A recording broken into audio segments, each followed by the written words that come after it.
Hello everyone, welcome to ZaranTech. In today's fast-paced business world, recruiting top talent is essential for organizational success. Today, we are diving into the world of SAP SuccessFactors Recruiting Management (RCM) training.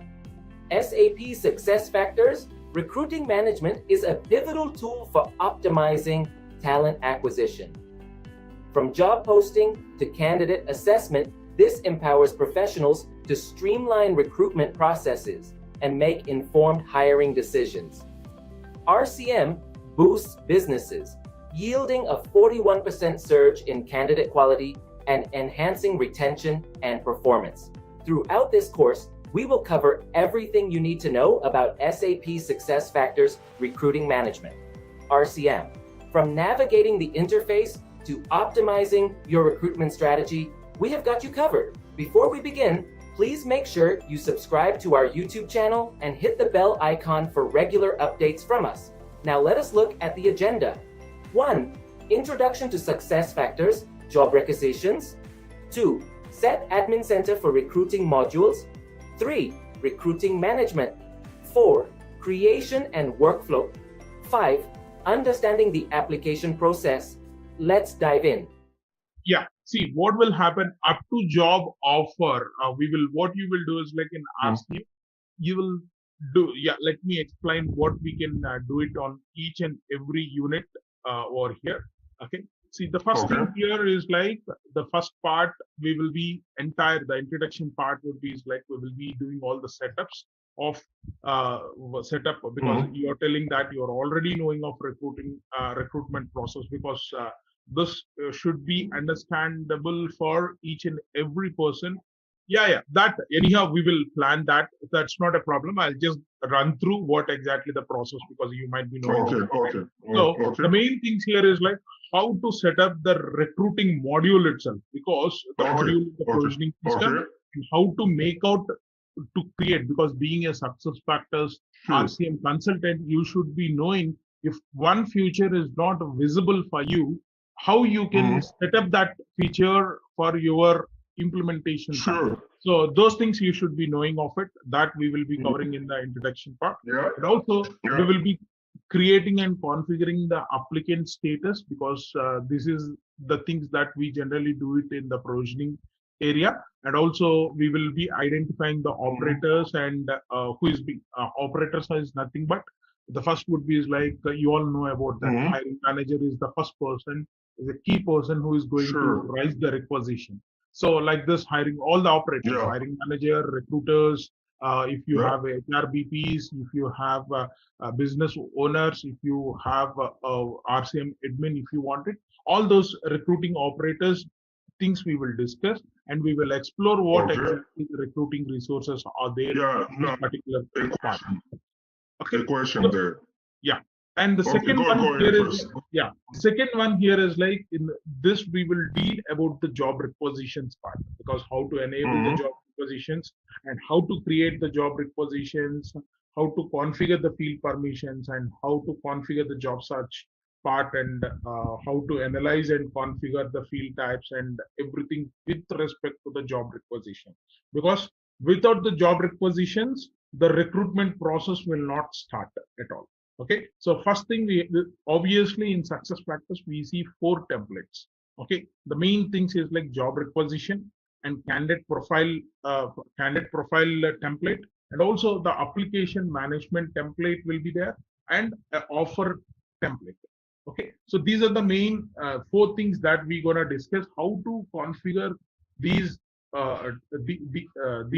templates that we will be seeing it in the RCM and how the process in the sense team recruiting configuration. Okay, so how we can once after completion of the job requisitions, candidate profiles part, how to modify the candidate profile thing and how to configure the candidate profile background elements because in candidate profile what will be there, we will be taking care of personal information and along with that we will be taking about their personal global information such as like if they are having veteran status, Okay, veteran status details, we have to take it. Or if they are a veteran status details, we will be taking, and if they have a military status, so those things, especially with comes with US, we have to take that kind of information also. So that kind of additional fields that we have to create it in the candidate profile. Okay, so we have to how we can create that background elements, how we can do it, and how to create external career portals. So external career portals, how to create external career portals, that we will be seeing it in the candidate profile and application. Once the application, we can modify the applications, how to post the requisitions and apply, how to review candidate applications, we will be seeing in the unit 3, and the configure country fields part, we will be discussing about those things over there. And also when it comes to the candidate management, so we will be talking about the candidate management. Maybe it is missing over here. Okay, so the candidate management, we will be discussing about the candidate management, how we can manage from the first step once the candidate applied for that particular requisition. So this we can see how, because additionally, because we know how to configure and add questions and review responses, and how to configure the interviews, how to configure offer approvals, Okay. how to create a management is the interviewing, correct? Yeah, it's all interview part. See how Okay. the candidate applied, we will see, and how to screen that employee. Okay, so how to those are all comes under the applicant status. How to configure that applicant status part with respect to the candidate management, we will be seeing it. And also along with that, how to configure the interviews, and also how to configure offer approvals, how to create an offer letter template, and how to approve an offer and send the offer letter. So all those things we will be seeing on the candidate management. And after that, the other things here is like correspondence agencies and the employee referral part, how to enable and customize standard emails, and how to configure an email templates, and also how to configure and send an ad hoc email if we want to send it, and also how to create an agency, and in the agency user in the admin center. All these things we would be seeing it, correspondence and agencies, and employee referral also, how to configure an employee referral setup, how to submit a candidate, how to enable employee referral, and how to submit a candidate. Those things we can see it on the correspondence agencies and employee referral area, unit 5.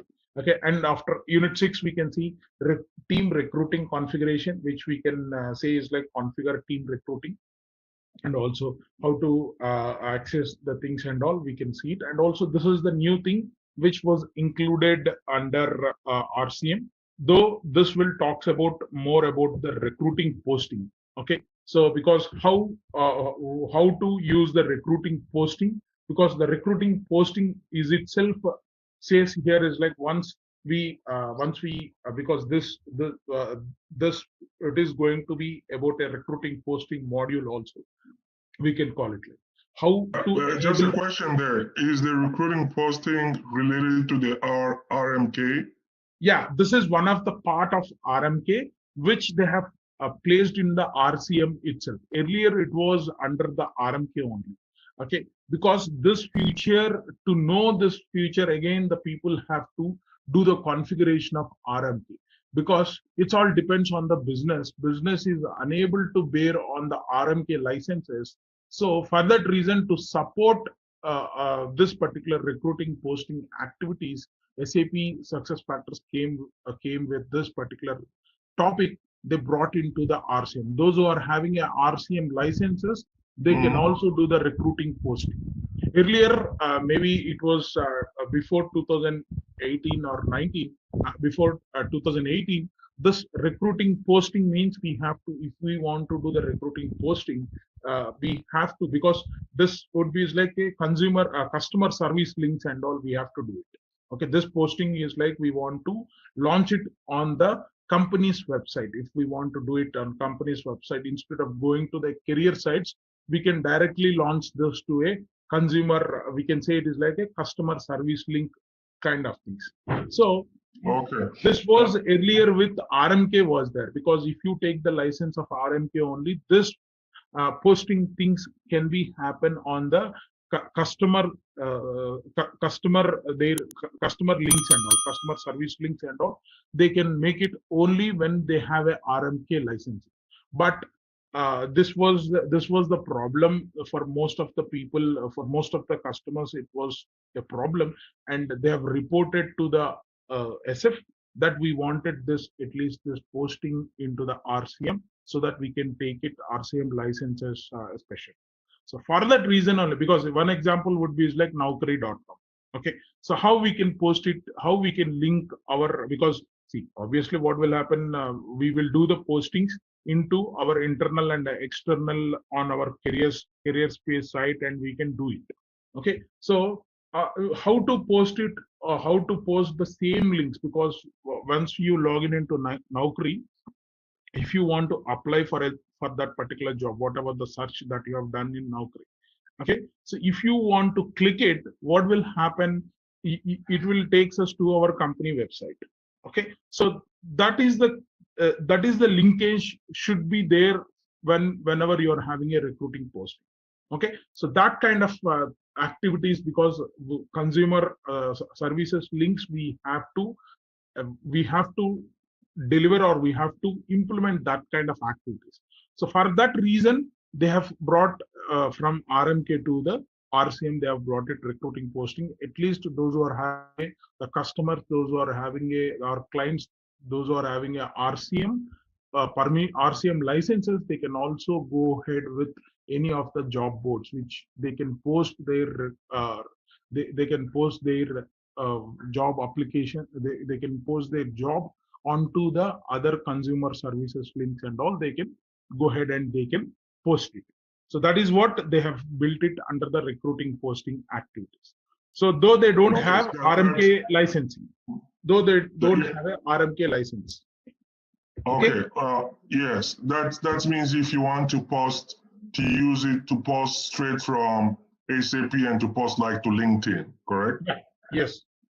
Yeah. That is what we can, because we can, how in this, how to create posting profiles and groups, we will see it, and also how we can associate users to the posting profiles. Yeah. We can do it. And have you heard? The final thing, how to enable job boards. We can see that. So how to add a new job board by using advanced configurations in this posting part, we will see that. Okay, so how to add school job boards, if we want to do it for any school job boards, okay, London Business School or like that, if you want to do it, so we can do it. And how map recruiting posting to the recruiting management fields, how we can map that one. So those things, how to post the job to the selected job board, all these things we will see it in the recruiting posting. So all these things earlier we used to do with RMK only, but those who are having a licenses for our recruiting posting, we can do it under the RCM bucket itself.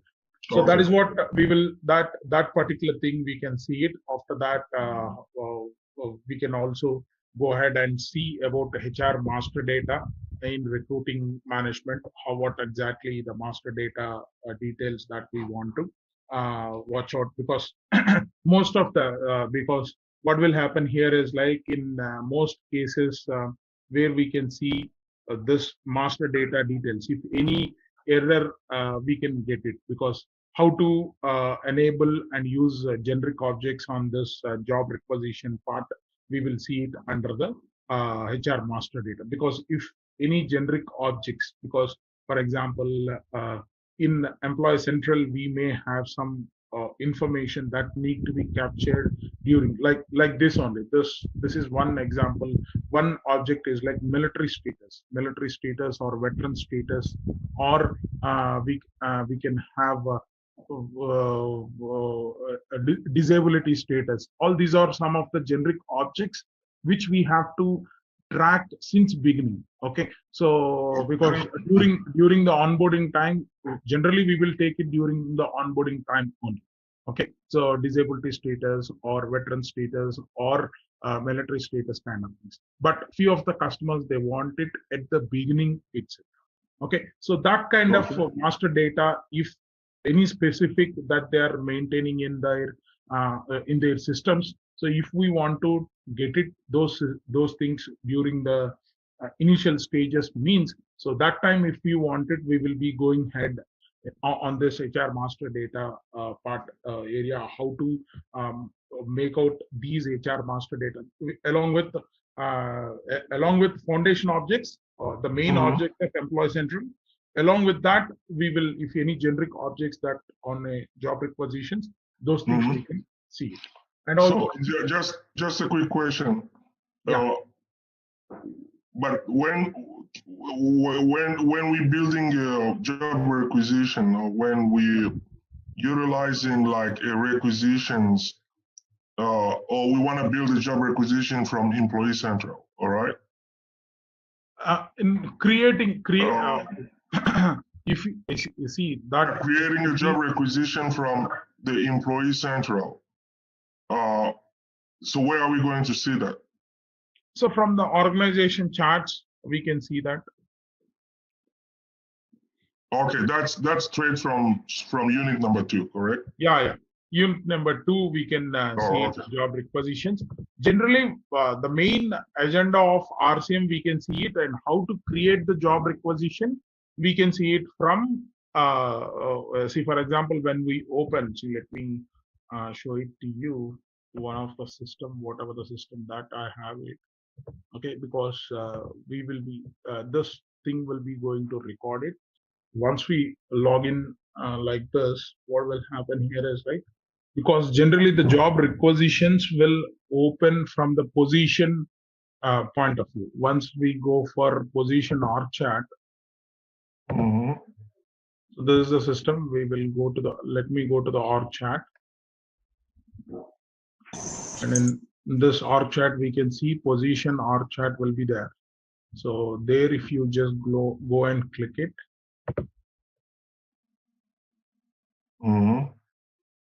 so there you will see create a job requisition will be there on each and every title. So now if you want to hire for this particular title, for this particular position, if you go over here you can say create job requisition.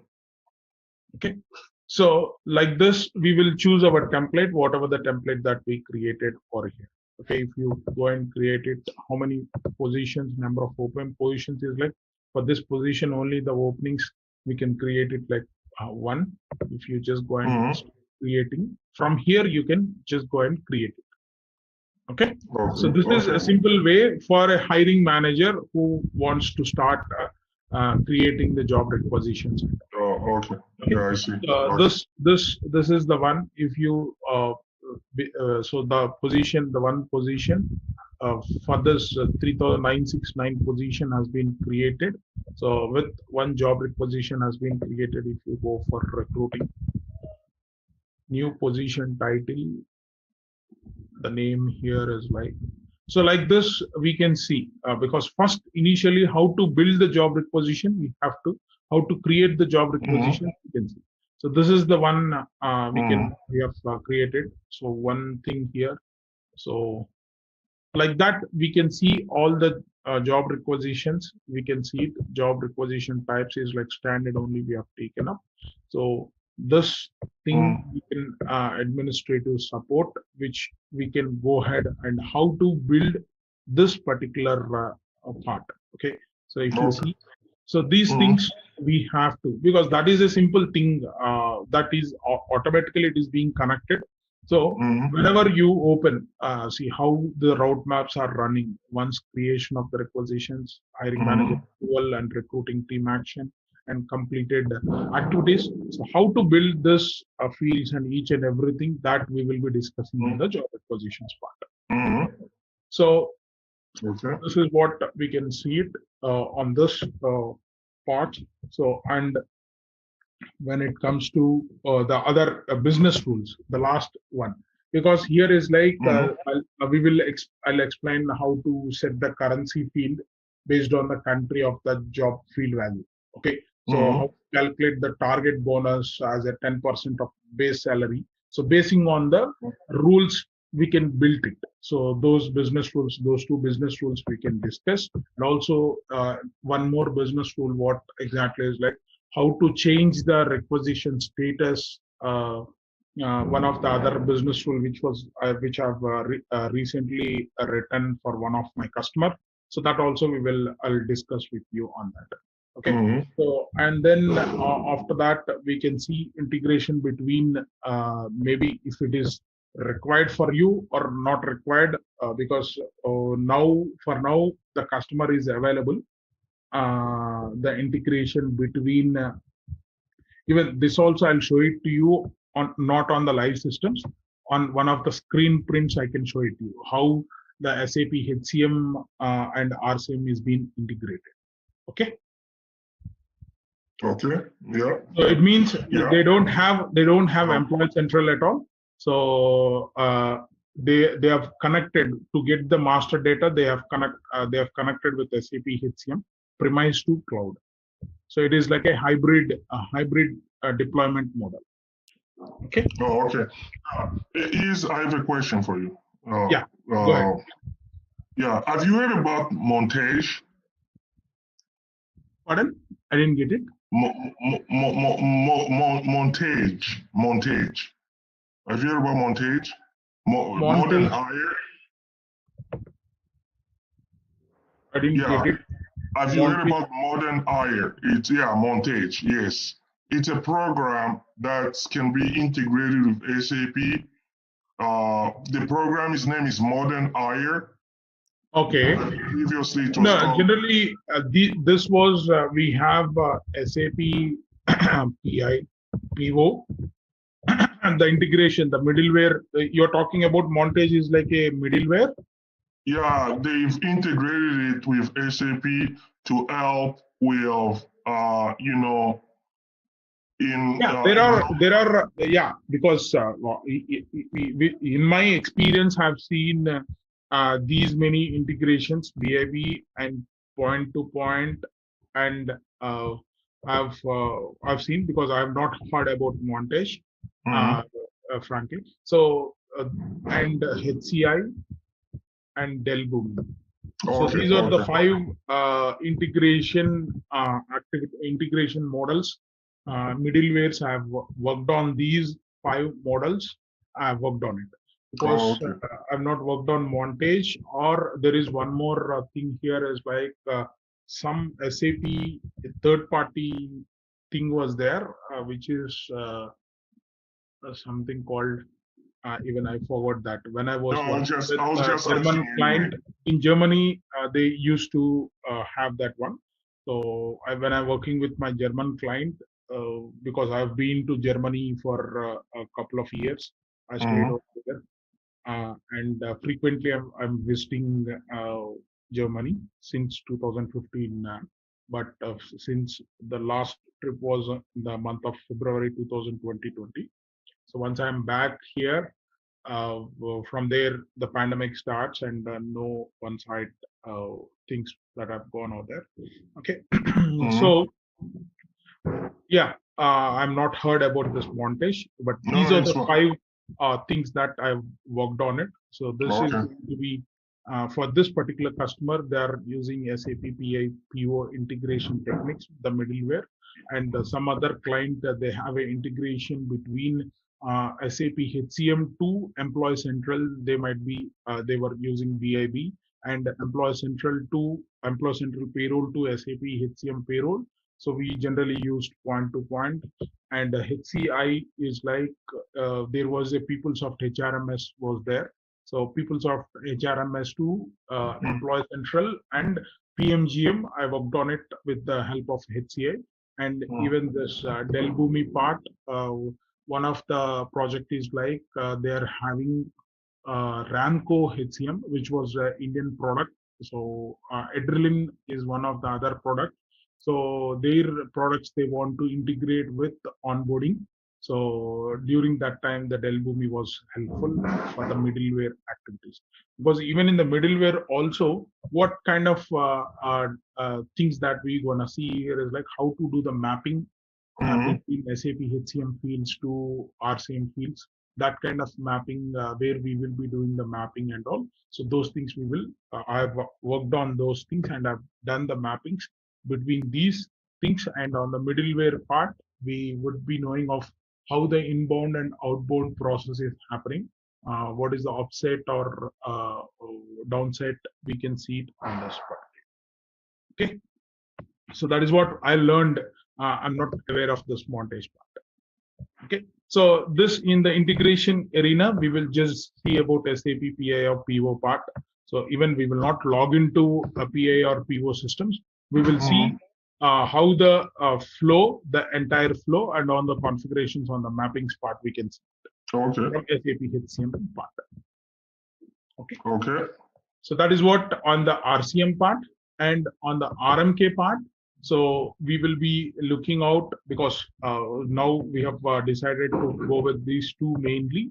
So we will talk about most of the recruiting, marketing, introduction, and the career site builder part. And even in this also, we can do how to set up the provisioning for recruiting management along with recruiting marketing activities. So all those main things that can have it, and also recruiting marketing, how to complete the site setup, where we can see it, how the site can be set up, options in the command center area where we can see it, those things. Mainly on this, where you've put career site builder, we can put LinkedIn or any other.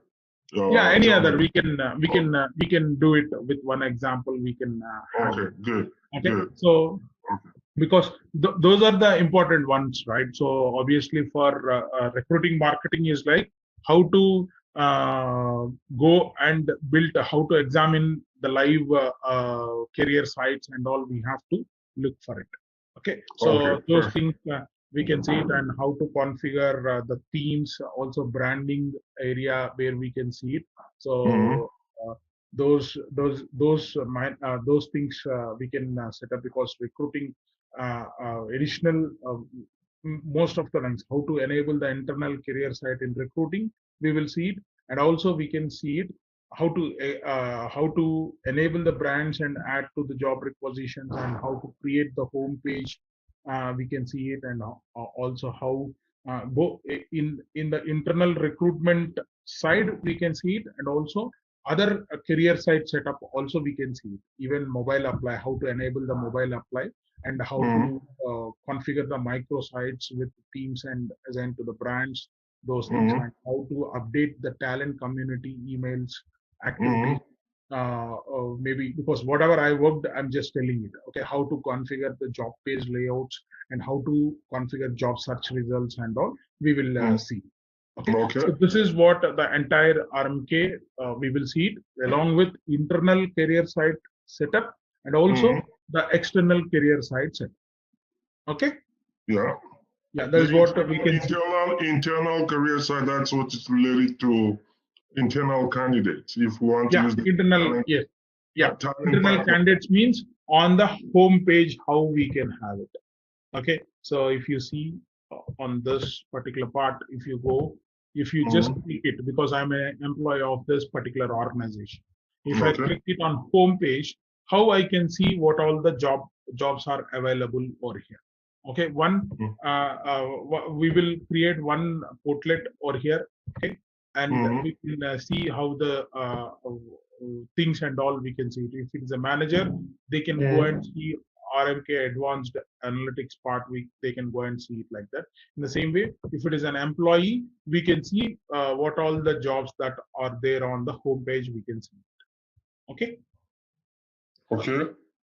So this is what we can see on the RMK part.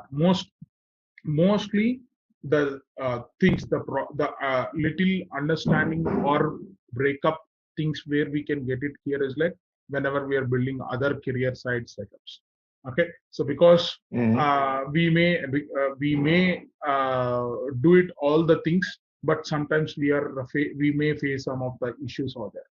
So that's the reason we should ensure we have to set up the entire, because whenever we are doing the complete the site setup options in command center, we have to ensure at the command center what all the things that we are setting up for that particular site, we have to set up very clearly. Okay, so that is what where we have to ensure on the command center part, because all the additional setups, if it is required in the command center, we have to do it, because whenever we are doing it, social subscription activities and all, so we have to ensure what exactly the additional setups that we have to do it in command center. We have to ensure whether we have to disable or enable activities. We have to ensure on that particular place. Okay. So that is what we can see it. And the other things here is like maybe I will discuss onboarding on the latest things. Okay. Anyhow, I'll just give you. Maybe I can show you one workflow in the sense that's the process. Yeah, process. Yeah, we will see how fast I'm going, and then we'll see if we can, we can finish onboarding as well. But if I'm fast, and then mostly because anyhow, if you are doing RCM and RMK, that's is like one packet. Okay, so one packet of a full packet, you will be fully loaded with the experience. You can go ahead with your customer, and you can present yourself that you can completely you have the experience on RCM and RMK. So later we will watch for onboarding basing on the time factor. Okay. All right, let's test your knowledge. Here's a question for you. Which feature allows users to post job openings to multiple job boards directly from SAP SuccessFactors RCM? Option A, job distribution. Option B, performance and goals. Option C, learning management. Option D, compensation management. Take a moment to think, and when you're ready, choose the correct option. Remember, each choice holds a key to unlocking the answer. Good luck. Type the correct answer in the comment section. Hey there, ready to master SAP SuccessFactors Recruiting Management RCM training? Our course is here to guide you through it all. Take it at your own pace right here on our platform. In this course, you will dive deep into SAP SuccessFactors Recruiting Management RCM. It's like a Swiss Army knife for managing hiring, ensuring you have the right people in the right roles. Our course covers everything you need, from the basics to some nifty advanced techniques, crafted by seasoned experts who know their stuff. Your instructors are seasoned professionals with heaps of experience. They are here to guide you every step of the way and answer any questions you might have. And hey, our students love this course. People just like you have found it incredibly useful. And the best part, it's super affordable. Quality learning that won't break the bank. Ready to level up your skills in SAP SuccessFactors Recruiting Management RCM? Sign up now. For more details, visit ZaranTech's website. Diagrams, the process diagrams. So here, if you see the major activities, maybe I'll be zooming it for you. Sure. So in RCM, we have to look for the major activities, because the process activities and all, we can say it is like the first activities. Maybe this is what the entire thing that we're gonna cover up in this particular RCM. The first thing here is like the requisition creations and the posting part. So most of these days, the best practices, the leading practices that RCM is following up in the current market or with the customers, because recruiting is a part of integrated talent management approach. Okay, sure. So start recruiting process from the position management. Yesterday we have seen how to create the requisition from the position management part. Yeah. Okay. So that is what we are doing it, and we will be having very easy candidate experience, which is nothing but the RMK area, and we can foster the engagement of that by using of that RMK, because we are providing the career sites for the external resources and all. So for that reason, it always foster the new aspirants or the new candidates for this particular systems and all. So that is what they proudly say, because even I'm not saying that proudly, or you're not saying proudly. SF itself is saying proudly, because basing of our current systems, whatever the systems that are there, those are very ease candidates experience, and it will foster engagement part. And we also introduced mobile recruiting, and we also support the interviews with the interview central and the interview scheduling activities and all. Because whenever, if you see whatever it is, because the start recruiting process from the position management, if you see that particular leading practice, what it is making here is like all the hiring managers, they can create job requisitions starting from the position hierarchy, whatever we have seen yesterday. So that we can do it with this latest RCM systems. And also, if you talked about whatever the main thing that we are talking about here is like, so always ease candidate experience and foster engagement activities. What are the simple examples here is like, they can enable the CV parsing and allow applications from social and professional networks. One, whatever we have discussed yesterday also, example would be is like a LinkedIn.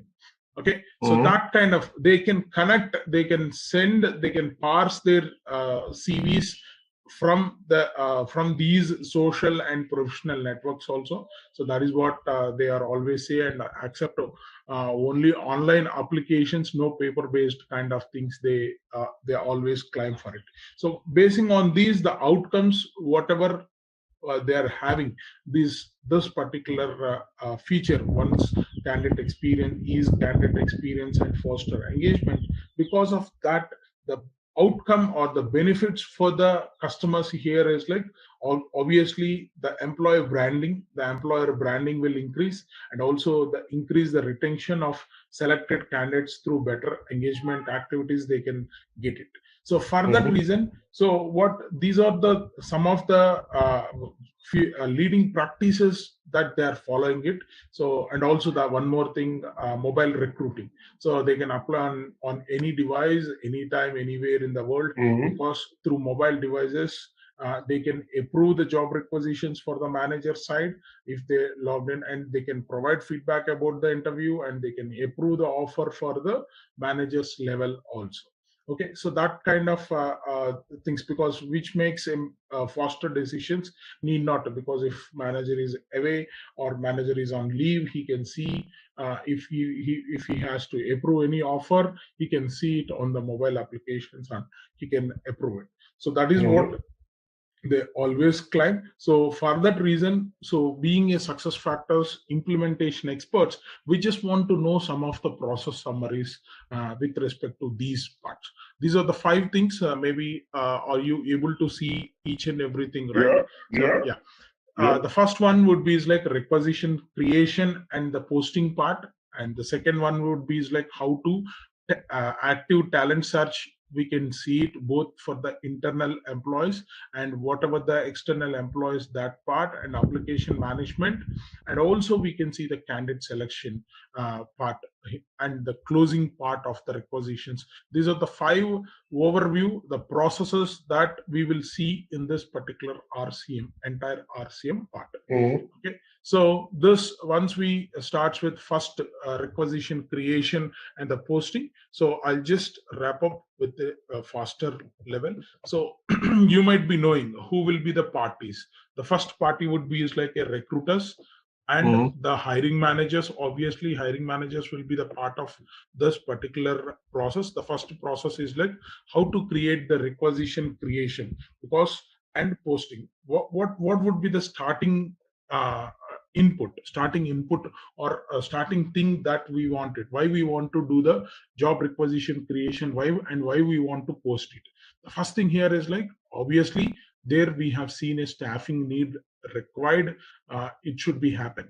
Okay, so basing on that, we will be doing this particular creation, requisition creation and posting activities will be doing it. So that is what you can see, the first level staffing need occurred. And whereas the input, from where we will be creating the job requisitions, obviously the hiring managers, when the hiring managers opens his position in org chat, he can go and he can create the requisition. So the things, the prior things that what we want to see it here is like before creating the requisitions in position or chat, what all the things that we have to see it is like prerequisites. So first thing here is like whether that particular position is having a approved headcount and it has a clear job descriptions or not. The clear job description means what exactly the position header data, what is the organizational data, and what is the position job classification data that we have to watch out for these things. Because while creating the requisitions, if these are the things, because whenever you're creating the requisitions from position or chat, then you have to look for these things, whether all these been filled in. So the first clear job description is the mandatory thing, whether the job description is having a clear picture or not. Okay, so these are the things, and obviously the process participants, what we can say here is like recruiter, hiring manager, and HRBP will be there. Because who is the person who is going to provide a clear job description is nothing but the HR business partner, because they are maintaining these position job classifications data and a clear job descriptions. So for that, the HR business partner is the part of this particular area.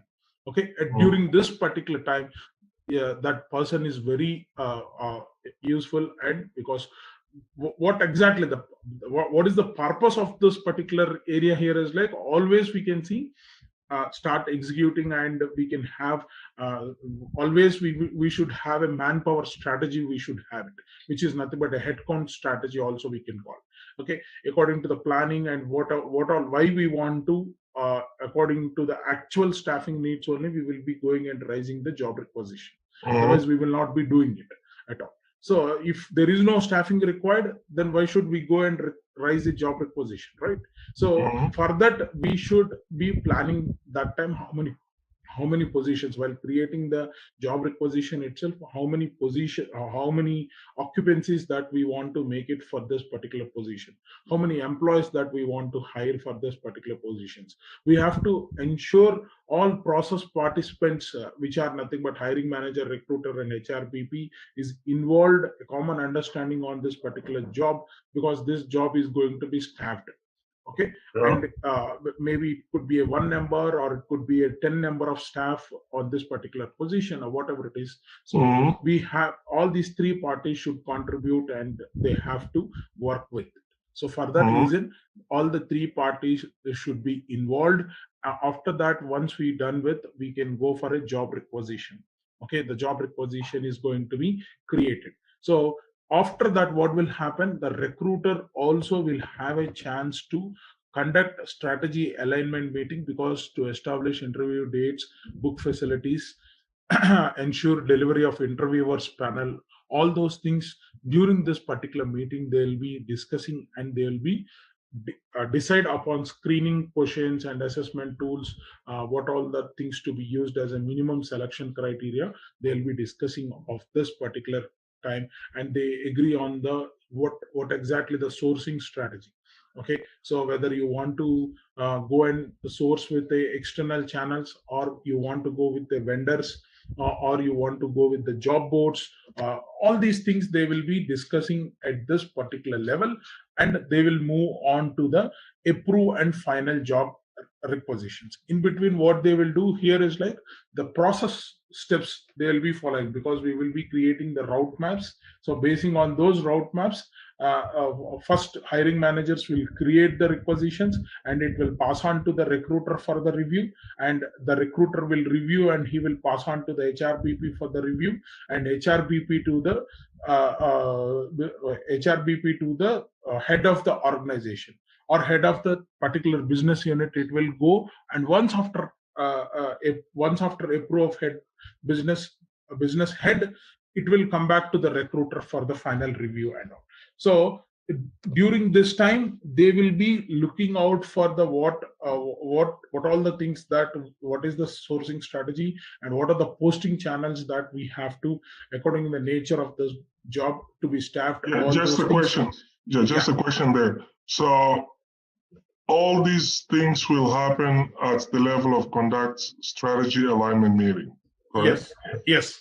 All these, because the majorly the two things or three things will happen here is like they'll be agree on the sourcing strategy and what exactly the posting channels that we have to look for this particular job and all. Okay, these are the two things, and if they want it, they can go and decide upon the screening questions, because initially while telling to the, because screening questions are nothing but if you already applied 4 months back with your organization, then we will not be allowing that particular candidate. So these kind of screening questions that they have to frame it.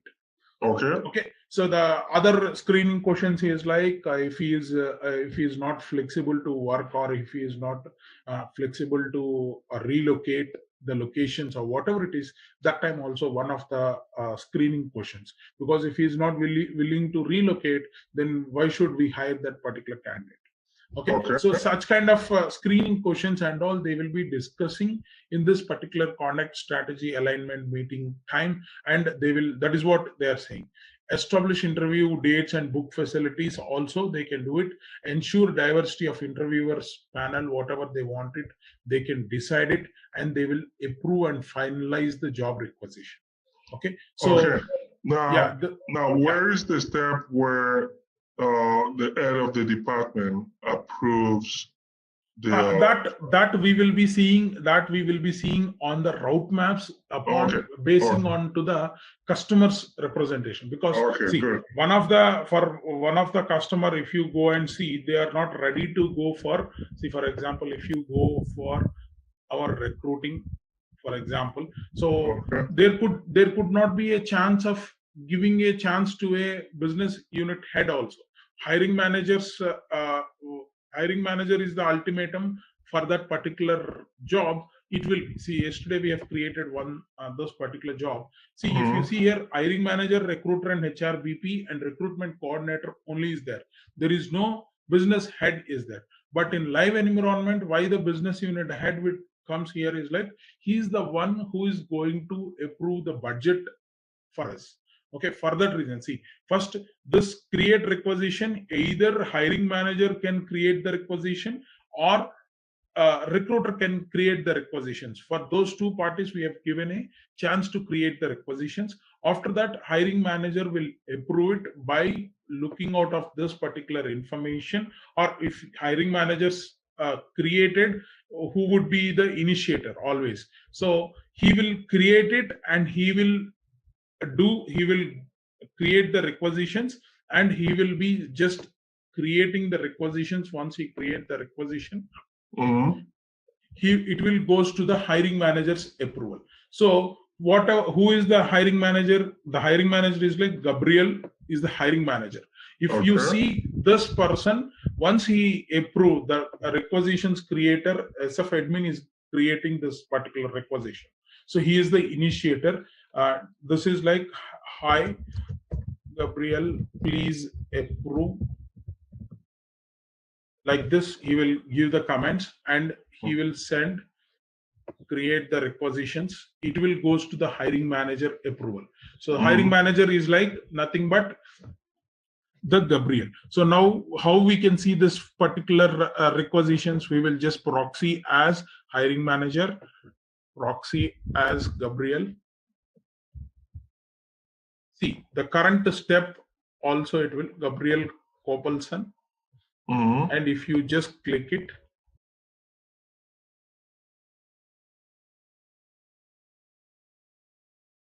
so this is a route map. Okay, so that thing we are not telling it why here is like all these things will happen during this particular part, this area. Okay, so now what will happen? Now I logged in as a Gabriel, and if I go for recruiting approvals on the home page, it is asking for review and approve job requisitions for standard job requisitions for administrative support 2964. So that is what we have we have created that requisition from how we have created this requisitions in organization chart. Okay. And that comes to requisition has been created and it sends for the approval. See, in the real-time business area, what will happen? Hiring manager approval is required, recruiting team action will be required, and sometimes they will include one step over here is like the business unit head approval. Yeah, that depends upon the company. Yeah, that depends on the companies to company. But general things here is like once requisition is created, hiring managers need to approve it, and after that it will goes to the recruiting team action. It will go recruiting team. Why we are telling recruiting team? Recruiting team consists of recruiters and RCM admin will be there. RCM admin is nothing but recruiter admin. The recruiter admin would be some of the recruitment managers or recruitment lead or whatever it is. Someone will become as a RCM admins apart from the regular recruiters. So hiring manager approvals, what he can do is like he can just go and approve it. Okay, so this we can see it approval procedure over here.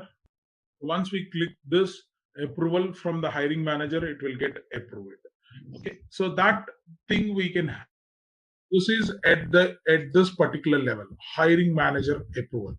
Okay, it means so we will be going and giving actions to this particular Gabriel to approve this particular requisition. Okay, so that is what the steps over here. It will be approve and finalize job requisitions. Inside this, consider other approvers, all the approvers, and inside this the route map is running on this. Okay, this is what happened. So it means it is going forward form to again Ananya Singh, because Ananya Singh is going to be a recruiting team action person. So it means that's the recruiting admin. Recruiting admin she could be. So what we can say here is like, hi, the requisition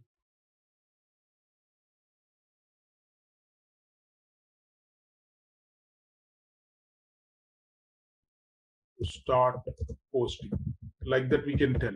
Some managers, they'll tell like this. Okay, so the requisition is good, and some texting he can put it and he can approve it. Okay, so now hiring manager Gabriel approved it, this particular requisition. So, and once you are proxy, once you become self as recruiting admin, so the recruiting admin can see this particular one, because generally what will happen here is like hiring managers will initiate the job requisition creation process for a vacant positions in their own organization through this particular system. That is what the main things will happen over here. Okay, so once after this, once we click it over here, so review and finalize the job requisitions, because 2964 is the rec ID. We will just click it. This is the process that will happen in the system. So now here we can go and complete it. So once you see it, yeah, all the information is correct, we can just go to complete. Or if you want to send it back to hiring manager also, you can send it. So now here I'm just submit job requisitions. Job is available for sourcing kind of things, and we can just say complete. Okay, so this is what we can see it, because this is the thing that we will be seeing it. And if you go for this is what, because all the approval steps where necessary, it was happened, we have approved it, and collaboration between hiring managers and the recruiting team to define all the needs, and we have set the expectations of whatever it is, and also we can promote this requisition internally and according to the sourcing strategy. So now we have completed the requisition creation part. Now how we have to do it? We have to go and do the posting part. How you can do the postings? Once we click over here on this job requisitions, we will be having a job posting part will be there. Okay, so once we click it here, the job posting, we can have it. We will have two things: internal career site posting. This is a standard postings. If you don't have any recruiting marketing techniques, or if you don't have a any RMK is not there. For the RCM, we have only this is the particular posting activities we can do it. default posting, what kind of postings he had given. So job board postings, this job is not being posted on any job boards. If you want to post and manage jobs, if you click it, so there are given some internal whatever cannot find the data center associated to this particular company. Why? Because the RMK was not activated for this particular part.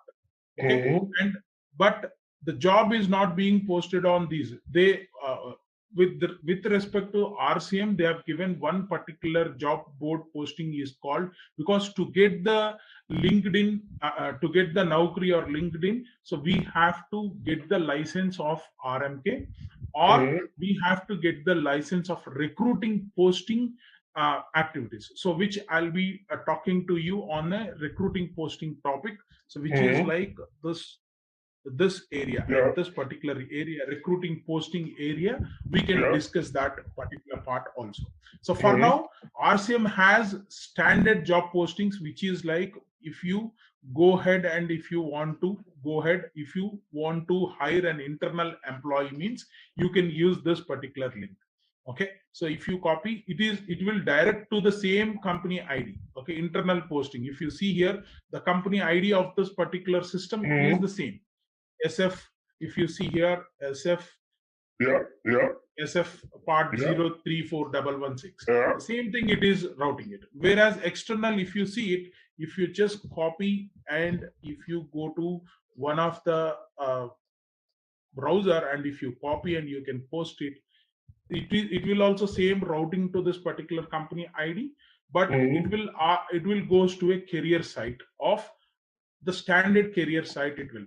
So what generally we will do it here is like, for example, if you go for some more opportunities, if you want to see it here is like, you can see this is the place. Okay, so this one would be either you will copy this link and you will post it, or you'll post it on your company websites, or you will post it this link for the link in the LinkedIn. Like that, the manual work you will be doing it if you don't have a recruiting posting or a RMK. Simple. Hold on. Okay. Hold on. Okay. So what they will do? Yeah, RCM is providing you this particular posting is available for this particular posting will available for all the people across the board and all. So what we have to do, being a recruiter, he will copy this link and he will post it in the recruiting posting channels. Like the posting channels would be like, if you want to put it in Facebook also, you can put it. That's nothing to worry. Whenever this particular URL, if any person clicked it, it will take us to this particular career sites pages. It will post it on. So okay, can you come back, please? So what you mean is that I need to take let me give you an example, the internal career site posting. Okay. Okay. Yeah. I take the link. I go to the job. Yeah. You just copy this.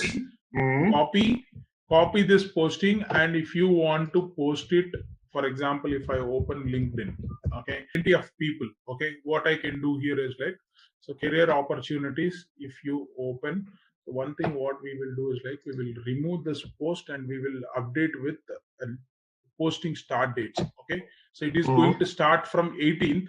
Okay, so today, but it will start in the 11:59 p.m. time. Okay, so what we can do is like, we'll remove this.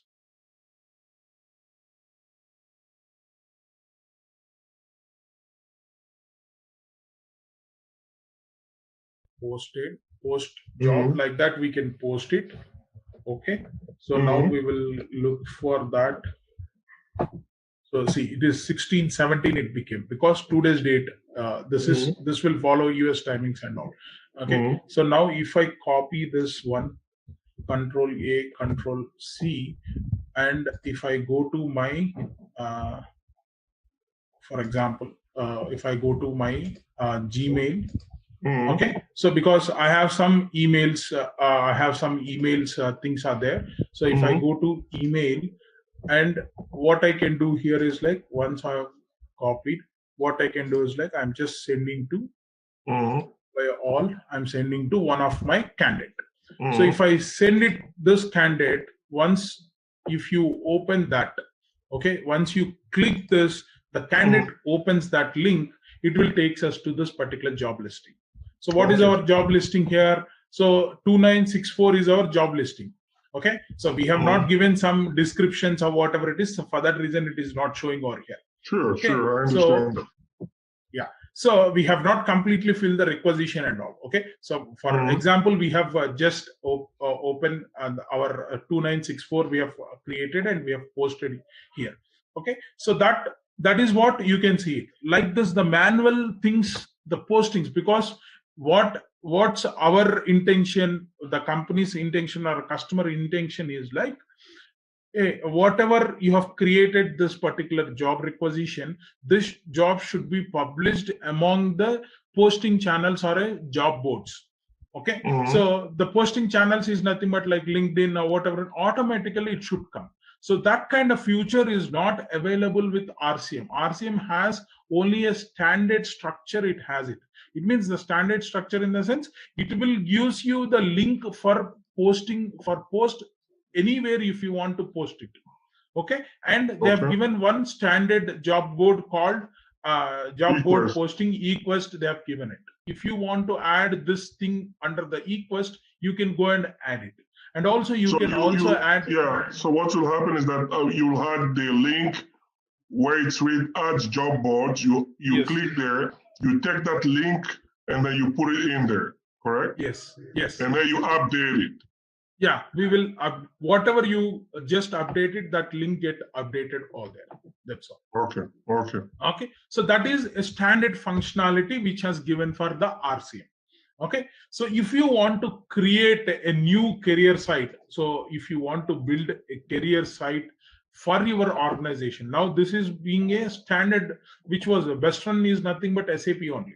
So this career site is given for SAP, not for the customer sites and all. If you want to build such kind of career sites for the customer also, then we have to take the license of recruiting marketing. And also you can connect with Naukri, or you can post your job with Monster. All those things we can see it at recruiting marketing under the recruiting marketing. Okay, so now what exactly, how we have created the requisitions, we have seen it, and how the posting is being done, we have seen it. The posting is nothing but a standard posting which was given by RCM. It means it will generate the link to apply for that particular job, and it will takes you to the SAP's careers pages. Okay, so that is what even SAP, not a SAP only, it can be named it like our customers naming, we can put it over here.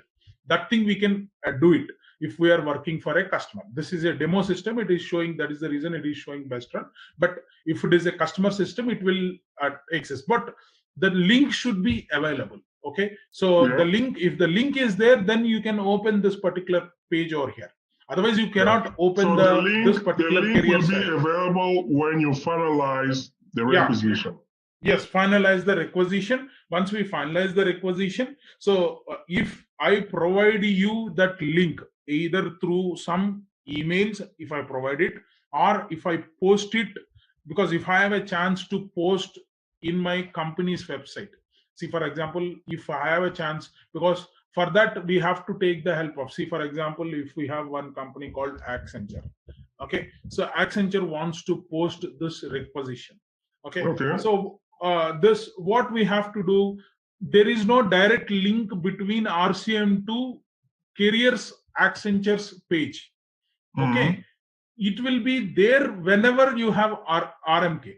Okay, so for now you don't have access, because you don't have access to connect RCM with your company's career pages and all. Okay, so there was some career pages, it will open this is the way the career page will open from the SAP side, but it is not connected to your Accenture site or whatever it is. So what they have to do, if Accenture has the feasibility to update their career sites, they will copy this link. They will copy this link and they can post it onto their career sites. If you have only RCM means, if RMK is there, automatically you can see it. Automatically, when you open Accenture's careers page, whatever the link, this link will be provided it as this would be like a hyperlink. So this will be provided with one particular job name, naming job with the job name, and we can do it with the help of RMKs. That is what you can do it. So for now, we have posted. This is called the requisition creation and posting process. So once we posted, distribute job requisitions, job requisition is being posted. It means what is the terminology that we are seeing here? Job requisition, creation, and posting. Yeah, we have created the requisitions and we have posted at this particular level. Okay. Yeah. Got it. So posted at this particular level. Maybe I'll just go back. So not this.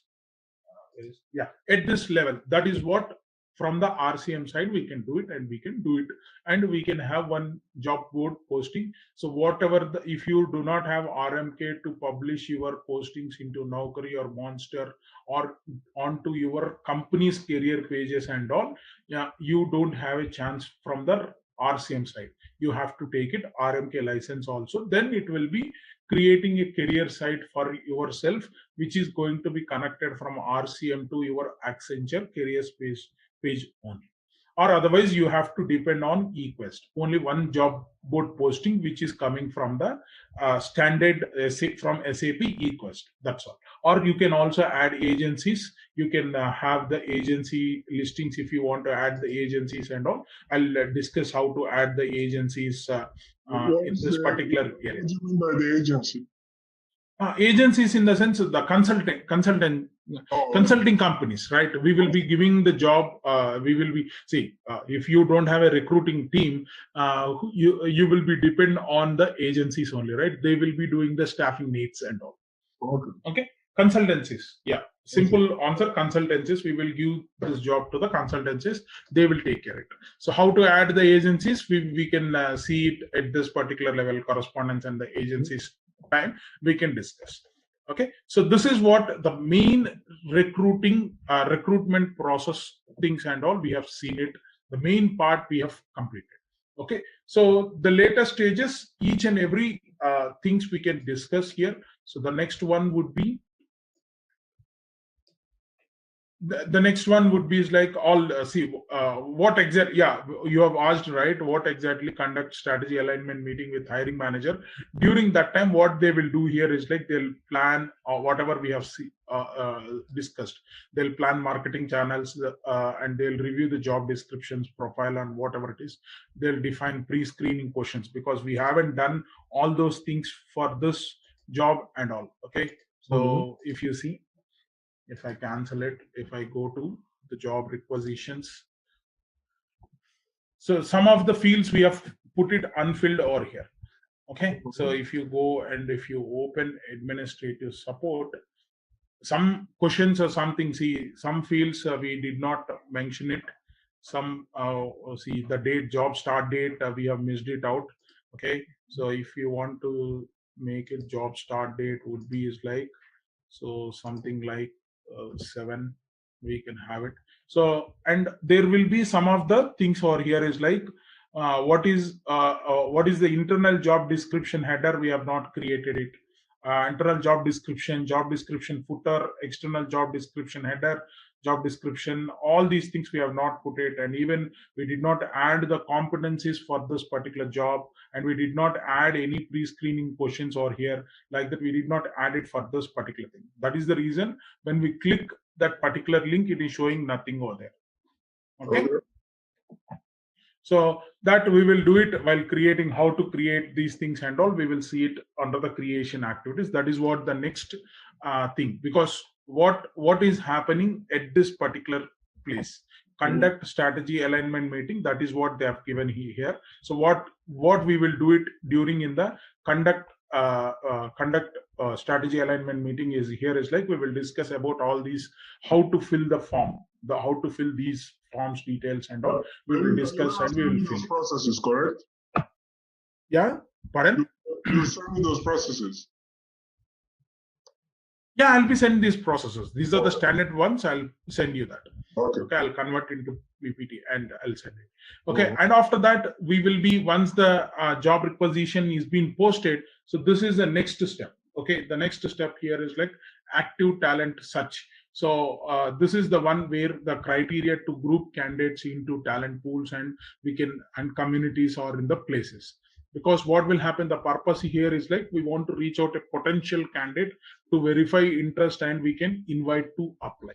Okay. So because we will get the candidates who have been applied, it will come and sits to us. Okay. So whoever applied, we can see the under the candidates category. If you see here, once we apply here, okay, we will once you see now if you apply for this particular job requisition, okay, so if you apply that for whoever gets this particular link, they will apply and it will come into this active talent search. So this is the area where we can get here. Yeah, see, if you just click it, job requisitions, and if you click it on your job requisition, and for this requisitions who have been applied, the candidates will come over here. Okay. There will be a candidates beside this job requisition detail. You can see candidates. So if any candidate applies over here, that particular candidate comes and sits over here. Okay. If you see for other job requisitions, for example, if you see, so maybe if I go for other job requisitions, if any employee has been applied for those job requisitions, I'll show it to you. Okay, so any employee, any candidate, yeah, this is one candidate is there. So if you go for this particular job requisition, so this is some Chinese one on this side. So we will go to this one, this test position. Okay. These are real ones. Pardon? These are real ones, or these are still demos? Demos. Okay, so now under this job requisitions, we can go to the candidates. We can see the candidates over here. So this is the candidates part where we can see candidate things and all, active talent search place where we can see here. So what will happen in this active talent search? Whoever applies, okay, whoever applies to this, whatever the jobs that we have published published. So those people, because the talent pipelines and what we can say here is like in this, we can say candidate search. If you do the search, also candidate search. So you can search for the candidates because who have applied. Okay, so one of the applied candidate here is like, so we can search by name if you're searching. So Tessa Walker, like that. If you search it, Tessa, so Tessa Gold Walker, he is an internal employee, he applies it. So all these things we can see it at this particular active talent search area. So now you can see her application. Yeah, how did you get talent search area? Yeah, sorry, you missed out. So let me see here. I'll just go back to search results. But we'll still so do this is called, correct? Pardon? We will still do this together for a full requisition.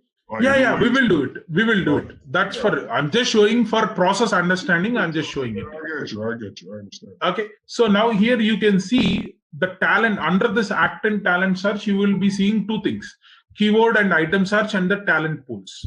Okay. So how you will get this one? You will go back to your specific job requisition, and if you want to watch how many candidates that applied, okay, and how many pools are there, talent pools are there, because being a talent search, what will happen, these things and all, recruiter will do this. The process participants for this is like only the recruiter. If you see, only recruiter will be there. Okay, this guy can see assign candidates from talent pipeline or a candidate pools, check if any additional candidates are needed, like that. So what he will do, he will go to the candidate search, okay, and he can assign this particular to any of the talent pools people. Okay, so there could be some people will be there. If you want to if you want to do it internally, okay, so how you can click it, you have to click candidate search. Okay, once you click the candidate search, what will happen here is, because the talent pipelines and communities will be utilized over here. Okay, so along with incoming, because this is obviously we will get the incoming applications, we'll get it. Okay, searches in the candidate database occurs in order to find all the best fits. So whatever it is we wanted, we will get it. Along with that, if you are seeing any internal talent pools, you will get it over here. Okay, so if you see it, if you want to see some of the internal employees who is very nearer to this particular job descriptions, or you can see this is the pool of people who are looking for. Okay, so if you want to see all the talent pool names, is like under the engineering, there are 4 candidates are there. Under engineering, there are 4 as well, correct? Pardon? The internal talent pool. Yeah, internal talent pools. Yeah, internal talent pools. Internally. Yes, internally, these are the internal talent pools that if you want to see it, you can just see these people, how many candidates that we can have it. We can see the candidates part and we can search it. So if you know under the engineering, you can see there are 4 candidates are there. Okay. Okay, so some candidate profile visibility settings are inactive. For this, we can active that thing. So all these things, what we can say is like these things we can see it, because what will happen whenever the requisition is created, first thing what we will do, we will look for any internal things are there. That is what we will look, right? Any internal employee is there or not, because first chance we will give it to our internal employees only. See, there is one particular position, there is like recruitment, and there is a testing manager is there, or a senior software engineer is there. Okay, so first chance we will give it to our internal employees to promote or to obtain this opportunity for them. We will give a chance to them. So for that reason, this active talent search is required. Okay, automatically we will get, that is what the main ultimatum here is, like these talent pipeline exists for the most crucial roles when the recruiting focus is there on that. Okay, so it will increase the relationship between with the employees and the organizations. So for that reason, most of the time, if we want to look for the internal employees, these talent pipelines we can have it. Okay, and anyhow we will get along with incoming applications, because we will get the incoming applications, right? Obviously we will get incoming applications to our job requisitions by external posting link. Okay, so we have created the external posted link and we have sent it to some thousands of people over the email, that link, or we have posted that link in LinkedIn or Facebook or whatever it is, somewhere we have posted it. So with that, we will get some employees. Okay, some candidates we will get it. Along with that, if we want to do it active talent search from our talent pools also, we can get it. That is what active talent search talks about. Okay, so how to do that thing, we can have it. So this is what we can see it. After that, we will also see application management, how to manage the application. So if you see here, let me zoom it a little. Application in the sense, so for example, if you go to this particular career opportunities, and if I want to apply for this particular job, okay, so now if I apply, what will happen, it will take us and ask for to create an account.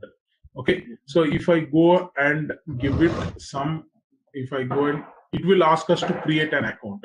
Okay, we will just go and create an account. All these things we will be seeing at an application management activities. Application management, where we will be looking out for the application management under the candidates page. If you see it, so this entire how to manage this particular candidate management, candidate selection procedure. This is a candidate selection procedure and application management, in the sense, once we whether the employee can able to create an account or not. So now if I create one account here, for example, I'm just creating one account. So those things you can see it. Access internal or external job portal. We can review the job postings. We can consider, once the candidate applies, we can able to see candidate profile. Okay, candidate profile, we can see it, update candidate profile if required, and these things, because upload CV and all, if candidate done, that's okay. If not done, we will be just doing it over here. How we will be checking out once we come to this candidate workbench. Okay, here if you see, if you just click it, you can see this particular entire application of Tessa Worker.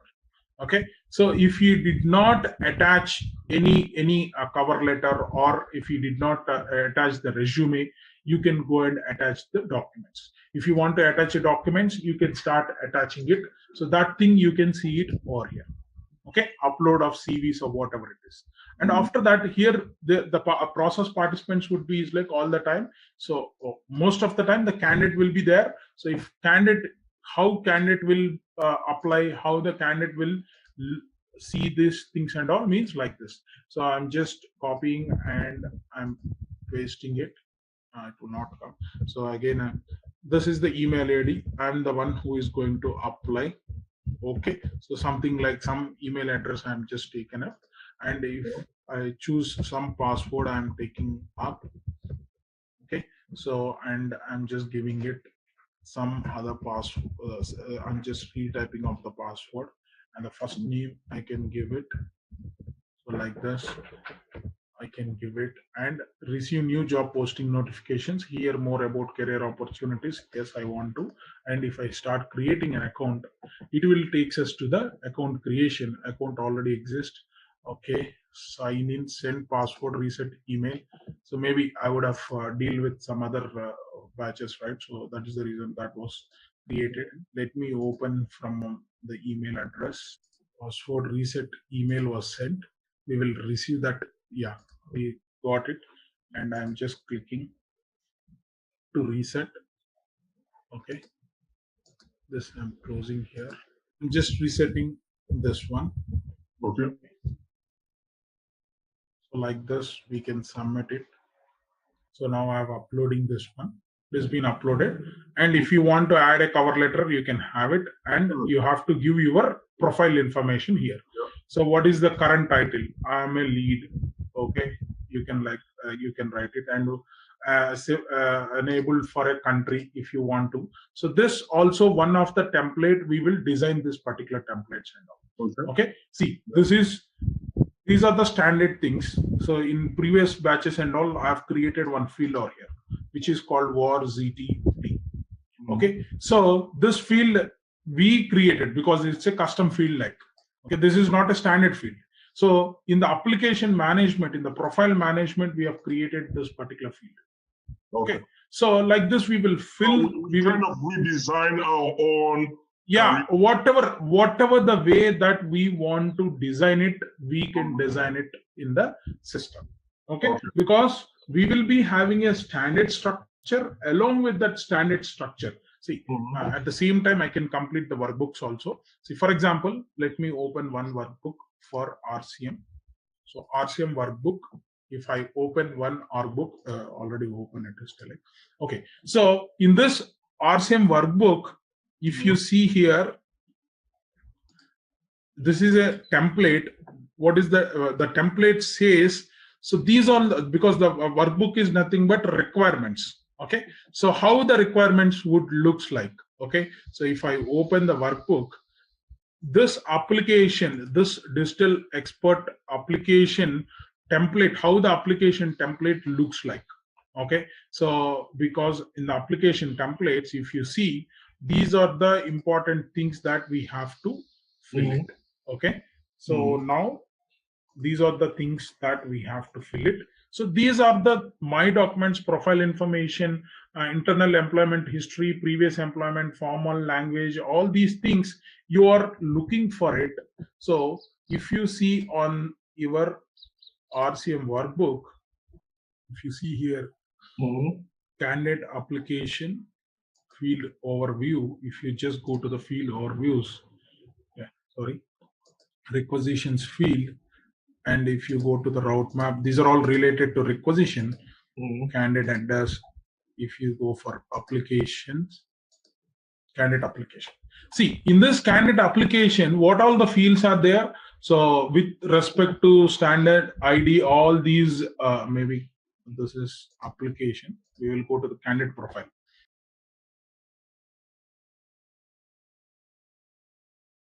Is the configuration of the career site the same for all the positions, or this is dependent on each position you post? No, see, the templates, there will be 4 major templates. One is like a requisition template, candidate application template, candidate profile template, and offer template is common for all the requisitions. It will not be dependent on to the, but while creating the requisition, if you want to give the permissions, what all the permissions, see here, first one would be like a profile information, background, in the background, outside work experience, inside education, language, or mobility. All these things are there for this particular, what all the things that we are asking, those things we could able to see it under the application. Okay. So under the candidate profile, you can see the profile information. You are looking out for first name, middle name, last name, like this. So if you go for under the profile information, the first name, middle name, last name. So we have to, with the help of the recruitment manager, we have to fill this workbook while doing the workshops, because we will not jump directly to do the configuration setups and all. How the process will start? The process will start with a SAP Activate methodology. Okay, how this would be is like, let me open that. So this is the methodology that we follow. See, generally for other projects and all, we'll follow agile methodology. We'll follow, if you say SAP HCM, we'll follow SAP. We will follow SAP methodology, right? Earlier we used to call like waterfall model, or we will be calling it like now agile model. Okay, so these expert methodology we can call it. But for SAP SuccessFactors also, we have one methodology called, earlier we used to call Biz expert methodology, we were calling it. Now these days we are calling it like a Activate methodology. Okay, SAP Activate methodology. It consists of 4 major steps: preparation, realization, verify, and launch phases. Okay, once the project is being given to some of the partners, how the projects will come? Either SAP will approach the customer, and I have a product called SuccessFactors RCM product. It will be feasible for your recruitment needs, for your recruitment to be a recruitment software. So please take it. Some salespeople will go and they'll give the demo and they'll be selling it. Okay. So once we sell it, for example, SAP tries to sell it for Walmart. Okay. So Walmart purchased the license of RCM. Okay, so after that, what will happen once itself purchased means, say, for example, if you purchased a mobile, so you will not, that mobile will not be completely configured. Once you go to the settings and if you do all the settings of that particular mobile, then it is ready for users, isn't it?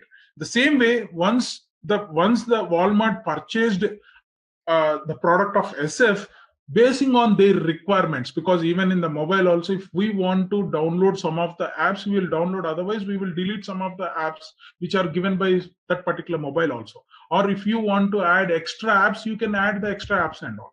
Okay, in the same way, if they want to add any additional features like custom features, if they want it, they can take it. If they can follow the standard features, and also along with custom features, they can take it. So to configure the standard features and to create the custom features, there should be that particular Walmart requires a partner.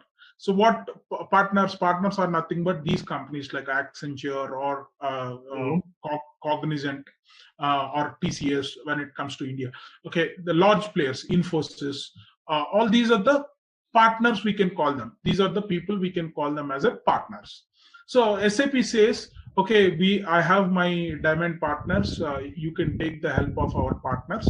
So those things we can, after the sales, these things will be transitioned from sales to the partner system, partner sources, which is nothing but PS. Partner companies means SAP will accommodate, will tell to Accenture, you have to go and implement SuccessFactors RCM for Walmart. Okay, so it means now the kickstart starts from here for Accenture. Accenture has to prepare the project planning, and they have to prepare the project team orientation, and they have to kick off the meetings, and they have to configuration workshops. Configuration workshops in the sense they have to sit and talk to the customers with this regarding this particular workbooks. Okay, so during the workshops, each and every because these things are given by SAP standardly. Okay, so we will go to each and every tab. So the first one would be like candidate application field or view. So in that you can see candidate application buttons. Okay, what are the candidate application buttons? We will tell the buttons will be there on the application is like save, cancel, forward, edit, candidate, snapshot, like that. Okay, so these are the candidate application buttons will be there. So if you watch out, you can see it here. Candidate workbench. See here on down, move candidate, save buttons. If you see save buttons, cancel or contact candidate. So these are the application candidate workbench buttons are there over here. Okay, so first you have to discuss for whom this particular buttons need to be visible. For the originator, so these are the operators. Okay, these are the operators, and you have to keep remind of this particular values, the digits for each and every operators. The recruitment operators, we have given one value. Operators or roles, you can call it like. Okay, as a standard you can say. So these are the roles that will play with the recruitment system. Okay, who is the originator? Originator is like who is going to create the requisition. He is the originator. Whether he could be a hiring manager, or whether he could be a recruiter, or whether he could be a recruiting admin, whether he could be a manager's manager, GM, whether he could be a shared center, service center T guy, or a sourcer, or a recruitment team lead, or recruitment admin, ad hoc approver also. Okay, any of the person who is having a originator role, then only they can go and create the requisitions. Okay, if they don't have a originator role, they cannot go and create the requisitions. They cannot originator is nothing but who initiates the form, who initiates the first requisition form. And so yeah, for the in the application template, I want to give the originator yes button. Yeah, this thing we will just go and ask the customer, ask the customer whether you want to get this particular buttons or not. Okay, so like this, what we will ask after that, the next one would be candidate applications fields and all. So we will go and sit with them. So in the application, candidate application, do you want these kind of fields or not? So under the candidate application, if you go and see, this is the application. The first field is like candidate status. Okay, the second one would be like general attachments, recruiter screen, phone screen, date. Like this, you would be seeing candidate application fields and all. Whether you want that fields or not, we will just going and asking. And if any name changes, because field label was given by SAP is like status, but if you want to change anything, okay, so country specific or audience, if you want to give it this particular name changes or anything, if you want to label changes and all, custom field, any changes that you want to do it, you will be going and doing it over here. Okay, so see, with the specific of each and every language, we can go and fill it. Okay, so for each and every field, we will go and fill it. We will ask the customer and we will say, yeah, this one is going to display, and this could be for a recruiter help desk, candidate help desk. So like this, you will be asking each and every place, you will be for each and every field, you will be going and asking, and you will. Okay, so that is what you will be looking. See, you'll be showing to the customer. Yeah, the one demo system, you'll show it to them. This would be like this. So you have whether you want this field or not. Okay, so like that, you will be going and asking all the things under this application fields. Like that, we have to do it for profile, candidate profile part, and also you have to look, mainly you have to look for requisition fields. Requisition part here is like requisition fields. First thing here is like a requisition fields and permissions. If you go to the requisition fields, if I open the requisition, for example, if I'm at the candidate workbench, so under the candidate application area, so I'm back to requisitions. If you see what all the fields that are there, standard fields will be there. Along with that standard fields, if that particular company wants to fill with some other fields and all, if they want it, we have to capture it. Okay, see, like this, once you come over here, see, this is first tab would be is like instruction tab. The type of field is like instruction. We are calling it like a requisition information. Okay, so if you see, this is the main thing. This is called a requisition information. After that, if you see, there would be another instruction, posting information. If you see, this is the place where you can see the posting information, requisition team. So, and if you also see, let me show it to you, all the instruction tabs first. Okay, so if you see here, the position information, for example, if you want to see, so this is called a position information place. Okay, so which we can say here is like, so job requirements, job justifications, and if you go and see,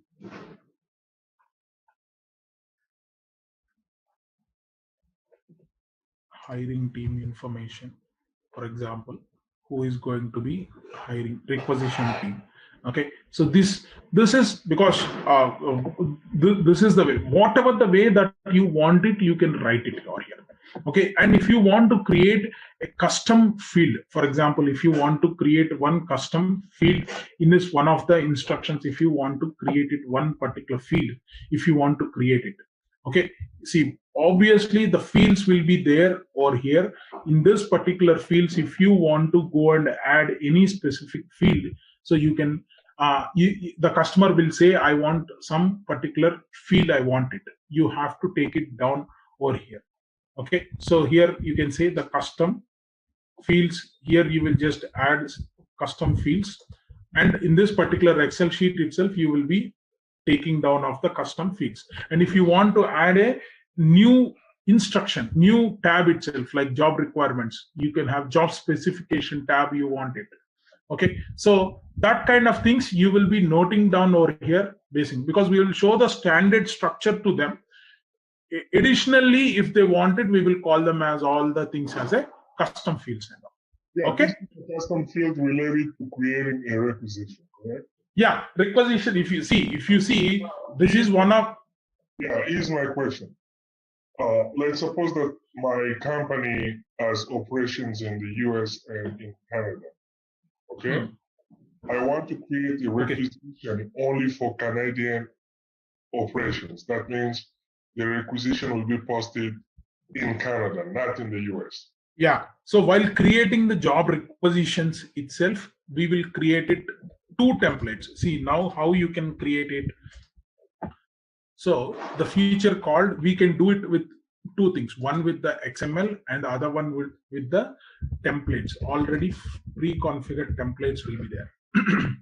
Okay, the feature called, how we can go to that particular template is like, so far we have seen the user's experience, we have seen it. If you go to the admin center, we will be having a recruiting tab over here. In this recruiting tab, if you just click it, and if you go over here, in this, all these are the features that we're going to discuss. In this features, we will be having one star main thing here is like manage templates. Okay, so we will create two templates for Canada and for US. Okay, so job requisition, this is the template where we're gonna create it. See how many templates that we have created. If you want to create a template for Canada, you will add a new template and you will create a new template for Canada. Okay, so in the same way, you will go and create a template for US. Okay, so these are the two templates that you can create it. Okay, while creating the requisition, so this is the templates we have already created. We have to assume like we have created two templates. One is like BMW permanent job template and Dr. Reddy Labs India Private Limited, that or Merck Bench, two templates you have created. Both the templates are belongs to your company only, but you have created two templates. But why? Because this BMW template consists of various fields that you will see it. If you click it BMW, if you see it, the template for BMW branch. Okay, so you can think of it Canada branch. Okay, so for this we have one or two fields are defined for this particular template. Okay, these are the fields. Okay, ID, title, status, number of openings, legal entity, division, which department they belong, this particular requisition, location. Like this, you have how many fields are there? One or two fields for your Canada requisition. If you go back and if you see for your job requisition, there is another for US. Another for US is like which is called a Merck job requisition template, for example. Okay, if you see that, you will see, you will watch out. There could be 104 or 105 or 104 is there. For BMW, only one or two fields are there. For Merck, we have 104 fields are there.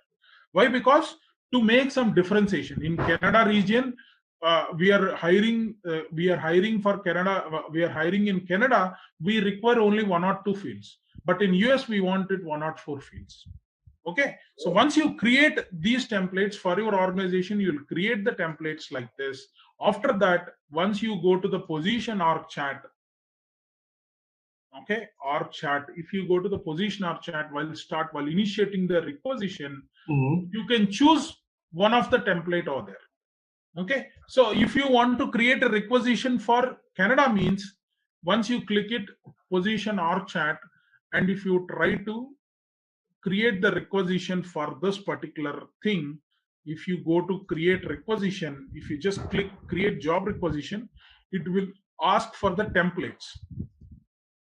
Okay, now Merck bench template and BMW template means for Canada, if I want to create the requisition, I'll choose BMW.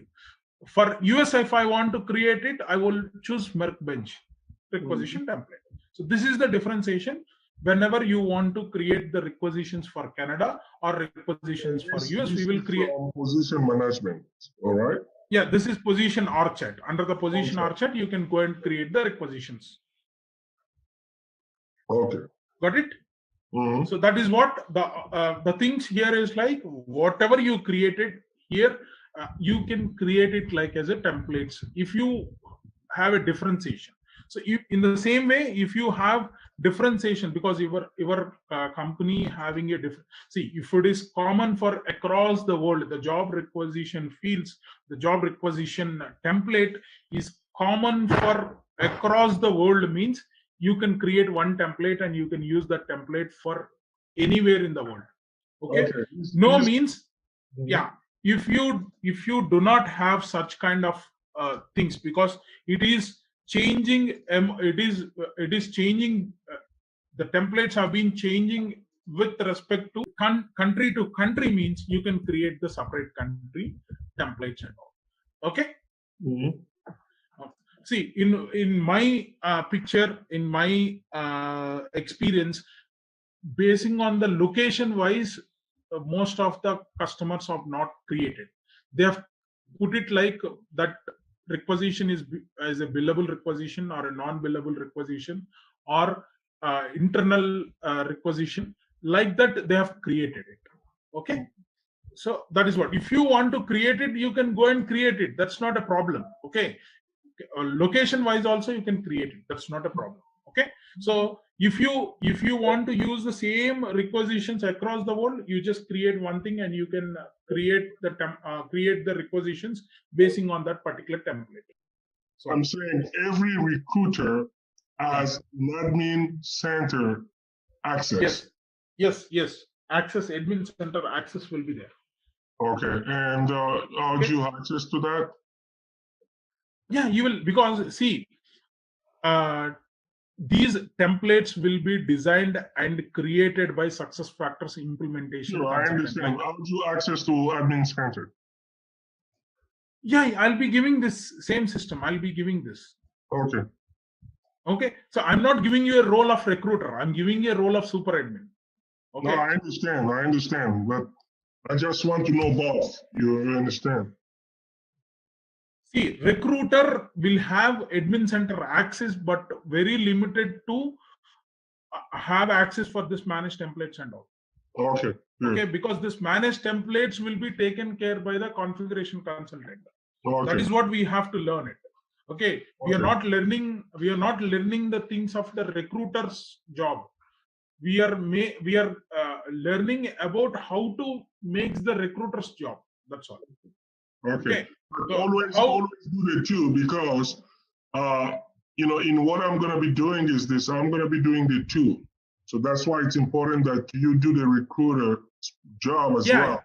See, what will happen here? See, if you have accommodated as a recruiter in your organization and as well as a SuccessFactors implementation consultant, means you should be knowing of both the things.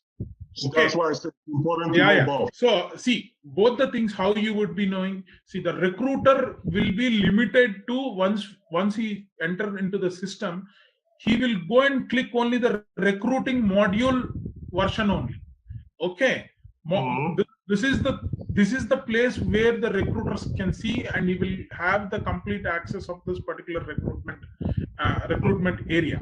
Whereas for a SuccessFactors recruiting implementation consultant will have access to this particular tab. Okay, if you go to the admin center, he will be having access for this particular tab. For recruiter, this tab will not be there. For recruiter only, this tab will be available.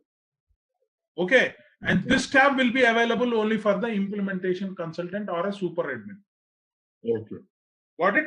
So here, what you will do by using of these features, you will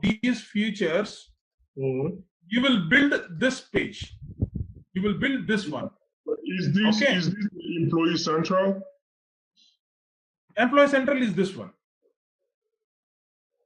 Okay. See, this is a platform, SuccessFactors platform. SuccessFactors platform consists of company process and cycles and managed associates. In this, each and every module will be there. Okay. First module would be goal. If you PMGM, this one. This is a compensation module. This is a learning module. This is recruiting module. This is on and off boarding module. Okay. In the recruiting only, you will see RMK also. Okay. In this tab only, you can see other features which are related to RMK. Okay. So this is what you will be looking out. Basing on these, see, managed career site builder. This is a RMK tab. Okay. So basing on these features, you will set up a system for the recruiters and the hiring managers of that particular organization. I understand. Okay. Got it? So what exactly so far I have taught here is like the process diagrams are meant for the recruitment team. Okay. So how to make these, the process, whatever the process that we have seen it here is like, so what all these things, application man, how to manage all these things, we have seen it from the recruiter standpoint of view. To get that things, what all the things that we have to do here is like, we have to do it creation of these by using managed templates. We will be designing this particular parts. Okay. See, if you open a job, the recruiter is trying to create a requisition. Okay. So whenever he is trying to create the requisition, he should be seeing some fields over there. Who will configure those fields? The implementation consultant will create that create that fields. He will create that fields by choosing this, by creating the templates and all. So these are the for a RCM implementation consultant, he will be take care of these four features. Each features he will do the configuration for this particular features and all. Okay, so it means implementation consultant is making a templates for recruiter to create the job requisitions and all. Yeah. Got it? Okay, so that is what the implementation consultant, because he is the one who is going to. For that reason, we will be having a workbook. So implementation consultant will sit with the recruiter. Okay, recruiter of that particular company. Okay, keep in that mind. Okay, he will sit with the recruiter and, hey recruiter, you want to see these fields in your job requisition or not? Recruiter says yes. Okay, then I'll configure this for you, like that. Okay. Yeah, for some companies, this is standardized. It's already kind of configured. Correct. Okay. Already configured means already configured. That's okay. It means implementation is done. Only the recruiter activities he has to do it. He will just go to the recruitment. He can go and do the process and everything. Let me tell you something. In terms of what I'm going to be doing with this company is that I'm starting first as a talent specialist with SAP in terms of recruiting, and then their position will get broader to the implementation level. That means it's important for me to understand both, the recruiting first, and then to understand the implementation. But that comes later. Yeah, that is the reason I'm explaining you this process diagrams. Sure. Okay. Yeah.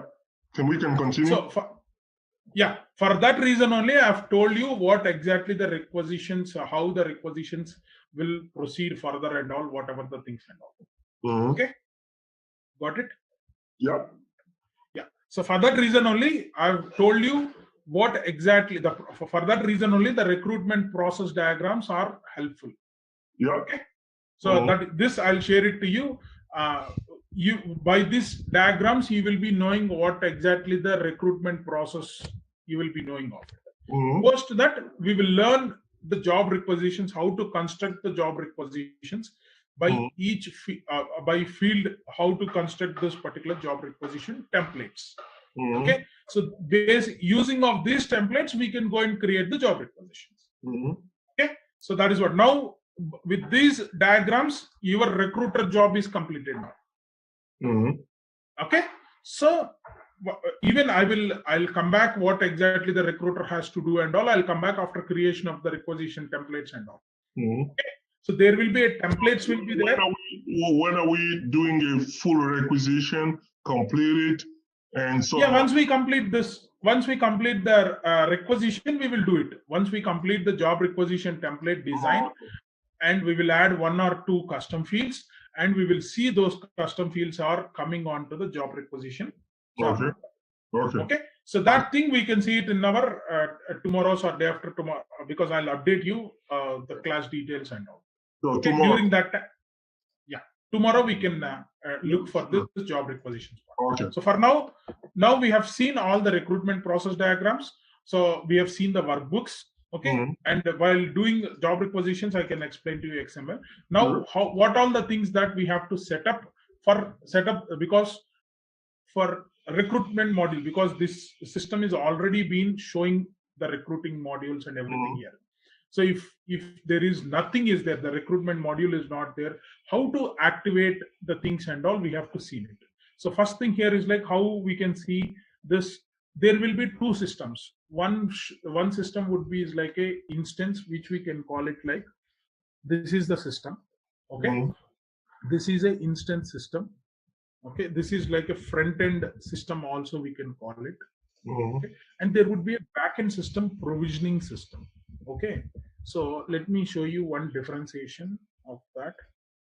I'm just going to Employee Central folder.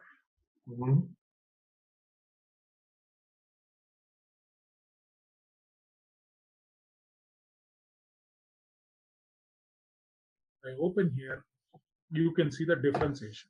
So there will be two systems for any success factors for any success factors implementation if you want to go, but recruiters will have access only for the instance. Keep in mind, okay? So they'll not have access to the provisioning or whatever it is. Okay. See, now this will be accessible. The instance can be accessible for the implementers. Administrators are nothing but RCM administrators, like that you can call them, and the end users would be like internal employees or the recruiters or the hiring managers. All those people will come over here. Okay, administrator only the RCM administrator. So for these three people, we will give the access for the instance. Okay. Okay, instance is nothing but this is the instance. How we will log in? We will be having a web URL. With that web URL, we will go and log in into the system. We will get a username and password. Okay. So how username and passwords, how the database is being managed, all those things we have to see from the SuccessFactors Employee Central side. Okay. So for recruiting, we should know how to log in into the recruitment system, which is called our RCM system, with the username and password. Once the username and password we get it, we will get into the SuccessFactors system. And when you see the system, you would able to look for this home page, and directly, if you have access for these particular modules, you'll be having it. Otherwise, you will only see the recruiting module. Recruiting tab will be there, and you will be seeing this. I'm talking about the recruiter's perspective. Okay. Whereas, do the recruiters have access to Employee Central? No, recruiters will not have access to the Employee Central. Okay. Okay. Okay. Even admin center also will not be there for the recruiters. Recruiters can see only the recruiting module under the drop down part. Okay. Not also on the admin center recruiting also. Okay. So only recruiters can see only the recruitment parts. Okay. So this, once they click it, they can see this level of things. Only they can see. I see. Okay. So if the recruiter admin, the next person, he will have some access to the admin center. He will have access. Recruiting admin will have access to the admin center with respect to only this particular recruiting module. Okay. Even in this recruiter module also, he will not have a complete set of features and all. He will have only how to manage the offer letter templates. Okay. So let me show it to you from the permission side. I'll come. Okay. So if you go to, this is the place where we will be controlling who is the recruiting admin, who is the recruiters and all. If I go to roles, manage permission roles, because if you want to learn all these things means you have to learn with the Employee Central activities. All these are the Employee Central activities and all. Okay. So permissions, in this permissions, we will generally create it RCM admin. If you search it, we might have created, if not created. So we can create it like this. Recruiters might be created. Or even recruiters also not created. Yeah, recruiter. See, the recruiter, this role grants access to RCM process and limited recruiting system administration permissions. Includes permissions for onboarding process integration only. Okay. This recruiters will have only limited access. Okay. Whereas we can have a admin called admin, recruiter admin will be there somehow. Okay. If I click it, admin, there are some system admin, onboarding administrator will be there. At the same way, we will be having RCM admin also. So which is nothing but RRA admin. It means what will happen, this guy will be this guy, see, for example, if you go to the recruiter, yeah, so that is what it will be. depends on the role, whatever the role that we have given it. If we given a recruiter role, the recruiter role will have limited role. See, I'll just show it to you. One example here. If I go to the recruiter, if I just click it, recruiter role, okay, who are the recruiters I can see over here. So for me, if you come down, who are the recruiters? Recruiting permission groups for recruiting admin, and recruiting admin is okay. So what I can see is like, we will go and see the role is there. Recruiter role is nothing but a recruiter admin role only. So I'll just go and see who are all there in the recruiters. I'll show it to you. Okay, let me go over here. Permission groups, we have to think of it. We have to click, these are the groups. Here you can see the groups called recruiter.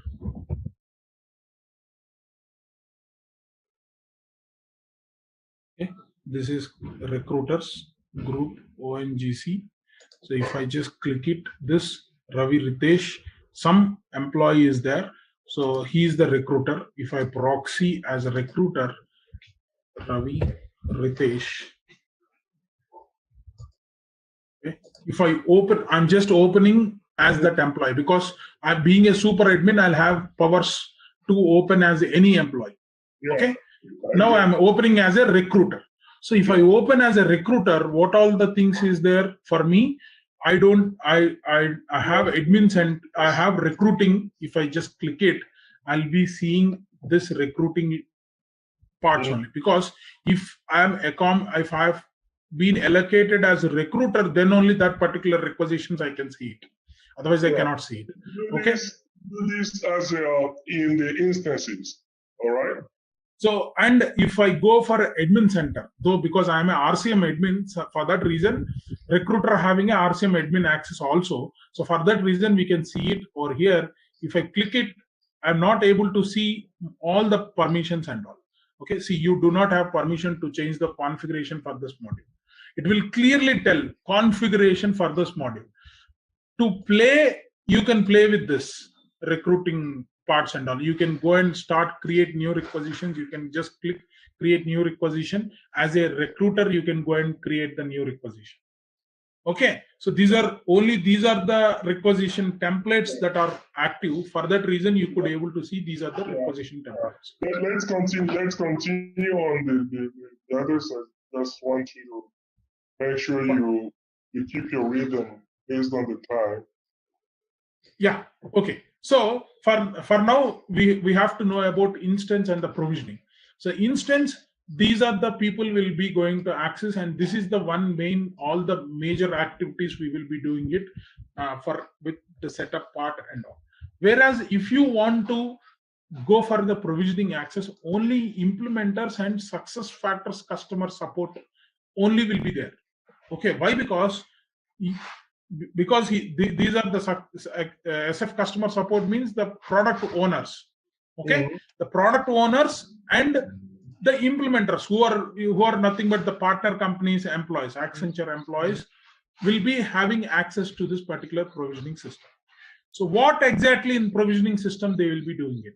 They will configure the system features, because whatever you are seeing here, okay, whatever you are seeing, whatever you are watching out, okay, whatever you are watching out under the recruiting module, what all the features that you would see it, okay, so those things they can make out over there.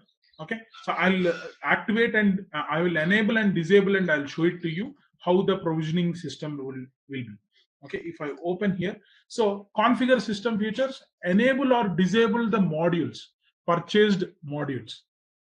Okay, so how to enable or disable purchased modules, you can see it, and how to upload the templates. The templates is nothing but job requisition template, candidate application templates, candidate profile templates, and the offer detail templates. We can load it into the system. Okay, we can load and we can download the systems, because this upload templates we will be doing it in a XML, because XML is like two ways. We will watch out the two ways how to do it through the XML, how to create the job requisition template with the XML, and how to create the job requisition template through managed templates also. Okay. The XML, if you want to upload the XML templates into the provisioning only, you can load it. Okay. So let me open the provisioning system for you. So what all the important things that set up for provisioning for recruiting module. So you are required to enable various recruiting settings, and we have to import several data modules, which are nothing but XML files. We have to download it. Okay. So for now, what we have to do is like how to set up the provisioning part. So first thing what we can do here is like, because these are the important. Now this is a demo system which is already having it everything and all. Okay. But if it is a fresh system, obviously, because you will not have that much of chance, obviously the SuccessFactors customer support team will enable, and they will be giving it to us. They enable the recruiting module. Provisioning means you have to understand, because if we want something, we will get we will go and get it from the provision store, right? So the same way, if you want to get some features for your instance, you will go to the provisionings and you will get it from there. Okay, so that is what we have to. So now here, if you see, this is a provisioning system. In this provisioning system, the main important thing for enable or disable the purchased modules. So your customer, your Walmart purchased recruitment module. So SAP SuccessFactors support team, what they will do is like, they will create one instance. They'll create one instance, and they'll give the naming of that instance is like, this is the company ID of that particular instance. They will put some name called Walmart thing, or some details over here, and they'll give one account ID, and they will generate it. Okay. So after that generating, they will go and there are some other module details also is there, because this is for entire thing, right? Compensation module means you have to enable all these things. Okay. So like that, you will be having a module called recruiting. Okay. You have to just click it, recruiting. And how you can do it, you just control F and you will get a search bar, and you can just click in that search bar, recruiting.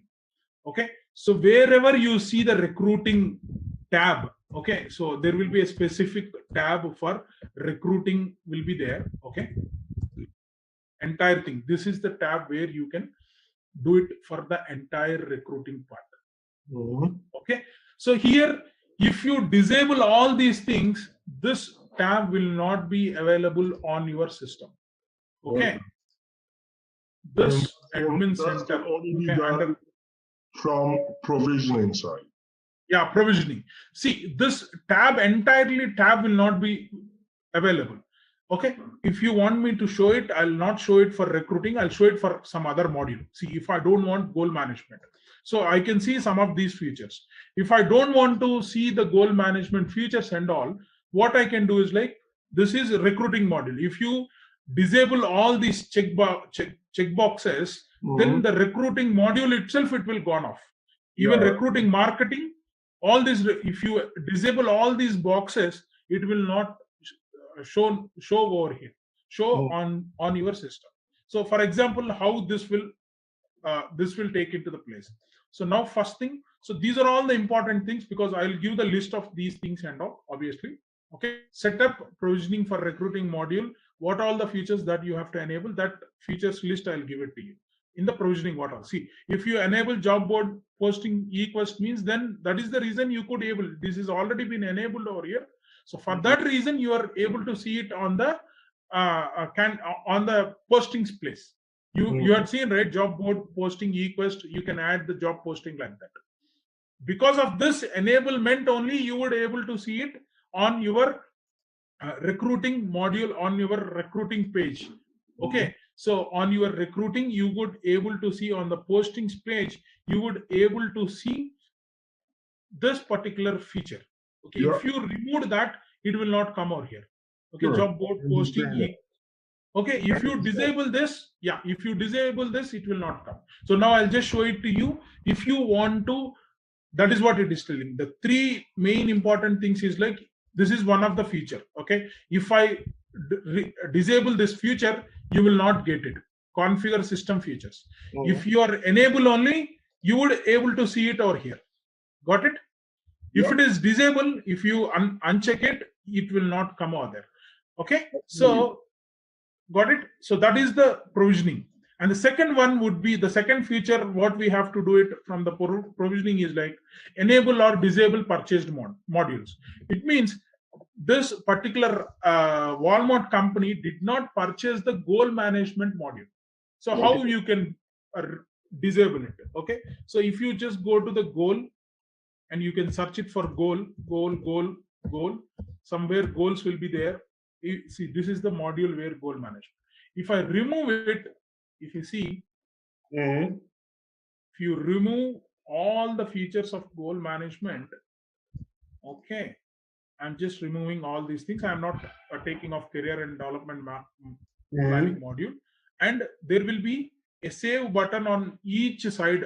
For every feature, for every set of features, you'll have a save button on the right side corner. Okay, so for this goal frameworks, we have a save button over here. While saving it, we have to, for which you are about to make changes to the provisioning settings, please enter the company ID. For which company ID you want to do it. So what is the company ID? This is the company ID, right? So this is the company ID, because for this instance, we want to remove remove the goal management. It means this is the company ID. You can see the company ID over here. Company equals to, this is the company ID where we have to copy, or we will, if we know it, we can just go over here and we can just give it. We are doing the changes for this particular one. So now I have disabled the unpurchased module. Okay, disable the unpurchased module because Walmart did not purchase goal management module. So that is the thing I have done over here. So, and if I just go back to the system, I'll log out and log in, I cannot see goal management over there. So that is what the three main things here is like. If you want to enable or if you want to check or uncheck the features, you can, each feature you can check it or uncheck it. And the second thing, if you want to enable or disable entire modules, you can do it. So now if I go to the org chart, if I go to the admin center, if I go and see, goal management is being grayed out. And it is telling, if you just click here, it is telling goal management has not been licensed for your company instance. So that is what the power of this particular provisioning system. I got it. Okay, so this is the main system. What all these three activities we will perform in this particular system, provisioning system. Perfect. Okay, so in the same way, if you remove in this particular system, if you remove your recruiting means, okay, that will also not come. Okay, wherever that is the reason this is called enabled or disabled purchased modules. Okay, so you are not licensed. Clearly it is telling, you open your system, your instance, and it is clearly telling you goal management has not been licensed for your company instance yet. Okay, it means you are not licensed to work on this particular module. You are not eligible to do the configuration for this particular module. That is what it is telling. Okay, the same way, if you remove all these, if you disable all these buttons, all these features buttons, you will not get this particular tab also, recruiting tab, to do the configuration. Okay. This is what the first thing here is like. This is what we can see it on setup provisioning for recruiting module. If you click recruiting, if you enable all these things under the recruiting module, you will get it. So this is the setup that you have to do it. If you feel like any feature is being missed out, okay, something like these are the things. If the enable job board posting was not checked, though the recruitment module was checked it, being an implementation expert, being an implementation consultant, you should come back to the provisioning system, because SF support team, they will enable the recruiting module and they will give it to us. But once after seeing of your recruitment system, you find that there was no a job board posting eQuest was not able to see it over there. So what you have to do, suddenly you have to come on to the provisioning system and start enabling of these things. Got it? Yeah. It means two things. We will be doing two things. One would be is like configuring the system features and enable or disable the purchased modules. So Walmart purchased only the recruitment module. They did not purchase the goal management module. So we have to deactivate the goal management module for that. Okay, and we have to activate only the recruitment module. In that recruitment module, you are unable to see some of the features called job board posting eQuest, which means this was unchecked.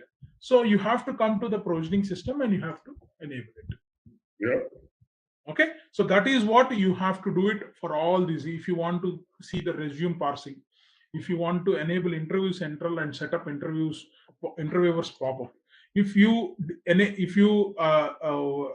see enable assessment integration, so enable job role tabs. So some of the features are not there because these might be depreciated features which were unchecked it. So if you want, we can check it.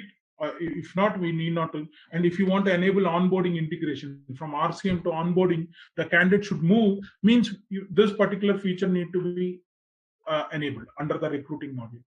Okay, so these are the things that we have to do it under the provisioning module. All right, let's test your knowledge. Here's a question for you. What is SAP SuccessFactors Recruiting Management, RCM, primarily used for? Option A, employee performance evaluation. Option B, recruitment and hiring processes. Option C, payroll management. Option D, supply chain management.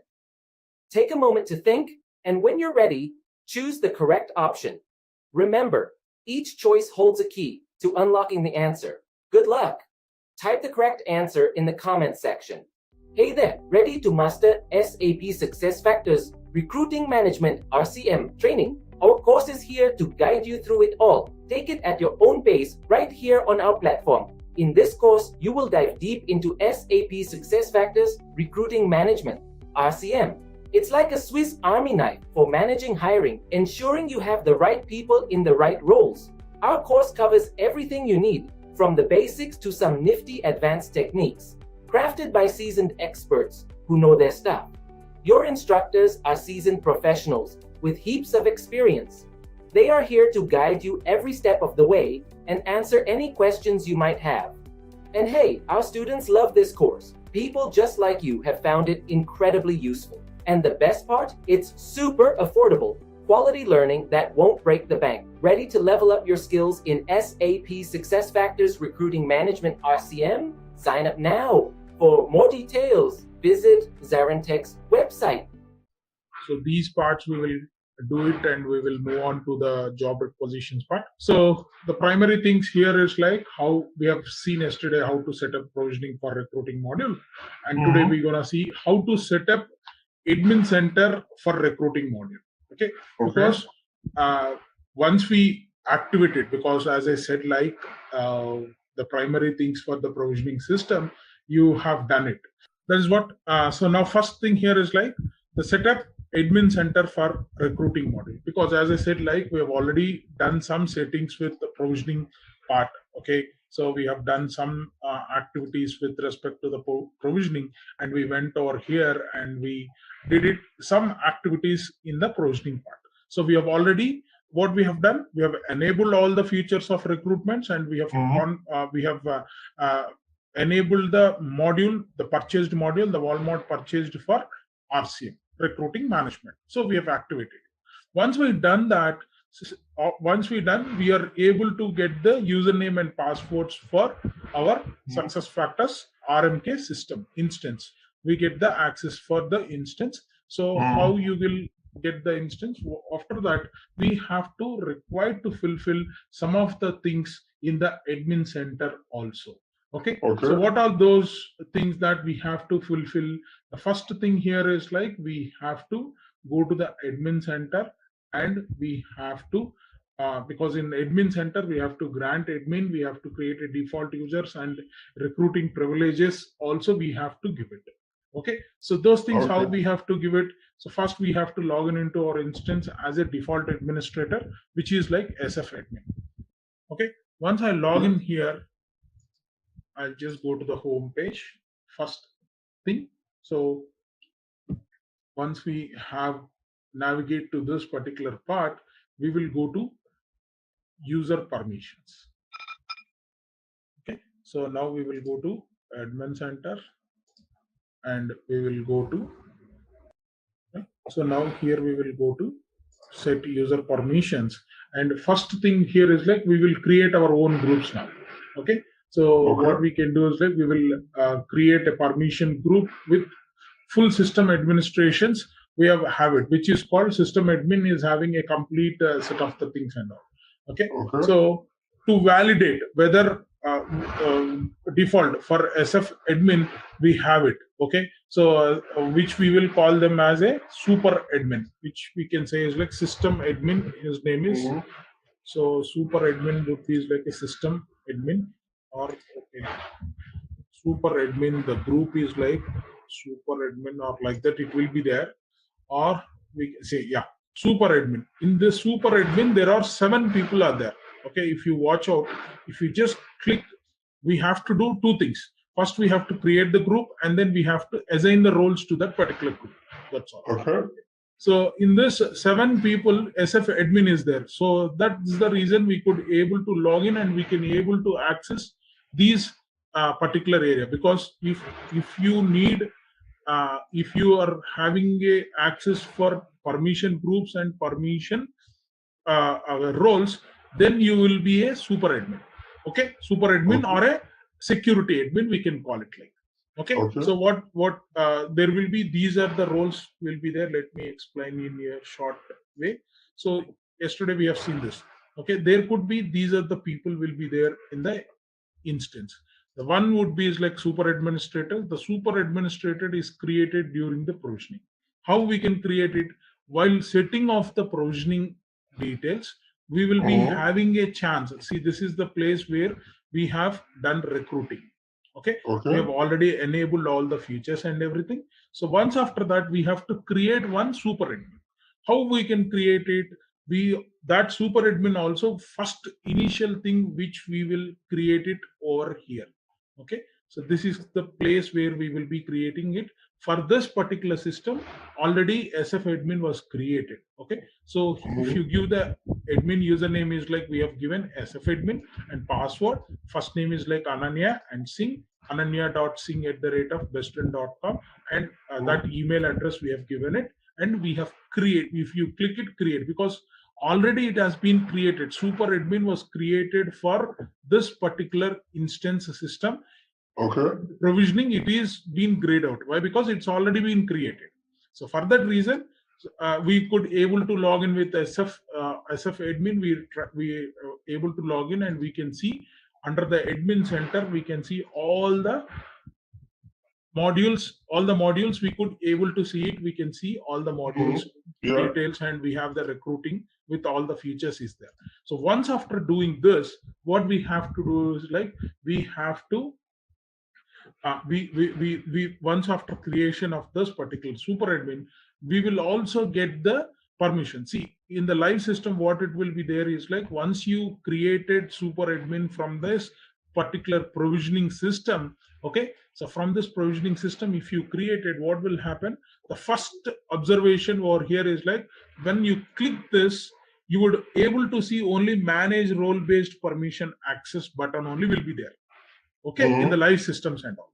Okay, after that, what you have to do, you have to go to manage role based permission access. Once you click it over there, it will be asking, nothing will be there over here. Okay, so it will ask for add user, and you can just search for SF admin. Okay, if you search for that particular user, because you are already created the admin over there, so Ananya Singh will come. So you will click and you will start giving a grant permission for that particular Ananya Singh over here. Okay, so that it will become she will become the next role. The first thing we have created from the provisioning, that is a super administrator is created during the provisioning.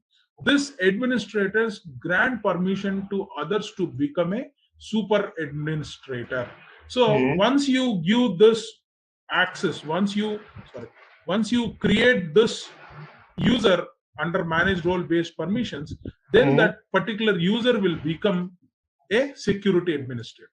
It means the security administrator is responsible for managing all security through roles and permission groups. It means once after giving that, he will get the access for this particular part.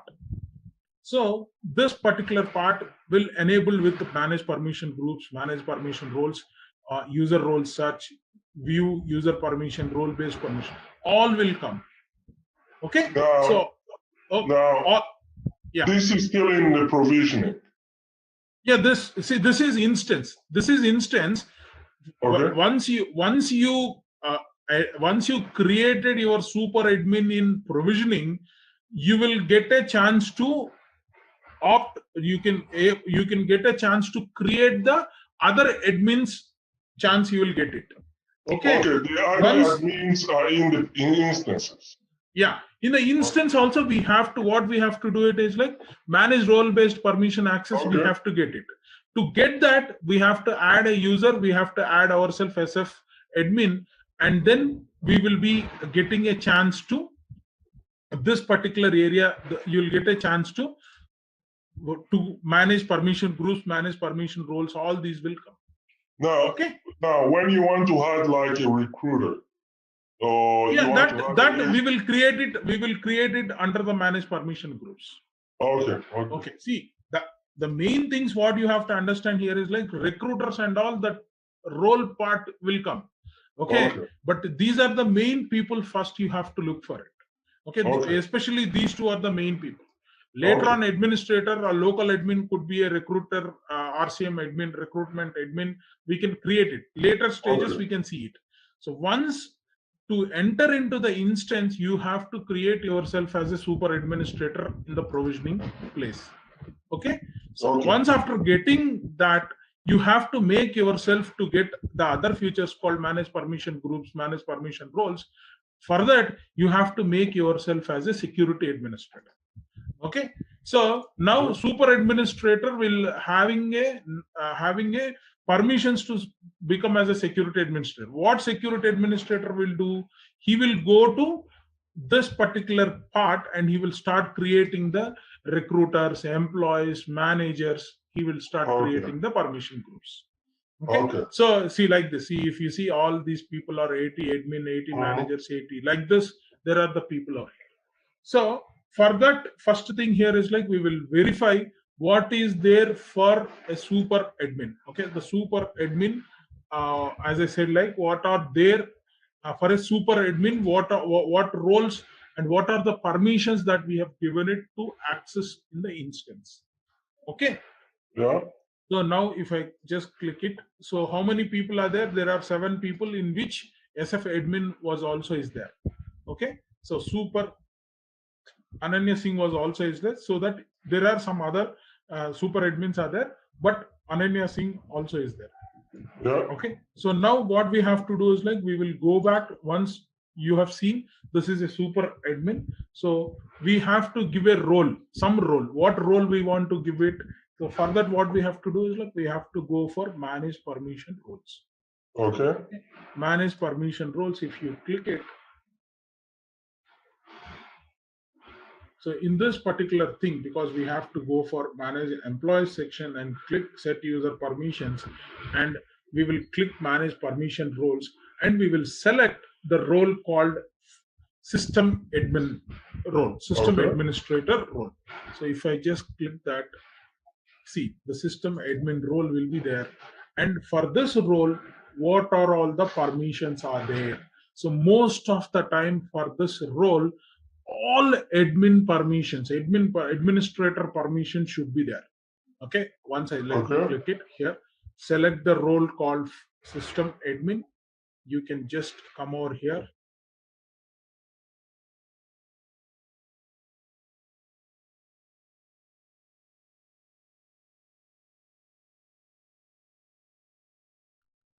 Okay, so now system permission, system admin, these are the permission settings.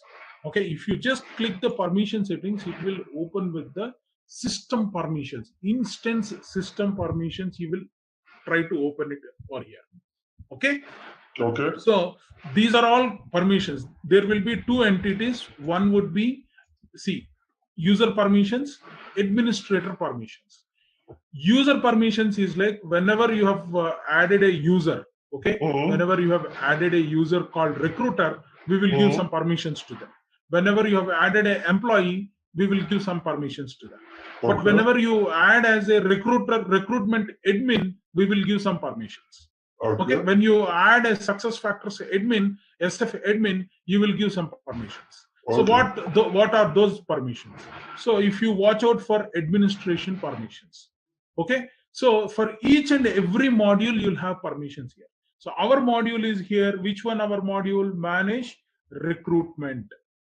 Okay, so if you watch out for it, so you can see for this is for the calibration module, and if you click it, it will says you will have for system admin. But in generic cases, what will happen in the live systems and all, you are licensed with RCM, means you will able to see only RCM details only you will be seeing of it. Okay, manage recruitment, recruiting will be there here. Oh, hires. I've seen hires.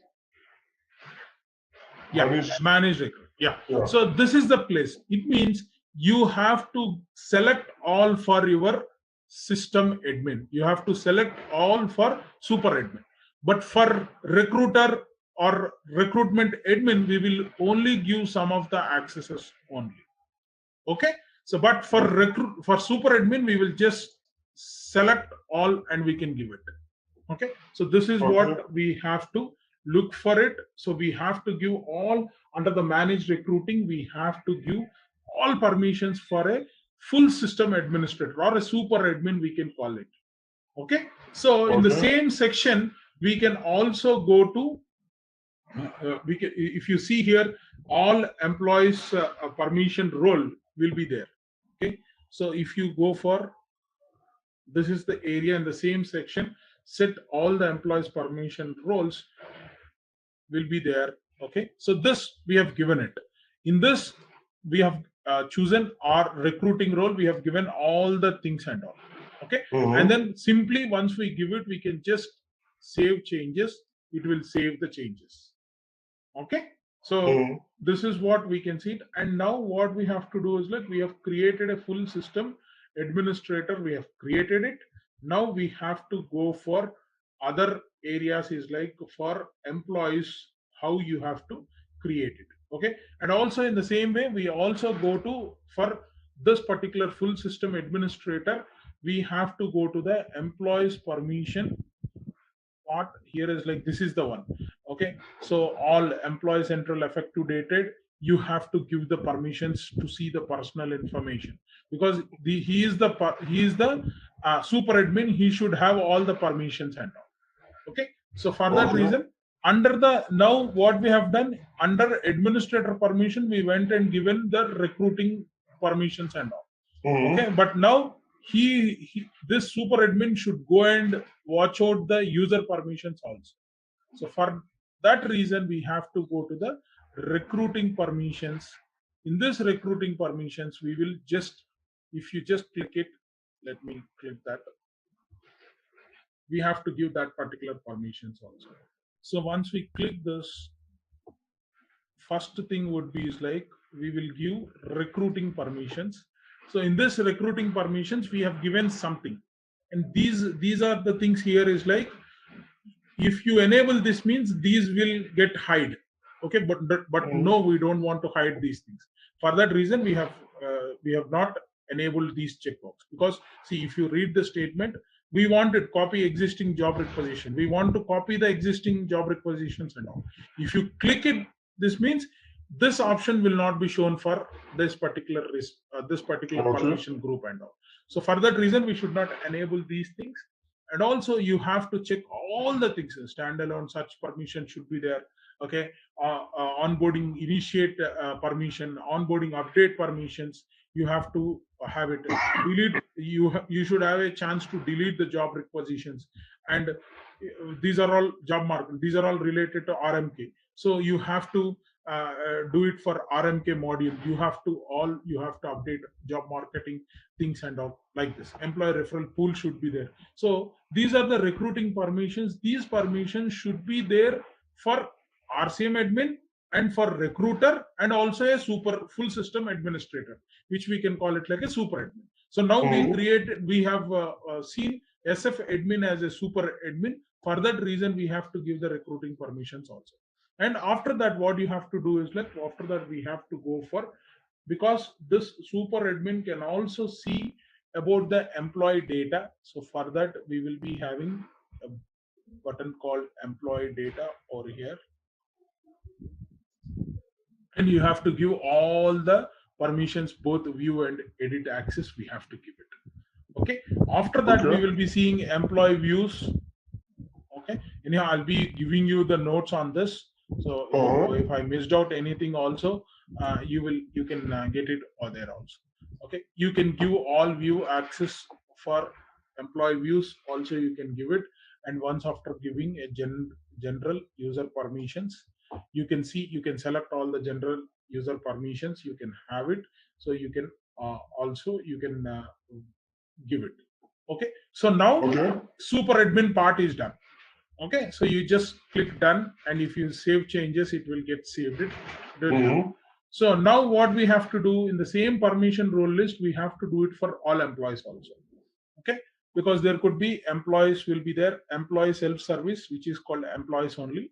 If you go to this particular role, and you have to provide which are related to, if you go over here on this particular role, you might be seeing all these things over here. Okay. So already recruiting permissions, they can see the career tabs, they can see employee referral pool, employee referral job specific, they can see it.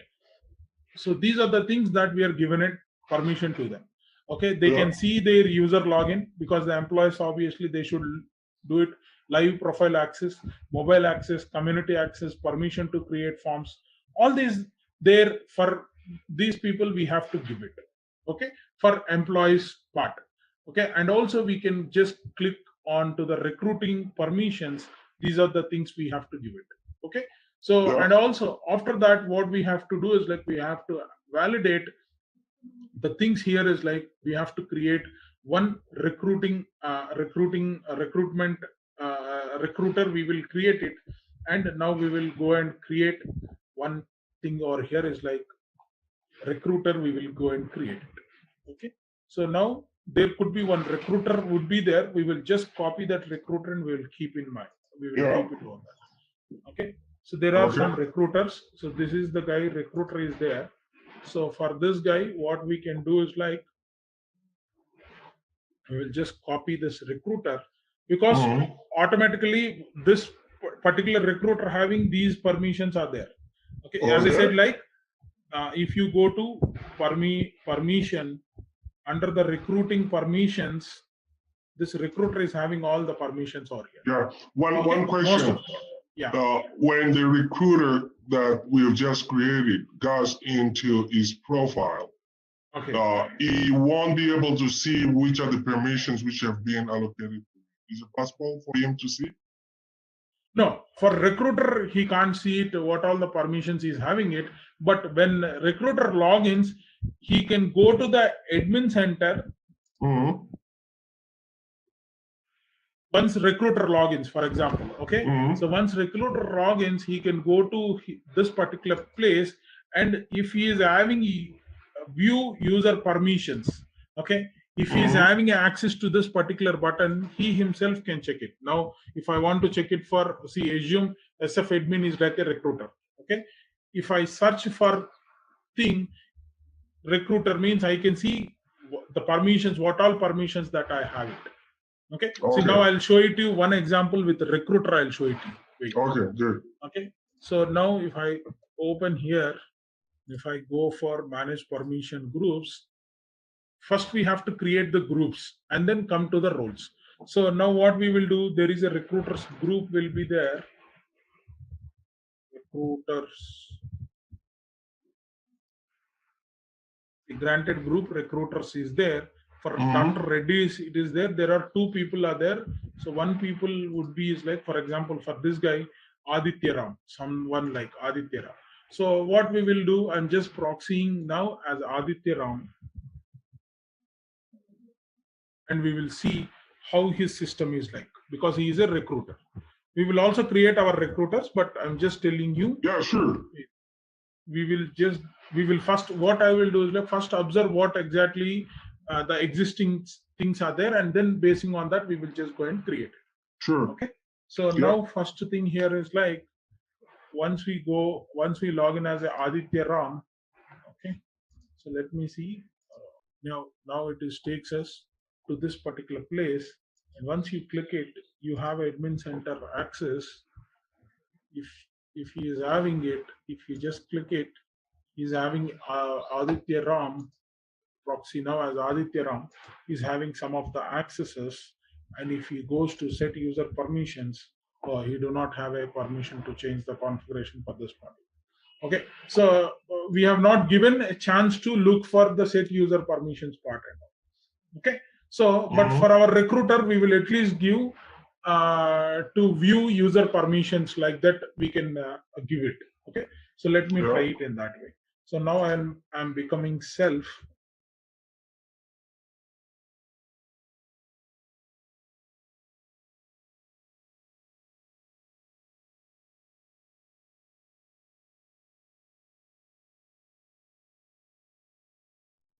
So what I will do is like I become now as Ananya Singh, and I'll go to admin center.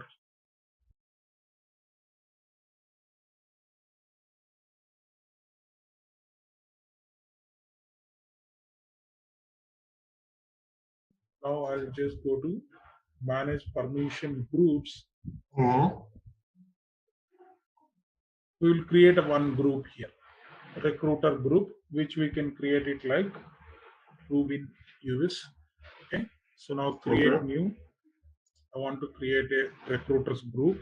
So RY, I'll keep it RY recruiters. So how I can add the recruiters here?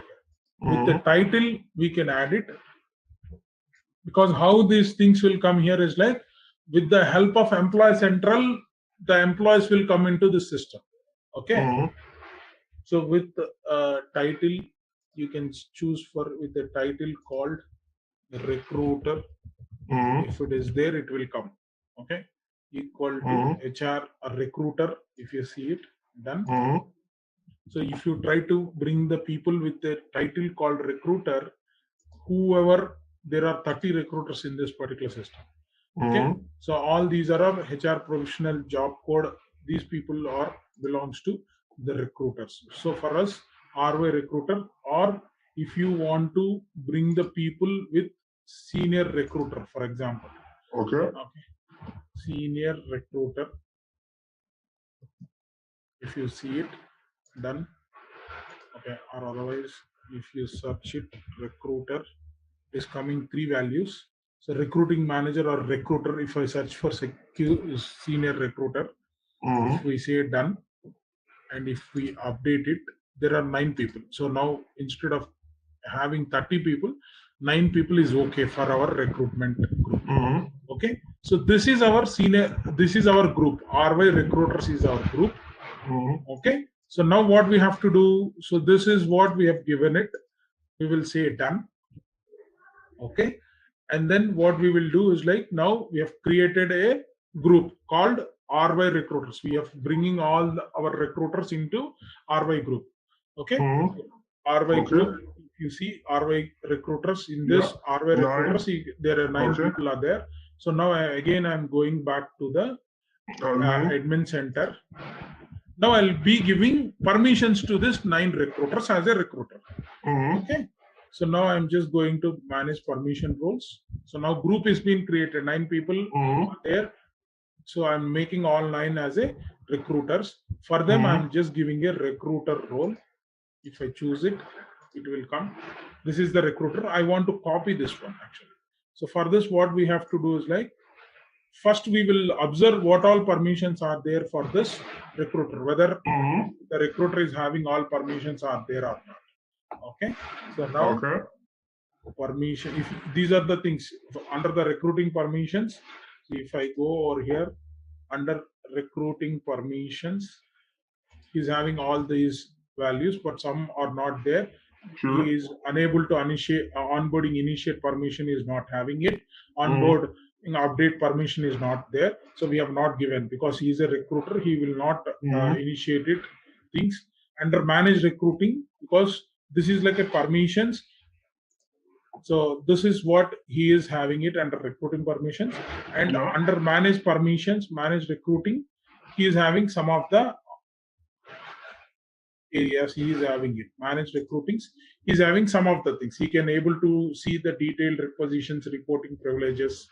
Okay, export new hire candidates, manage recruiting, like this, manage job posting header and footer, manage offer letter templates. Like this, he is having some permissions, but some are not there. Enable job code mapping, reassign offer approvals. Like this, he is not having something or it. So we have not given that. Okay. So, and after that, what we are gonna see here is like, because these are the things that we have observed to give it for this particular one. And he can also go to this guy will go to this particular part also. So these are the permissions. This permission we're giving to all the 9 recruiters, correct? Yeah, 9 recruiters. Anyhow, I'm just observing this things, and after that I'll copy and I'll add those 9 people over here. Okay. So reports permission, obviously. General user permission is like he can able to log in and he can see it. So these are some of the things that we have given it. So for Employee Central, he can able to see the employees detail view part. He can see employees business phone. All these things are there. Okay. So now what we have to do here is like, I'll just cancel. We see, yeah, there are some adequate roles are there for the recruiter. We saw that, and we will go to this thing. We will take action, copy the same recruiter, copy of recruiter. I'm just putting it RY recruiter group. Okay, RY recruiter. RY is right, nothing but Rubin Ivis. Okay, we have RY recruiter group, and I've created is as done. So it will come. RY recruiter group has come now. Okay. So now this is inactive. We have to make it this as a active. So how we can make it active here is like, once we come over here, we have given all the permission, recruiter permissions and employee data view permissions, all those things, something we have given it. But I want to grant this role to someone. For whom you want to grant it, you will just go to add, and here the permission group, you can just go and select it. You can select it with our recruiters group. Okay, PY recruiters group. It means for all those 9 people, we are giving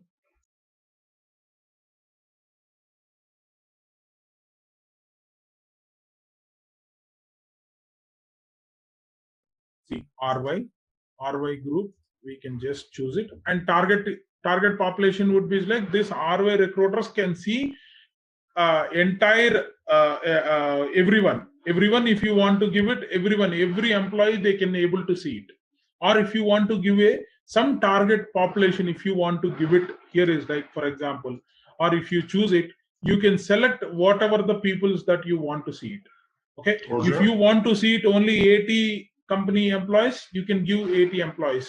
If you want to see AMS recruitment group, if you want to see like that. But I want it, my recruiters can see everyone, whoever in the system, they could able to see it. But what level? Only they can able to see they can only view, they cannot go and edit it. So such that kind of permission we are giving it. So it means ROI recruiters can see every employee in the organization, but a very limited way. Whatever the permissions that we have given it, that permissions only they can go and see. So for that, we have added these people like this, and then in the bottom you have to save it perfectly. If you do not save it, it will not reflect at all. Okay, so now save changes. If you see it, you could able to see it. Okay, RY recruiter, which is grant access to RCM process and limited recruiting system administration permissions, include permissions for onboarding process integration. So like that, something we have RY recruiter having this particular role is there, RY recruiter role, and the group of people are 9 people. Which are the group of people? RY recruiter group only. So now what I will do, I'll just go and search for one employee over here, for example, who are there in the groups. We will keep remind them as a recruiters. We will watch out once the configuration is done. We can watch out. So we will keep remind a couple of people: Stephanie Decker, Jenny Ding. Easy names. We can. Yeah, but how did you? Yes, but we didn't create the name of what the recruiter that we had it in this group. Did you create? No, that is what we have named it, right? RY recruiters. All these belongs to RY recruiters group. Yes, but how do you create the name to be part of this group? Name, while creating the groups, we have created this, right? Here you can mention it like this. Yeah, here I've mentioned. Yeah, but how did you choose like Jonathan is part of this recruiters group?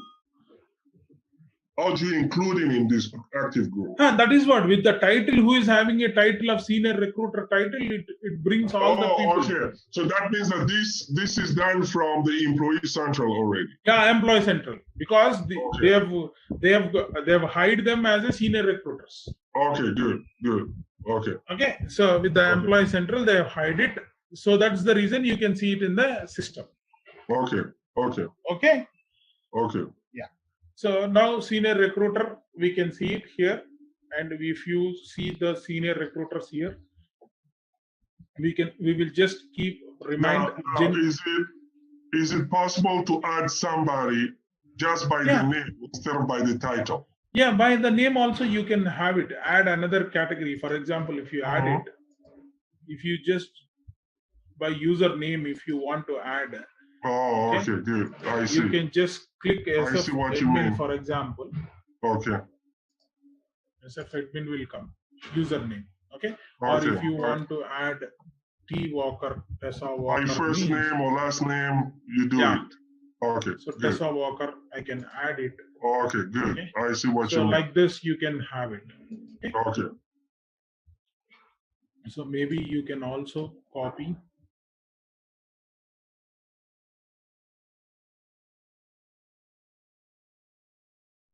Maybe we should add him here, add another people pool. You will go to the username, go to Tessa Walker. Some other employees, T Walker is his username. Choose him. And if you update, it will become 10. Okay. Because T Walker also added. So if you see here, perfect. I see what Tessa you mean. Gold Walker. Okay. So earlier we have 9 people, and Tessa Goldwalker, we make Tessa Goldwalker as a recruiter also. Okay. So this is what we can do it like this. We can create a group of people. The groups we can create it even for Tessa Walker. Tessa Walker also will become Tessa Walker. She also become a recruiter. Now I'll just want to see what is having a access for Jenny Ding. Okay, so for example, Jenny Ding, if we want to see it, I'm just making a proxy now, and if I go for Jenny Ding, okay, so if I go to Jenny Ding, so Jenny Ding will have a recruiter access, whatever the permissions that we have given it in the RY recruiters group, RY recruiters, it will come. Okay, RY recruiters role, see Jenny Ding is having access for recruitment module, and in admin center, if you just click it, she's having some permissions which are related to recruiting. She can see some list over here. Okay, so these are the permissions that we have given it under managed recruiting here. Okay, So for that reason, she can able to see it. And if she goes to recruiting tab, she become as a recruiter, and she can able to see the recruiting related things and all. She can able to see it. Okay. So this is what, because these are the things that she can able to see it, and she can able to create new requisition also. She can able to create new. Okay, if she want to create a new requisitions order, basing on the permissions only, the requisitions can be taken care. Okay, so that is what so most of the permissions that we have given it, we have said that parts and all. Jenny, this particular employee will keep remind, always we will play with Jenny Dean as a recruiter. Okay, so now this is the setup from the admin center for recruiting module we have set up. Okay, so now the next topic which talks about here is like, we will talk about the signature, the configure, create and configure applicant status part. We will see it. Yeah. Okay. Can I ask you a question quickly? Yeah.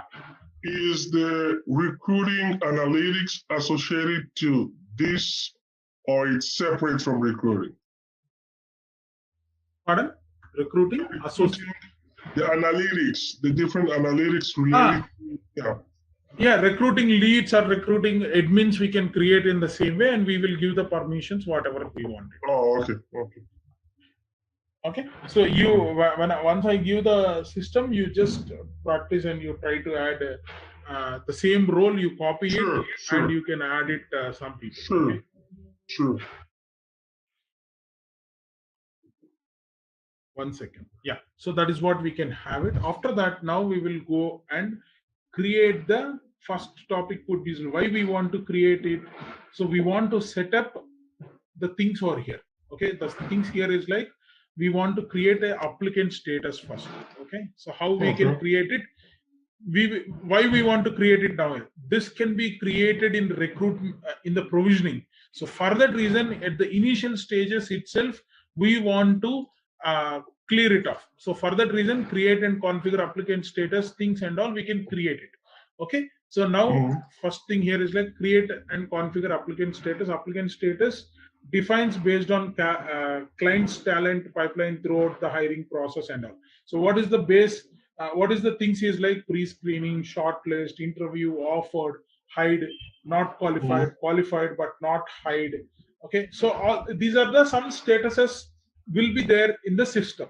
So for each and every system, so for this we can go, if you want to have the same things, the same status names or in progress or disqualified like this, if you want to just go and check it out, those things what exactly is there, the same application status that you want to create it, create a status set, create a new status set from the base set, like that you can create it. So for that reason, first task what we have to do is like, first thing we will log into the provisioning system. Okay, so first thing what we have to do is like, we have to go to the provisioning system.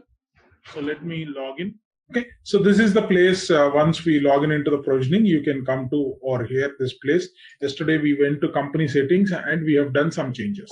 In the same way, if you scroll down, you will see manage recruiting. So this is the place where entire recruiting related things that we can see it in the provisioning system. In this, the first part, we will play with these job requisition templates and all. We will come back. So now first thing here is like, we can have it applicant status configuration. If you just click it, this will come. Okay, so now what it is telling, there are already some status sets are there. Okay, so if you want to select any new thing, if you want to add new, you can add it. Or if you go and want to edit the base set, okay, there will be a base set, as I said, like, so if you just click it, see now what exactly for Satyam BPO Limited, some employees there. Okay, so for Sony status set, if you just click it, what is the Sony status set would be here is like, if you just scroll down,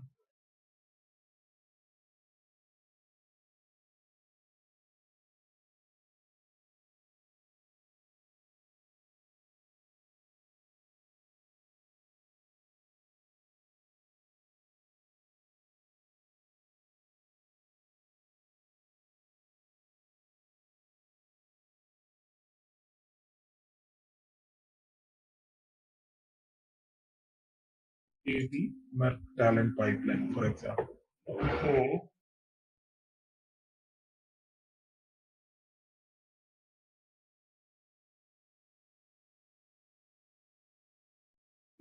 I can see here, this is the scroll button. See, here each and every thing is there. See, forwarded, invite to apply, okay, default, auto disqualified, requisition closed, withdrawn by candidate, in progress status is like the during the screening they have shortlisted it, okay, and phone screen, interview 1, interview 2 completed, client. So like this the status will be there, okay. So these are the things. If you want to add any new status, if you want to add, you can just create the new status from the base, okay. So these are the some base sets are there, okay. So to create a new status set for your organization, you can choose from these parts.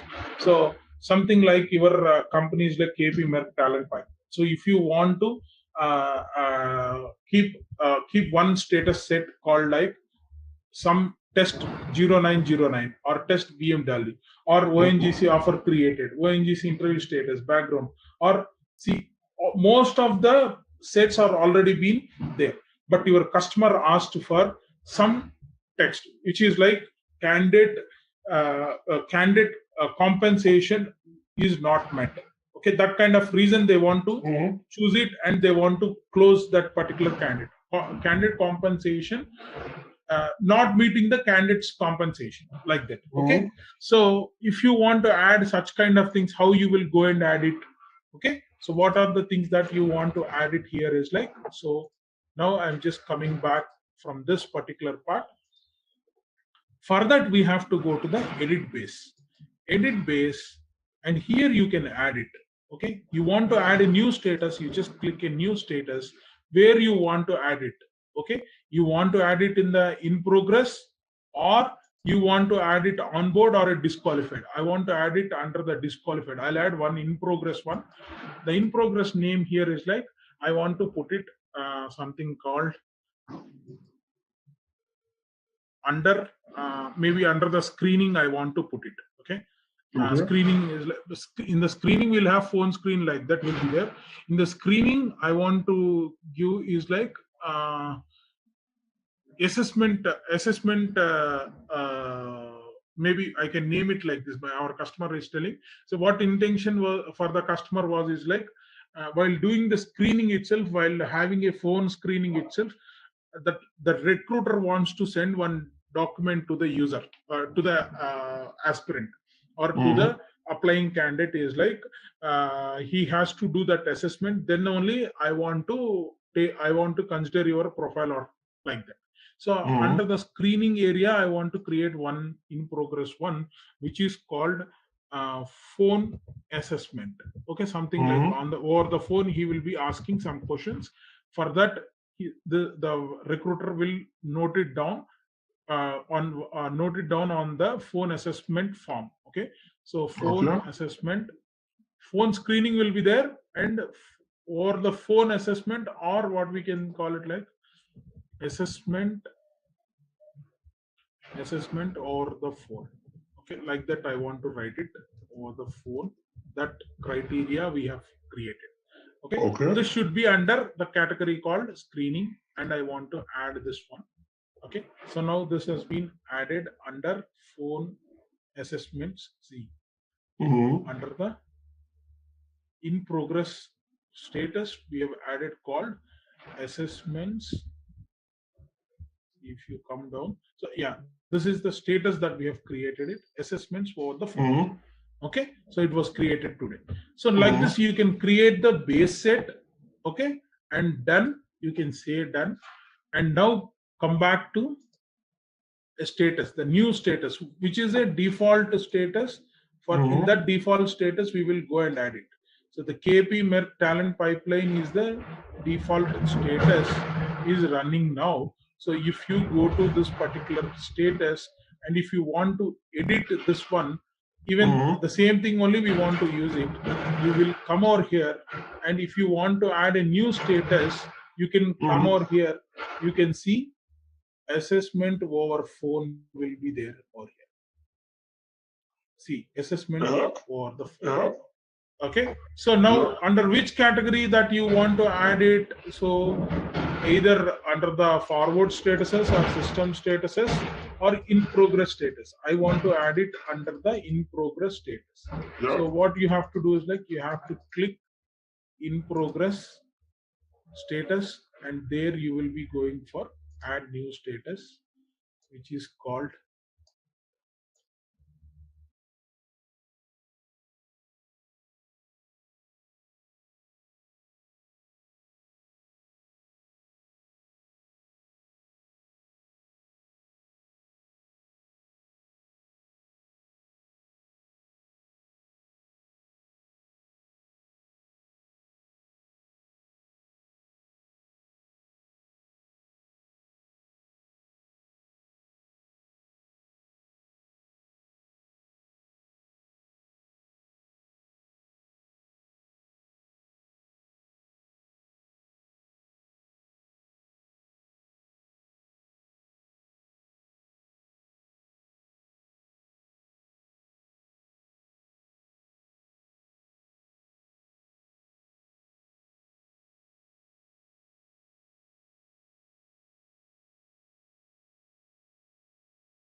for this only we have added somewhere assessment over the phone.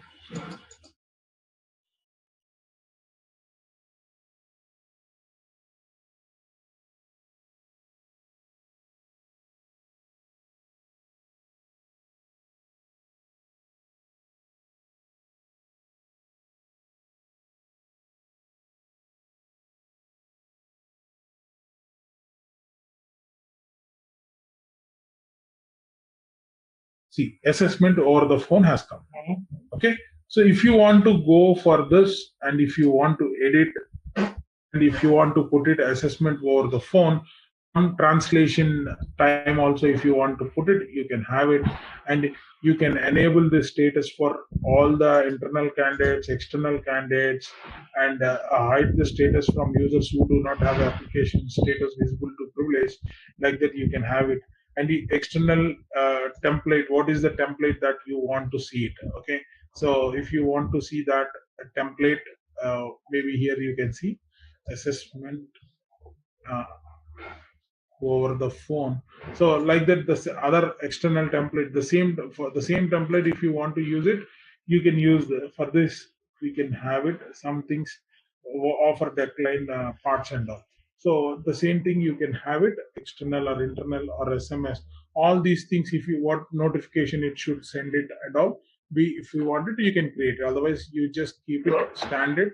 And this will be this option can be selected by hiring managers, HRBPs, recruiting coordinators, recruiters, and for job requisition originator. Yeah, we want, and it should be visible too for all these people also. Okay, so that is what we can see it, and we can say I am done. Save changes, and you can say I am done. It will be in that particular KP Merck talent pipeline. Applicant status will be there. This is the way we can see it. Now, what is the thing that we want to see it? We will go to our system. So the job requisitions. If you go here, even in this instance also you can see it, but the base set but you will not see here. Also you can see it here. Also you can watch out. I'm just becoming self as a super admin. And here also you can have applicant status configuration will be there, but to create a base set, it will not be there. Okay. So see, now if you go to admin center and you will go to the recruiting, and if you click it here, and you will be having a applicant status. Okay. So if it is not there, you can search it. It's there. I see edit applicant status configuration. Yeah, edit application status configuration. So if you see here, the default one is like this is the one. So where we have added forwarded invite to. See here is like if you want to add a new status, you can create it from here also. But there is no option to create the base set. Okay, for base set, obviously you have to go to edit base. See, only add new is there, but edit base set was not there. If you want to add any new things, this thing here is like what are available, what are SF has given, those things if you want to add it, you can add it. But your customer says, I want a custom field called assessment over the phone. So that thing will not come in the instance. For that, you have to go back to the provisioning system and you have to add it from there. Okay. So this is what you can see it at applicant area. The first thing here is like, so now if you see here, it will come over here. So all the things here and over the phone has come. Okay. So here also you can have an edit. I did not put the translated value, so I'll just copy. Okay, or the label, I'm just giving this one, and the candidate label also this one. Some assessment spelling is wrong, so we will change those things. Okay, something like this. Okay, so this we can see it, we can show it, and we can save it. Okay. So this is what we can do it, or here under the how to create and configure applicant statuses. So this is the way that we can do it. So what are the tasks that we have done it? The first thing here is like we went on create a status set itself from the base set. After that, we have configured the status options. We have configured that status option under, and we have created the new status part. Okay. So this is what we have created, the new status. So now next thing here is like, the other things here is like identify recruiting operators. So for that, I'll be opening RCM workbook. And if you go to the cover sheet or a table of content or recruiting roles, if you see it here, these are the roles will be there. Okay. So these we will call it like identify recruiting operators, we can call them. Okay, because all roles in recruiting are based on a relationship to the employee in the employee data parts and all. Okay, so because whatever the data, see, as I said, like who is having a senior recruiter title, we can make them as a recruiter. Okay. So this is what we have to always, we have to keep in mind. The letter role that represents here. Okay, O means originator, G means hiring manager. Okay, R means recruiter, P means coordinator, S means sourcer, W means second recruiter, Q means VP of staffing, V means all approvers, C is a candidate, GM is like managers, upline managers, managers, HR, BP, GH, recruiters, managers. Okay, so these are all these are the formal actually name that SAP uses. Yes, SAP use it. Okay. So basing on these things only, each and every field permission also we can do it. Okay. So for a recruiter, see in the requisitions, for example, if you open a requisition, okay. So if you see one of the requisitions, if you see it, if you are accessing as a recruiter, how the system behaves, we know it now. Okay, so we have given, we have added them into a recruitment group, and we will see the system and all. But the recruiter, if the recruiter wants to open, what exactly these operators will talks about here is like, whenever a recruiter trying to, for example, if you go to recruiter Jenny, or Jenny, if you go for Jenny Ding, if you go as a recruiter, when that recruiter is trying to create a new requisition,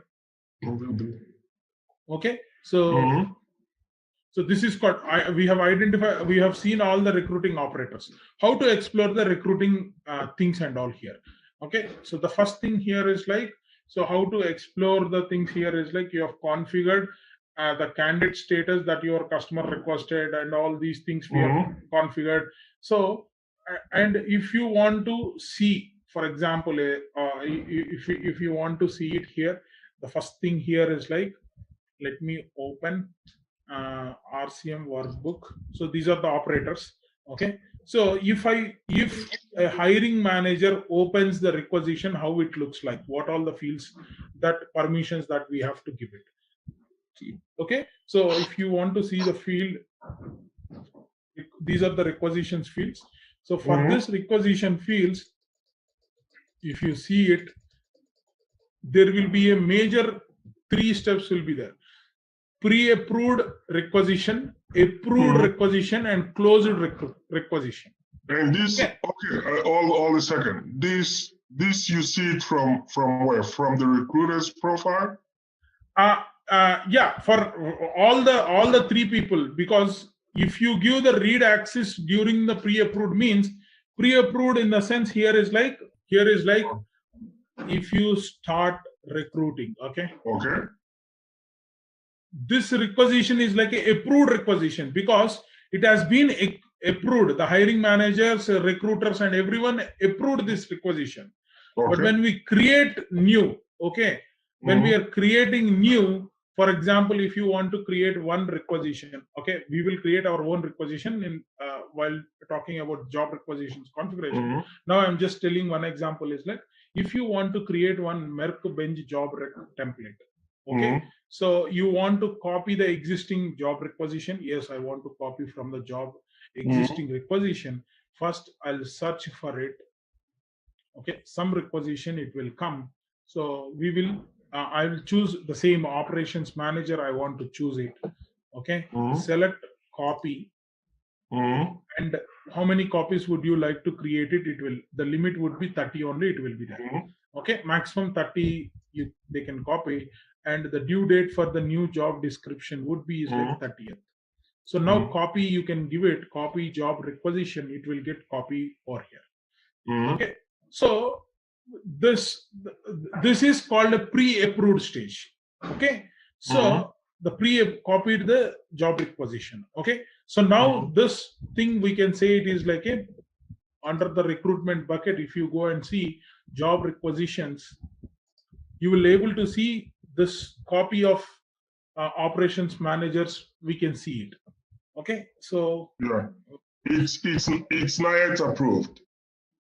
Yeah, it's if you see the once after running of all the levels, then it is called approved. Now you see all these different requisitions here. How do you know when you look at it, you say this is approved and this is not approved? Yeah, see, if you'll have an option here. Okay, job requisitions pending approval means you can see all the job requisitions which are at the pending level. Okay, and if you are approved requisitions, if you want to see it, you can see it over here. So the approved requisitions are open requisitions. Yeah, open job requisition. Closed means obviously the closed requisitions. Once the hiring is done, you have recruited somebody already. Yeah, recruited somebody already. Okay. Okay. So open and pending, if you want to see open and pending means it will club with these two and it will come. Okay. Open and pending job requisitions. Okay. Okay. Oh, and all job requisitions means you can see entire job requisitions. Okay. This is like a recruiter's view. Okay.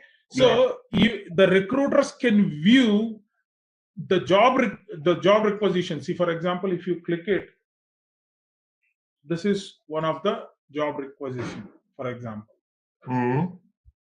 Okay, it is opening like this. Okay, see this, the status it is telling open. Open means this job requisition is in approved stage. Okay. See here there are some status here is like, so some of the status, whatever the status that we have created, those status will come over here. Okay, so this is like a separate status. We will call it like status button will be there. So there will be a requisition status. This is, we can call it like requisition status. So filled, hireable, hide, hold, interview, offer, onboard, open, phone screening, shortlist. Like this, these are being created. But in real time, we will have only 4 or 5 values. One is called open, close, on hold, and we may be having a maximum of 3 to 4. this is a demo system. They created a plenty of these things. How this can be created, we will create with the pick list values. Okay, so that while doing the field values, we can, I'll just tell you. So if you see under the job requisitions template, you will see this particular template, right? So I'm just going to the workbook called requisition templates. In this, there will be a status called, which means requisition status. So this requisition status is a pick list. That is what I'm telling you. What is the pick list it has taken? Status pick list. And this is a required field. Required field means, you see, this is a star mark will be there. Without required field means this is required field. If you put it true means that is a mandatory field. They have to fill it and they can approve that requisition and all. Otherwise, if you did not fill that value anything, it will not approve that. Okay. So for that field we have put it, and we are telling here, these are some other things are there. So, and we are telling here that I want to give a only read access for the originator or for the hiring manager or for the recruiter during the pre-approved stage. This field is set up as an admin. Pardon? You set up this field. I mean the workbook. Okay, in this workbook, all these different fields, you set them up as an admin or a super admin. Yeah, that is what. See, what I'm telling is like we can do the permissions. We can give the permissions with each and every field. We can play with. Okay, good. I see. Okay, yeah. So what play they want to do it at pre-approved time, they want to play like this. Okay. And in the approved stage, they want to play like this. See, for that reason only, status for a recruiter, right access is there. That is the reason the things here is happening over here. Okay, we could able to go and edit it because we have given a right access. Okay, so that's the reason we can go and open it. For example, if you go to job requisitions, for this is already approved stage. Approved. Yeah. Okay, for hiring manager, we have given a read thing.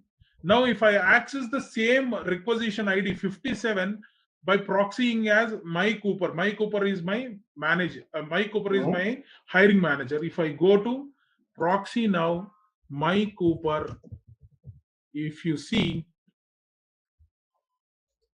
okay, my Cooper, if you start with.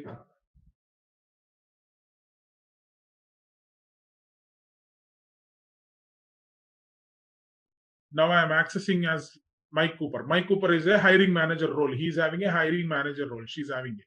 Okay. So now once she goes to recruiting and search for a operations manager, once she opens this requisition, if she sees status thing was having a right access also for this particular thing. Okay, because this workbook and this system is different things, but basing on that, if you give right access here, it will be shown a right access over here. Okay. So each and every field, how you want, you will be having these three roles: read, write, none. None means nothing will be, nothing action. You cannot, you will not see that field at all. Okay. See, why you want to play with this operators is like, because whenever, see, for example, what will happen for a business unit head, when he wants to see requisitions, he just want to see only few information. Okay, you don't want to see a complete requisition setup.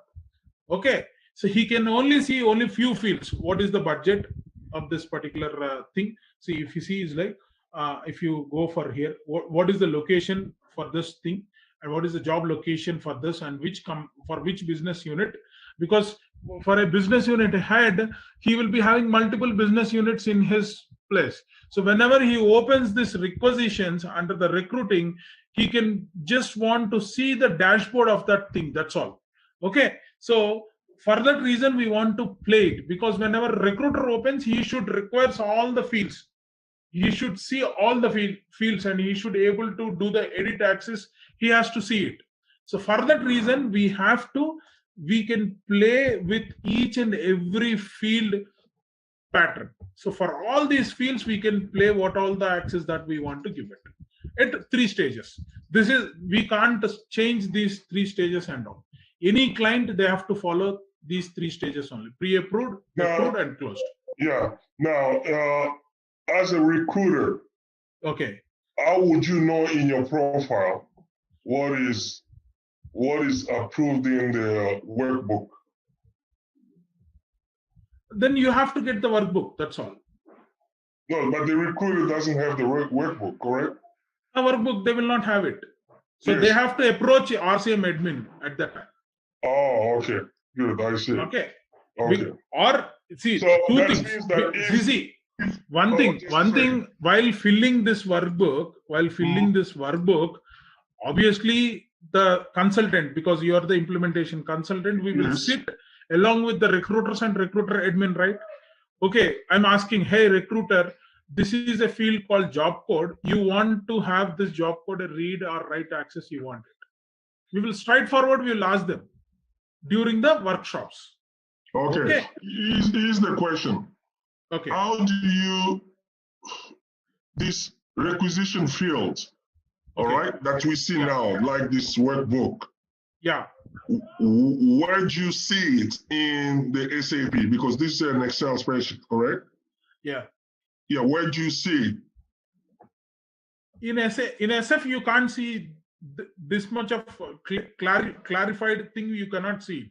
Oh, if you are having a, see, for requisition status, you are having a write access, you would able to see that. For that reason only, you are having a edit access. See, for some of the fields, not in terms of the recruiter, but if I am a security admin or a super admin, all right? Yeah. So that case, we have to follow with the workbook only. Depend on workbook only. In the system, we cannot see it. We have to test it in this way. Proxy now as recruiter and see each and field, okay, whether this field is having edit access or not. Yeah, so you see them in the permissions. Yeah, in this permissions, you can't see it. Okay, you have to open the things over here and you can watch out here only. Okay, other way here is like we will be going and seeing in the manage templates. We will be able to see it. Each field wise also we can see it here. So if you go to the manage templates and you go to the recruit, this is the place where we will be doing the configuration. Okay. The job requisitions.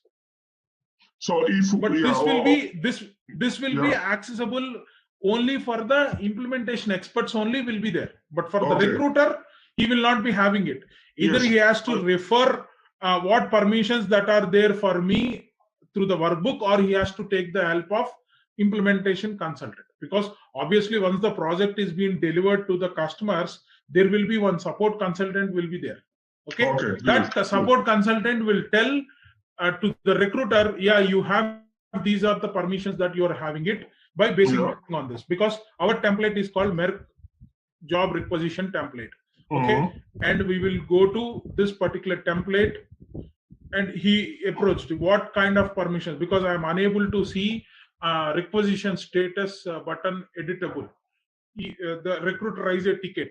Okay. So the admin, if RCM admin having a chance to look for the workbook, he can go and he can watch out. Otherwise, what will even RCM admin also will approach a support consultant and asking the support consultant what permissions I am having it.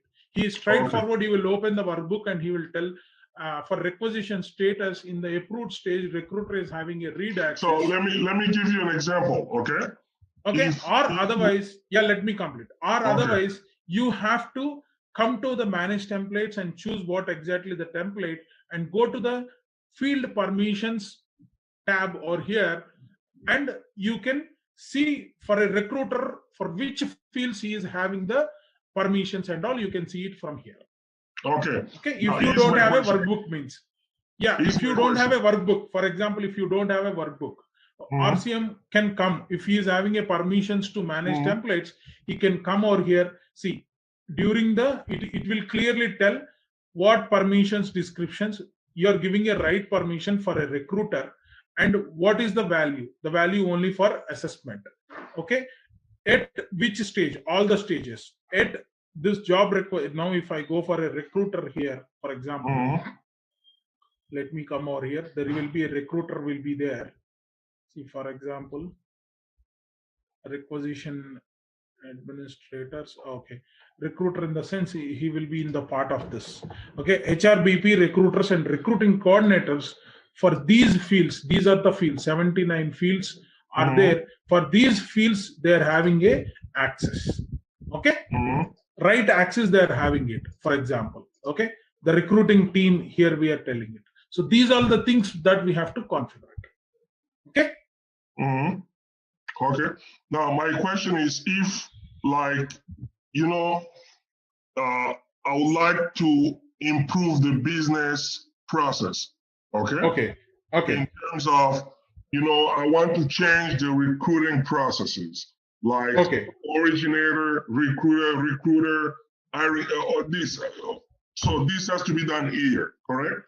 Yeah, all the things. If you want to remove permissions also, if you want to remove it, I don't want to give the permissions to HRBP or right access. Okay, for example, if I don't want to give it, see all the operators, what are the operators are there, you can see the operators over here. Okay, good.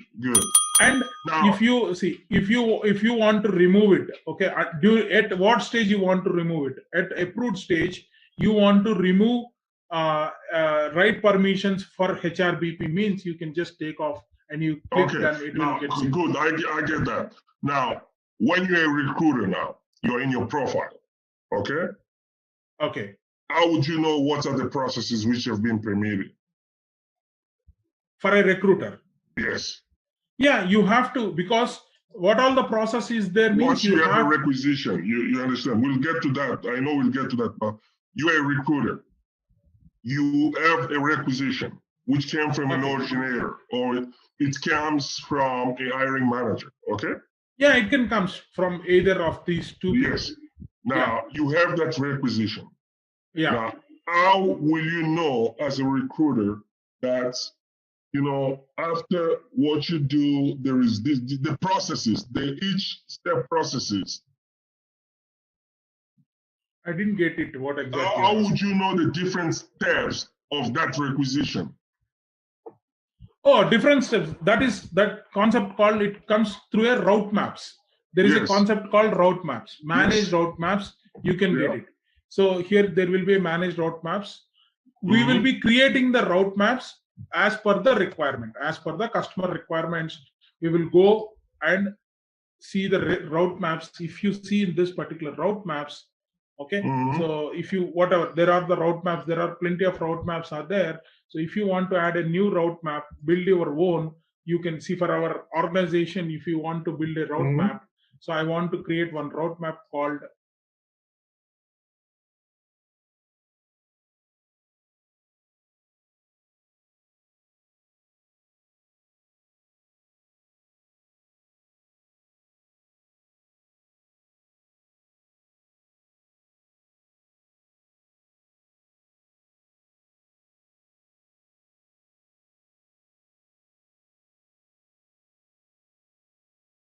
so this is RY requisition route map.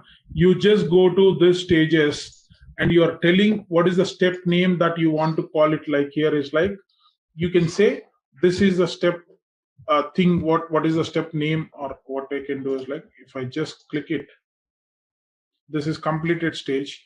Okay. So if you want to have it, you can tell this is like a pre-approved. Okay, good. I get that. I just don't want to take much of your time on this. Now, we are in the requisition as a recruiter. Yeah. So this is, yeah, here you will tell what role this at the pre-approved stage. If you want to give it originators or originators manager, if you just click it, if you can give it originator, it will take us to the originators stage. Okay. So now, and this is the area where you will be creating it. step description is like pre-approved stage. Yeah. So the originator will originate the step. Okay. And after that, you will go for a next step is like you will be approving approval step. Okay. Approval step, if you want it, here is like here also you can just go and select a recruiter or a user. You can create him as a user. Also you can click it, or if you go to the custom, if you just click it and enter the role called R. Okay, R means recruiter. Okay, so it will take it, and if you just go to show advanced, and if you want to give any values also, you can give it. So custom enter role value would be like R, you can give it. Perfect. Let's go back to the recruiter one when it comes to going from a requisition perspective. Let's start in the requisition as a recruiter. So now if I just go to the recruiting, so she's a hiring manager. Okay, she can go and create the requisitions, create new requisition. Okay, or what I'll just show it to you. There is a place called assign recruiting area will be there. See, if I click it,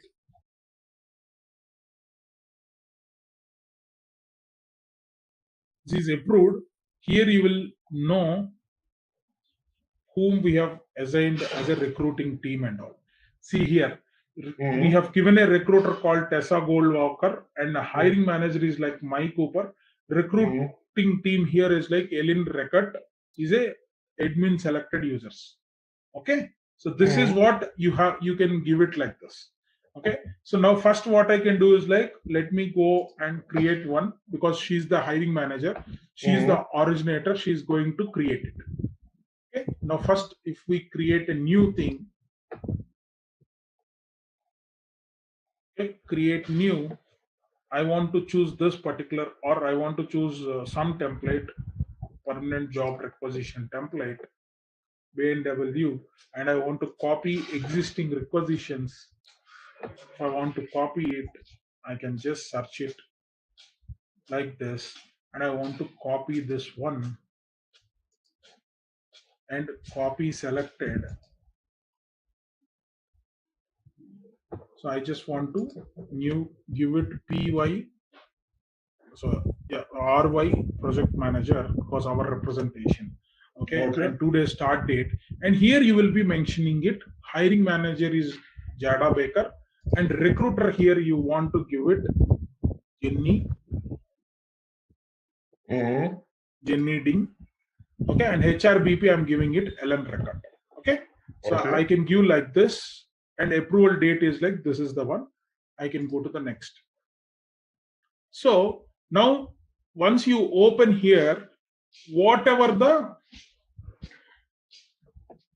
error application set is not configured properly for this template. Okay, so now what I can do is like,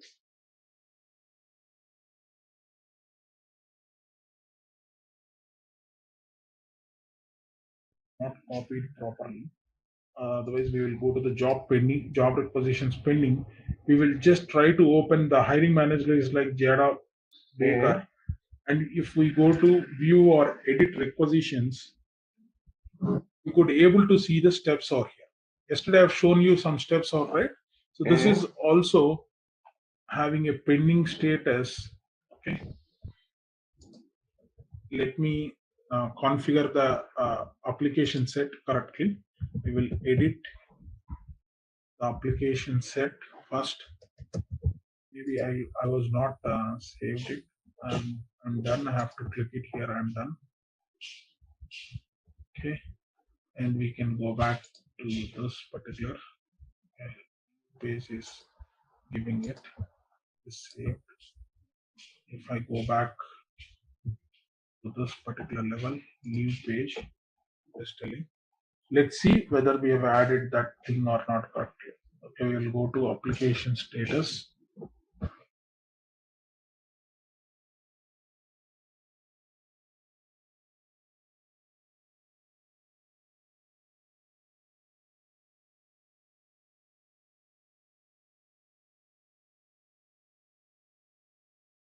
We have given now, perfectly we have given it.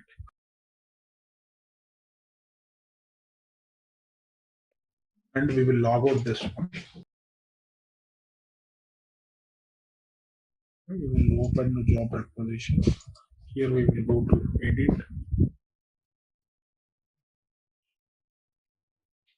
applicant status.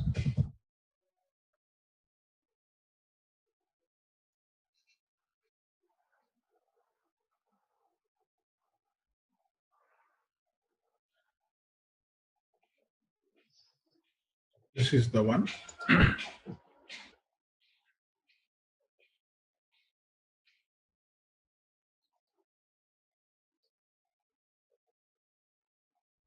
Some problem why it is asking for.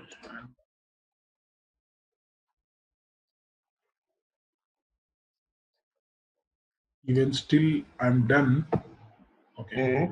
Now it is saving. Okay. And now if I go back to admin center,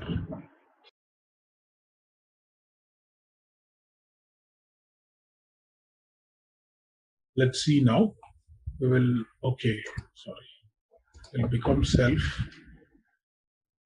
So now we will go to Hopper.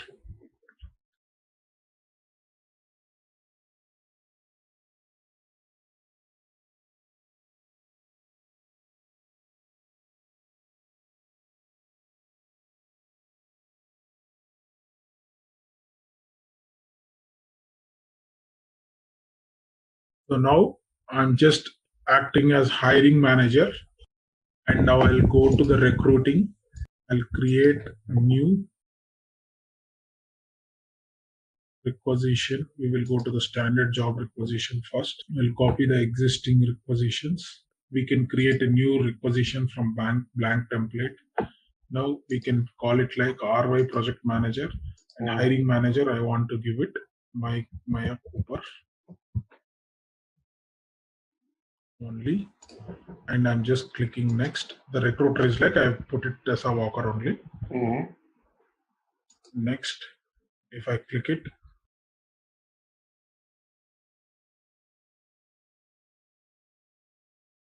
requisition is being created.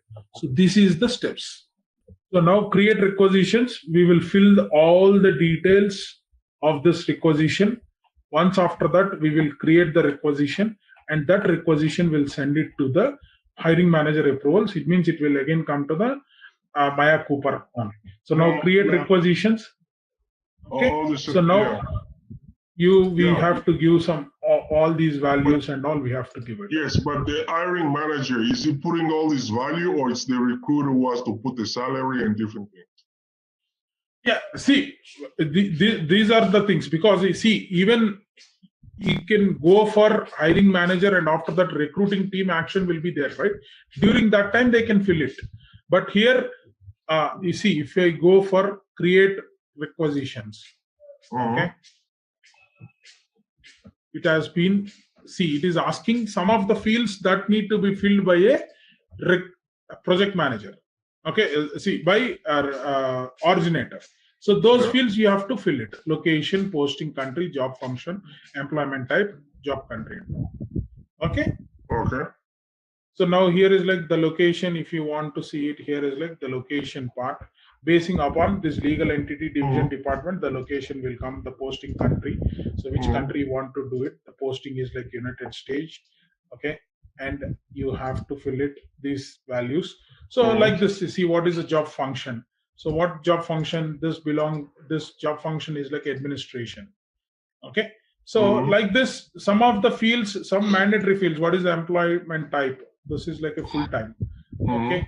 So these things, if he can fill it, and what is the job country?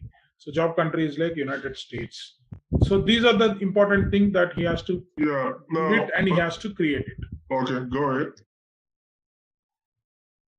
Location I did not give it. So for that location, we will choose divisions, legal entity.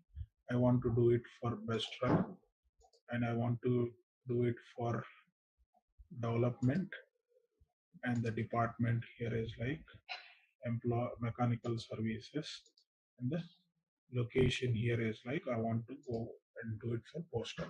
Okay. Okay. So you can just create the requisition.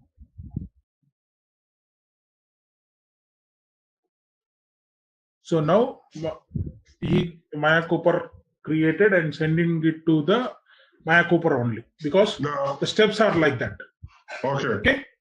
Yeah. So now she can able to see this one again. She can click that and she will approve it. So here you have filled these things, some values, and here we have given Tessa Goldwalker. Okay, and admin selected here is like all are there. Stephanie Decker, all recruiting team. Okay, so we can have it and we can approve this.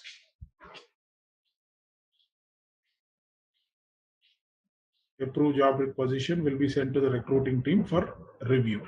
Okay, so we can come over here and we can approve it. Hiring manager approval. Okay, and now if I open as proxy now Tessa Goldwalker, I'll open RY project manager.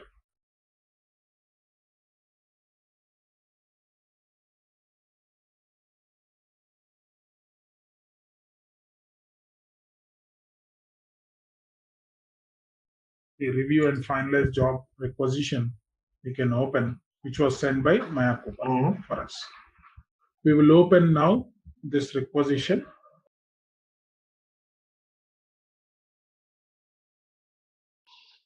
Okay. Now we will also fill some of the fields here, facility and job start date.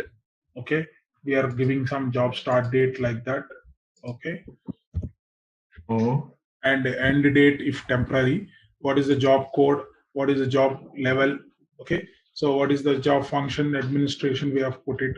Job requirements, required travel, yes or no. Okay, so like this we can fill it. And here salary is this a budgeted per position. If hiring managers wants to mention that, he can mention it. Okay. Okay. So all these things they'll fill it, and any changes, and they want to internal job description header. If they want to add it, they will update. Here something is like they want to. This is a project manager. Job description like this. They'll write it. Roles and responsibilities. Something like the roles and responsibilities. First thing, he has to manage the projects like this. And after that, what will happen? The same thing. If they wanted the same thing, the same internal job description, they will copy and they will paste it here. And same as internal header, same as internal part, same as internal footer, like this. And if they want to add any competencies, they can add the competencies. Browse. There will be a competency library will be there already. Okay, from the SuccessFactors. See, this was recently created, custom one. We can choose this one. Okay, and like this we can add it. It will get added over here. And if you want to add any questions, okay, you can have it. Or if you want to create a new question here, you can create it. These questions, what are the questions for? Yeah, questions, general questions is like something is like, are you willing to relocate?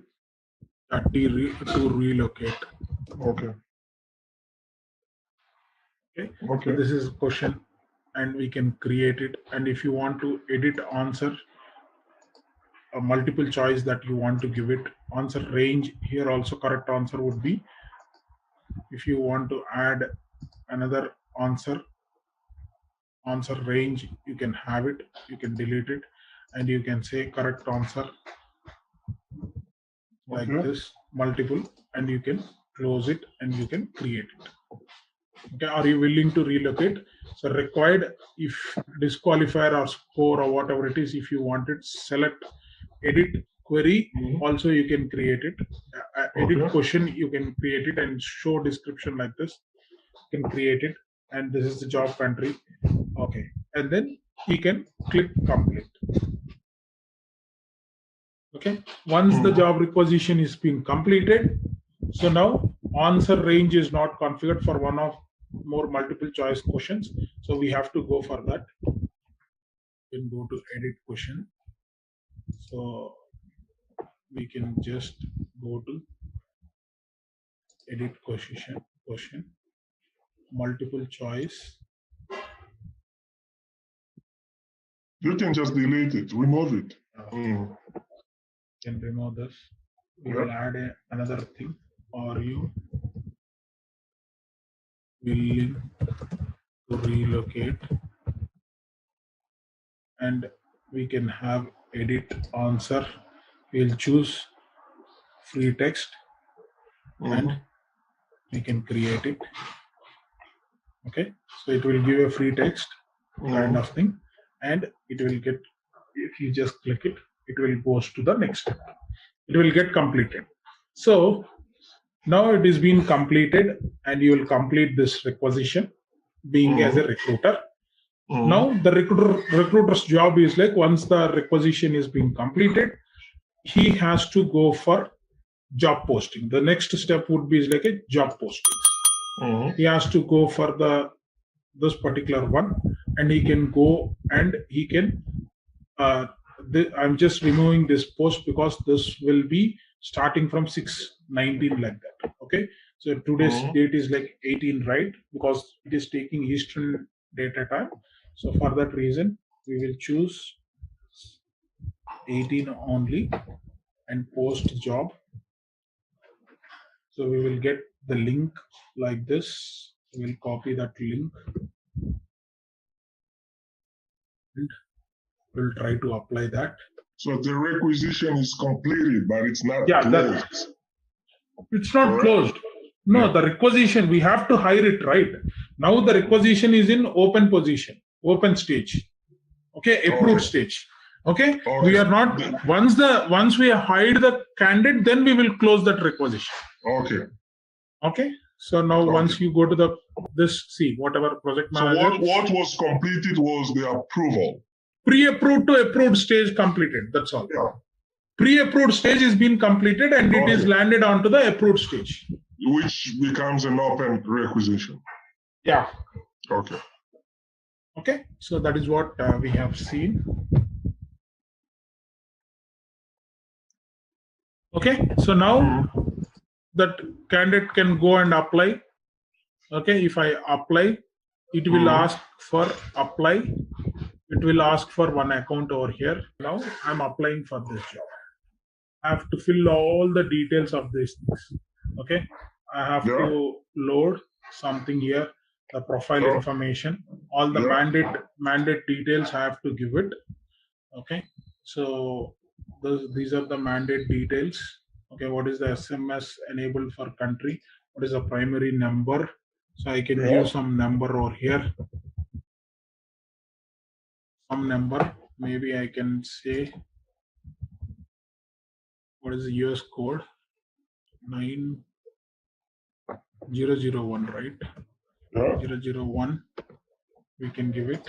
This is the US number we have to give it. The country of resident, I'm staying in US.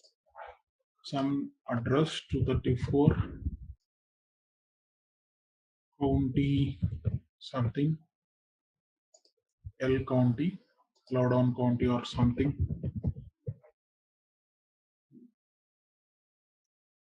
County, and the city here is like, I want to give Boston. The state Boston belongs to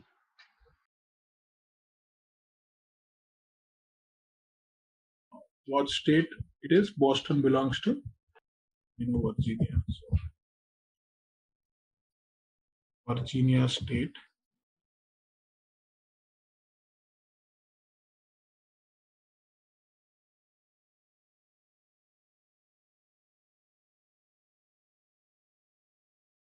20081 and something text here or would you like to be on our mailing list for future job opportunities? If you want, you can give S. And after that, we have to fill all these things. Okay, these are all non-mandatory. I'm not giving it. You have to check any red buttons and all, we have to give it. So these are the red buttons. Otherwise, you cannot submit. I will not able to submit. Yeah. Is this your present employer? I completely understand how career websites work, so you can move ahead. Yeah. So anyhow, we require one candidate, right? So for that reason, I'm just filling it. Okay. Anyhow, we can watch out that things over there. So if I just click save, it will get saved. I'll fill that in my past time, free time. Okay. So now these are the things that we have done it. So completely, these are the operators, how the operators will be there, and the process we have just checked out. Okay. The next thing here is like we have to start doing the enabling the job requisitions part. We have to see it, which is nothing but how we will be going, how grant permissions to create the requisitions. Also, we have to look for it. Okay. So first thing here is like how to enable the job requisition. The first step towards creating the job requisitions is to load them into the system. All right, let's test your knowledge. Here's a question for you. What is SAP SuccessFactors Recruiting Management, RCM, primarily used for? Option A, employee performance evaluation. Option B, recruitment and hiring processes. Option C, payroll management. Option D, supply chain management. Take a moment to think, and when you're ready, choose the correct option. Remember, each choice holds a key to unlocking the answer. Good luck! Type the correct answer in the comments section.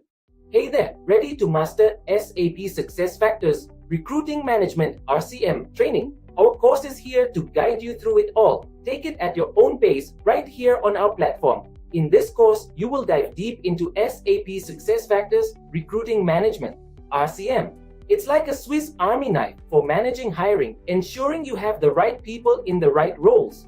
Our course covers everything you need, from the basics to some nifty advanced techniques, crafted by seasoned experts who know their stuff. Your instructors are seasoned professionals with heaps of experience. They are here to guide you every step of the way and answer any questions you might have. And hey, our students love this course. People just like you have found it incredibly useful. And the best part, it's super affordable. Quality learning that won't break the bank. Ready to level up your skills in SAP SuccessFactors Recruiting Management RCM? Sign up now. For more details, visit ZaranTech's website. So we have done with all these parts, and now we have to go ahead with job requisitions.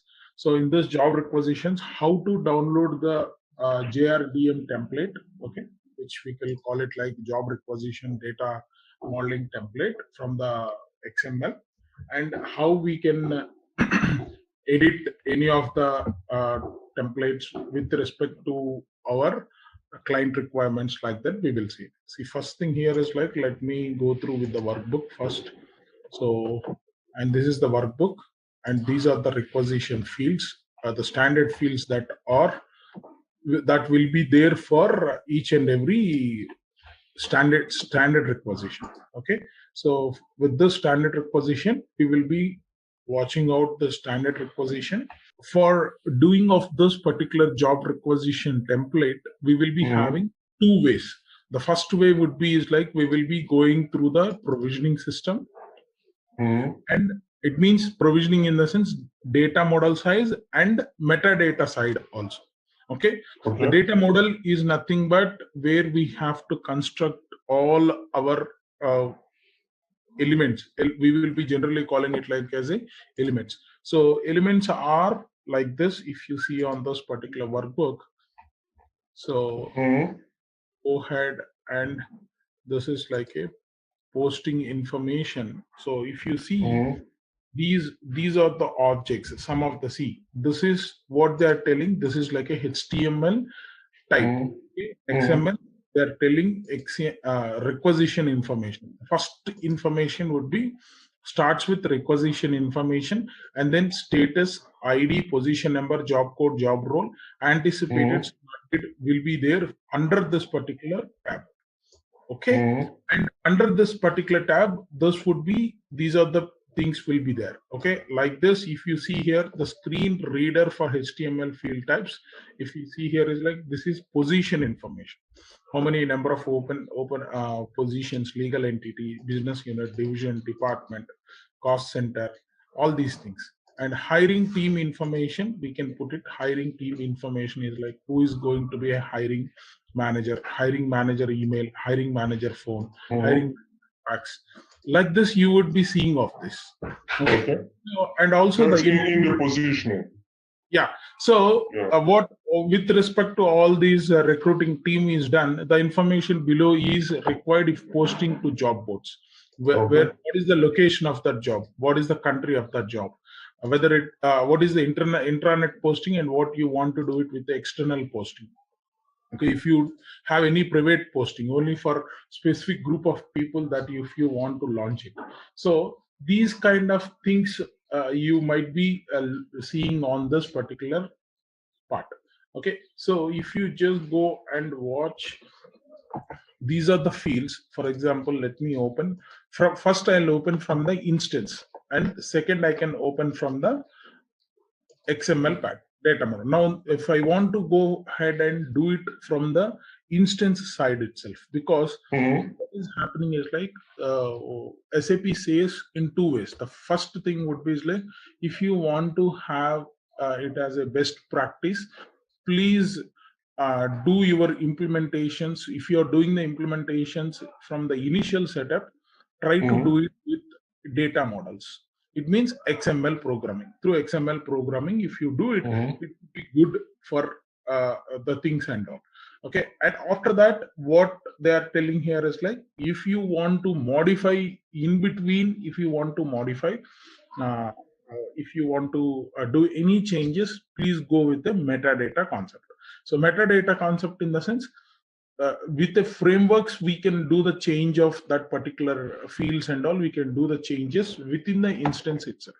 For that, we have one feature called, if you go to the recruiting. So now you are on the admin center. You have to land it over onto the admin center. Once after landed to the admin center, you have to come over here and you have to click manage templates. Once you click the manage templates, so what will happen? This is like how to enabling of the JRDM. JRDM is nothing but job requisition data model. The first step toward creating job requisitions is like, we have to load from in the system, whether it is there or not, we have to do it. Okay, so for that, what we have to do is like, we can locate in two ways. One would be is like from the provisioning system. Or let me open the provisioning system. So restore, it will open with, and this is close. So we will try to open in two ways, and in the meantime, I'll discuss with through manage templates. This is the template called job requisition template. Okay, so in this there is a standard job requisition template. So this standard job requisition template consists of the standard fields, whatever the standard fields are there. Okay, so if you see, if you watch out here, you can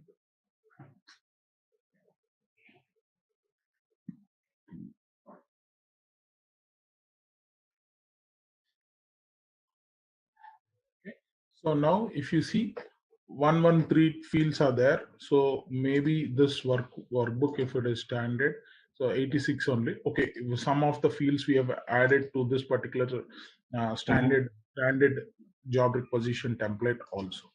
Okay, if you open, you can see all the fields, what are the fields that we want to do.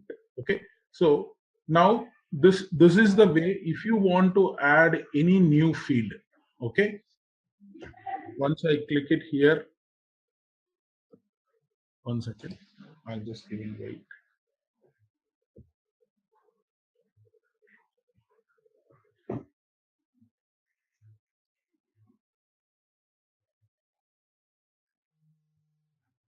So once we click here, okay, what happened?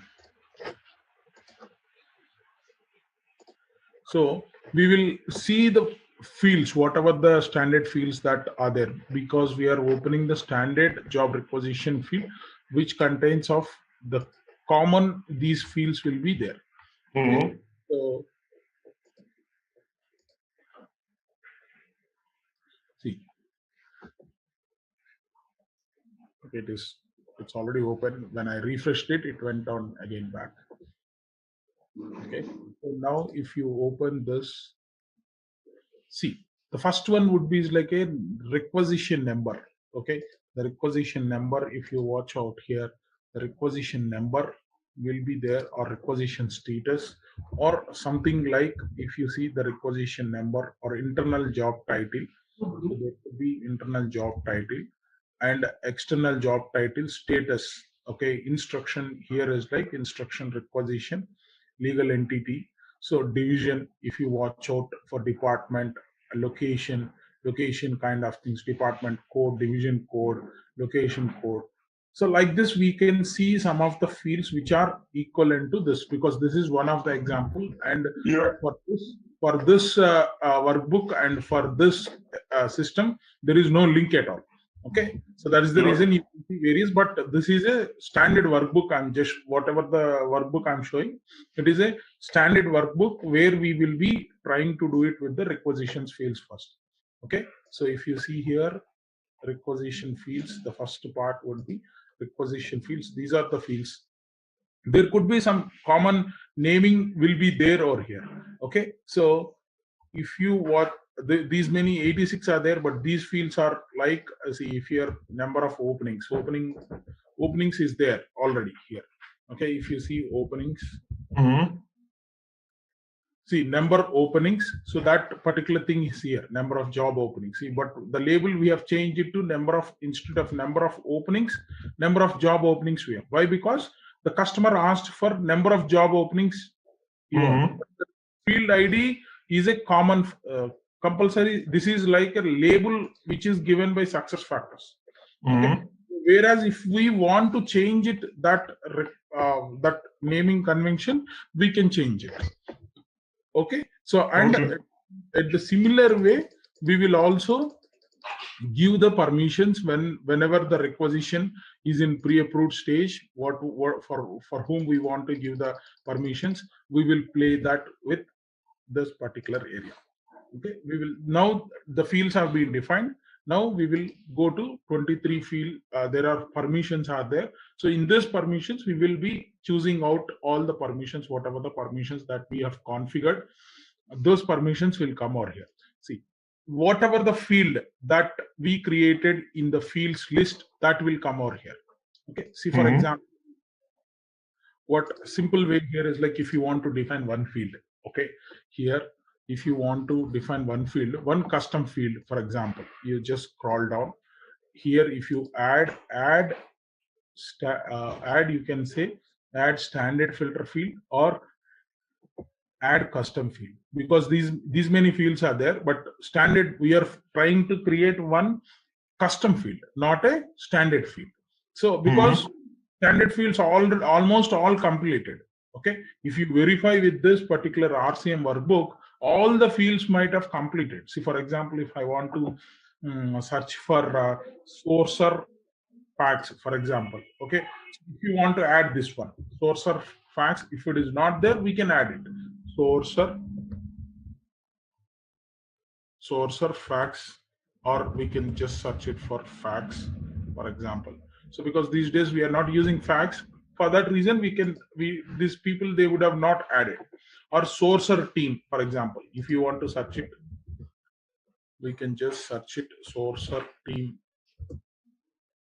So they have not included. So now what we can do here, once we come over here, if we want to add, who is the sourcer team? Sourcer team is nothing but operator field. So standard operator team field, if you just click it, if you want to add it, so you can select here sourcer team. Okay, So like this, you can add standard operator team field. You can add it and you can naming it here is like sourcer team and field description sourcer team. So what is the group name? If you want to mention it, you can mention it. Otherwise, you can say done. Okay.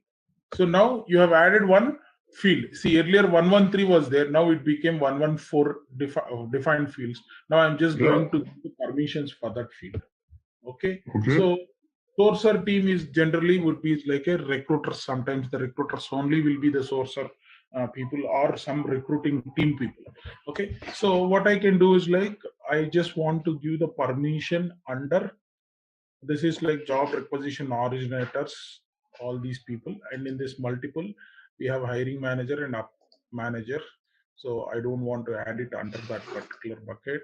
So hiring manager and upline managers, this also hiring and upline managers. This is for the closed state, this is for pre-approved stage, the recruiting team. Okay, so what I can say is like the sourcer could be some of the people like recruitment coordinators only. So but we want to add that field here. If you come over here, sourcer team. Okay, see here is like sourcer team is there. Okay, we can add that sourcer team and we can done and we can save it. It means now we have created the field and we have given the permission for 3 people. So who are those 3 people? One is like a recruitment coordinator, recruiter, and because we have given it for the recruitment team only, we have given it. Okay, so that way we can do it. The simple way to do it here is also we can do it in this way. The recruiting team, for that recruiting team, where we have given it, these are the people: recruitment coordinator, recruiter, and HRBP is there. Under pre-approved stage, we have given access to the sourcer team. Okay, so and under the pre-approved team, that field is open for them to do any edit, read permission we have given it. And if we want to given it for it write permission also, if we want to give it, it means they can go and open that field and they can add sourcer team like that. Okay, so if I say done, so now simply I can do it. I just given some 2 fields and all. After that, anyhow, we will create the job requisition and we can configure the through JRDM. But simple way, see, the simple way here is like customer asked you to do to add one particular field, because while the implementation is done, if you are in the support project, this kind of example you got it, you have to do it in this similar way. Okay, need not to go and do it for through the data model. You can do it through the metadata. Okay, so that now even for I've just added sourcer team into this. So this can be done either through the provisioning or through the admin center, correct? Instances. This can be done through 2 ways: from the provisioning JRDM by downloading of job requisition data template, which is like XML template. We can do it that way, and or otherwise we can do it through the managed templates. We will choose whatever the template that we want to edit it. You can choose that template. Okay. Now once we have done it all, once we have added one particular thing, we will just say we will save this one. I got that one perfect. Now let's go to the requisition as a how we do a requisition as a recruiter. Pardon? Now let's go out on how we do a requisition, the whole process as a recruiter. How to create a requisition, you are asking. Yes. Am I going to have access to that? Yeah, I'll give the access to you. Okay.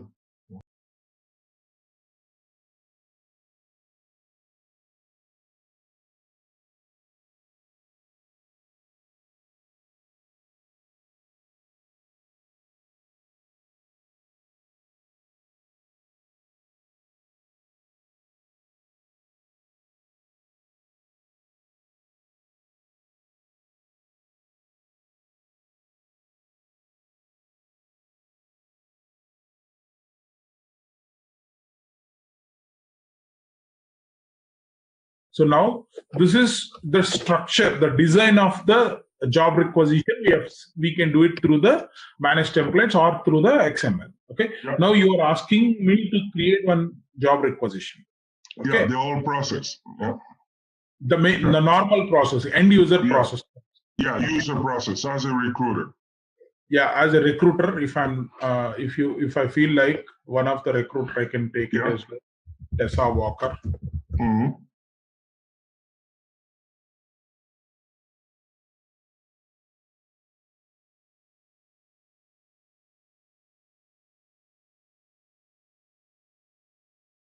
So I've just proxy as a Tessa Walker. Just looking into Tessa Walker.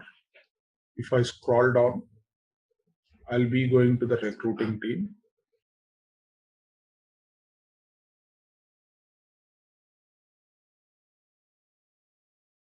You can click create new. As a recruiter is creating.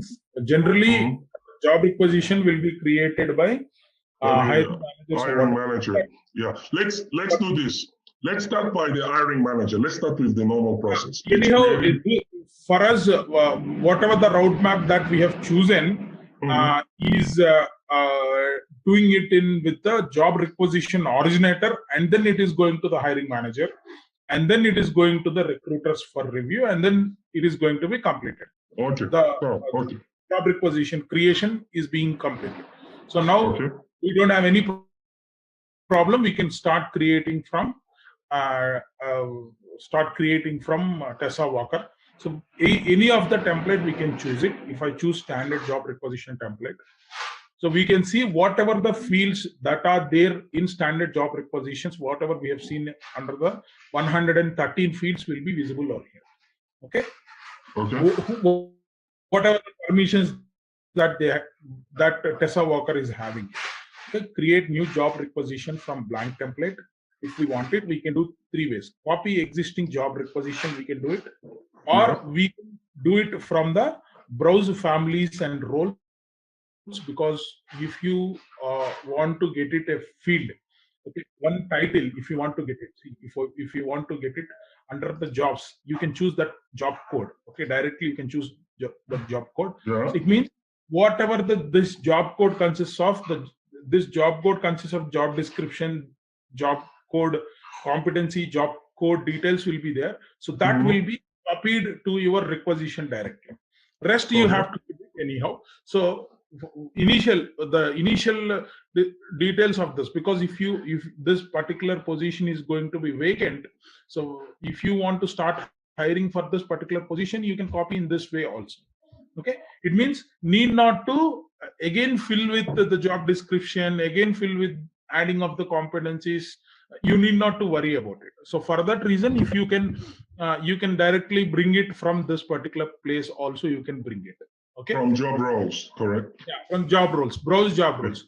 Or if it is the same job, for example, we have already hired a few of the project managers. So if you want to copy from the existing job requisition also, you can do it with the existing job requisitions. Okay, you can mention it means what will happen, you need not to fill again and again. Okay, entire template you need not to fill it, because the same position we have already hired for that particular positions.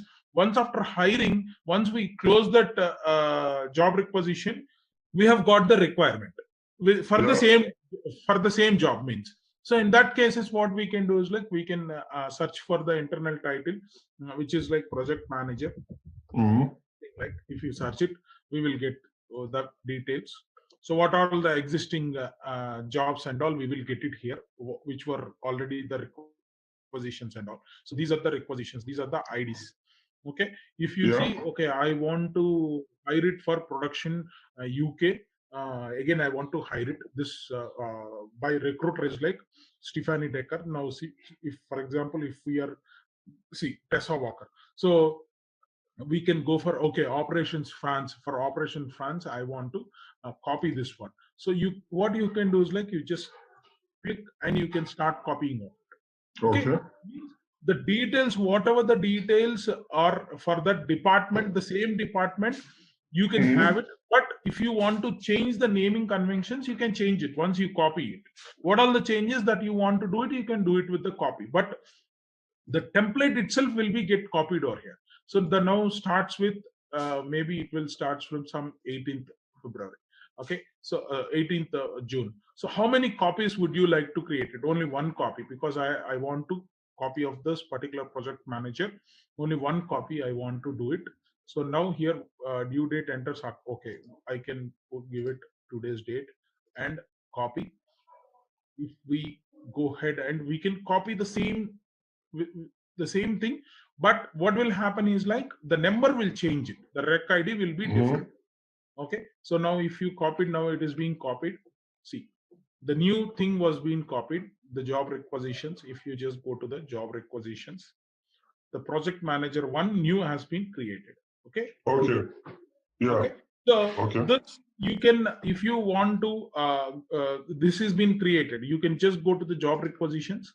It will be there for Tessa Walker, project manager one. It is there. Okay. Now you can just go to view and edit. The hiring manager is like current, the same, this guy only. But I just want to do some changes, because what will happen, this details you could able to see. Yeah, project manager one. This I have opened, and now it will ask for few details. See, the posting country already was there, because it was the France one only, so it is there. Okay, and a few of the details, the job level, non-manager, job status, salary grade, few of the fields are already filled it. Why? Because we have copied from the existing one. So for that reason, we could able to see it. Now what we want to do it, yeah, I want to fill it. This I want to do it for legal entity, Western, France only. We will just go and do it for Western. If you see F is there or not, if it is not there, we will just go to some other country. Oh, I saw France there before. Oh, is there? Yeah, go up. Yeah.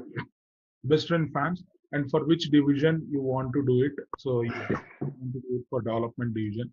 So you can give the department, the mechanical services department, the location. The location is like Paris. The country you want to give it France only, and then after that the job start date should be by 30th June. You want me to start this? It means within 10 days of time we have to hire that candidate. So maybe we'll give 5. Okay. And the date, if it is temporary, yeah, I'm not giving anything. So the job code is same, job operations. When you copy a job requisition, it gives automatically another job code, correct? Yes. This is another code. Yeah, okay. Okay. Automatically assigned. Yeah. See, what will this will give another rec number, but this job code is same. Job code, because job code is the same. Job code and job level, status, pay grade, all will be the same. Why? Because we have already copied from it. Yeah, but that's a project manager. So all the project manager have the same job code. Yeah, this France location earlier they might be doing with Lyon or with some other legal entity, not Western. Okay, so the code would be the same, because in the system the codes would be the same. The job code would be the same, but with the same job code, but the location of that particular job, the job where we are hiring would be the different. Okay. So that's not a problem. So for now here required travel is. How do you check the salary? Up to 100%. So here you can see experience and education level. So salary here it is mentioned, right? The salary grade. Yeah, but how do you check it to know what it is? See, here it is mentioned. Whatever you, if you copied, when you copied this, according to this particular data, the salary comes over here. Okay, automatically. If you want to change it, because you copied the requisition, if you want to create new thing, maybe you have to enter this field as a text. Okay. It may come with along with your, because what these things will say, for this job pay grade, salary grade is like 06, but it will say this is the minimum and the maximum.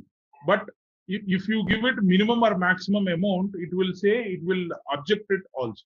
Okay. So for example, if I give it €150,000, if I try to save it, if that particular clause is there, because if it is integrated with SuccessFactors Employee Central, obviously it will tell for this salary grade 06, because this one where you have to see it is like in the job pay grade only, because in Employee Central, this has been fixed it.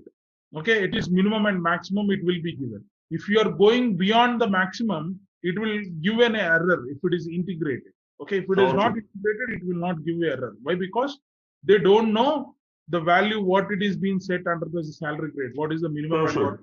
I get that. Yeah. So if you give this value, you can give the value over here. Okay, this is the open text. So for that reason, if you want to, you give it 90,000 euros. Okay. You can give like this, and salaried and the target bonus amount you want to give it, you can give it. And all these things, if you want to give it, you can give it. This is employee referral program amount. If any employee referred, it will be. And if you want to add any recruiting team, for example, if you want to add it, Decker, for example, Stephanie Decker, you can add him. Okay. And here internal job things and all. See, already, as I said, like see, if you, whatever the questions that are posted or there, the same things came over here. Okay. And if you want to add competencies, you can add it, the competencies. So some competencies, if you want to add it, you can add it. Okay. So, and if you want to go and add some of the competencies, something I'm adding it, I'm not sure what I'm adding also. Okay, something we add it, we can just click add, add it. So now internal job description header, internal job description is not coming. Why? Because we are being a recruiter, we are not able to fill it, because this job descriptions generally hiring manager should come. So in the hiring manager step, it will initiate and it will be go ahead. So now create the requisition. So this way we can create the requisitions.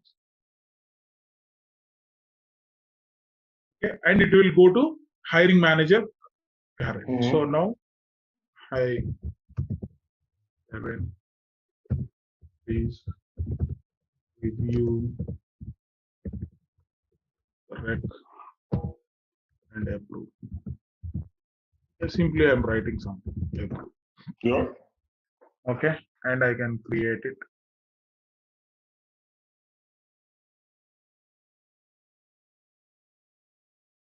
So now the project manager has been created, and currently with it is telling with Karan Bernau. Okay, so how you can go ahead, you can go to Karan Bernau and take action. So, but we should be, we should not go like this. Why? Because Tessa Walker will not have access to go act as a hiring manager. Yeah, I get it. I get it. What we can do, I have to proxy now as Karen, because I am a super administrator, I can become. So, Karen Bernau, we can go to here.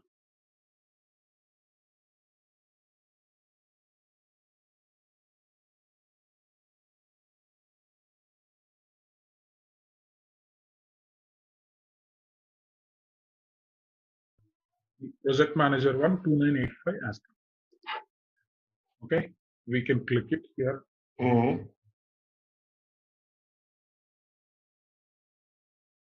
So now you know how to include a new field into the requisition templates, you know it, and how to create the requisition as a recruiter also you got to know it. Okay. Okay. So now your job is easy. Now, so here, these are all things here there. And if you, anyhow, the internal job description is not coming. And if you want to add any amounts here, which from a hiring manager, they can add it. Okay. And they can go for approve. So it will go to the Tessa Goldwalker. Tessa, please try to fill the job description.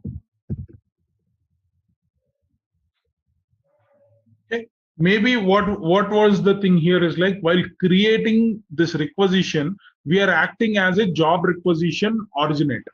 Okay, so for that reason, we don't have access to job requisition, and hiring manager also we have not having access. Why? Because in the workbook, the customer tells you like, during in the pre-approved stage, I don't want to give the permissions for job description templates and all. I get it perfect. Yeah. Okay, so it might be that way. So for that reason, we are not able to see the job description things and all. We are not able to see it.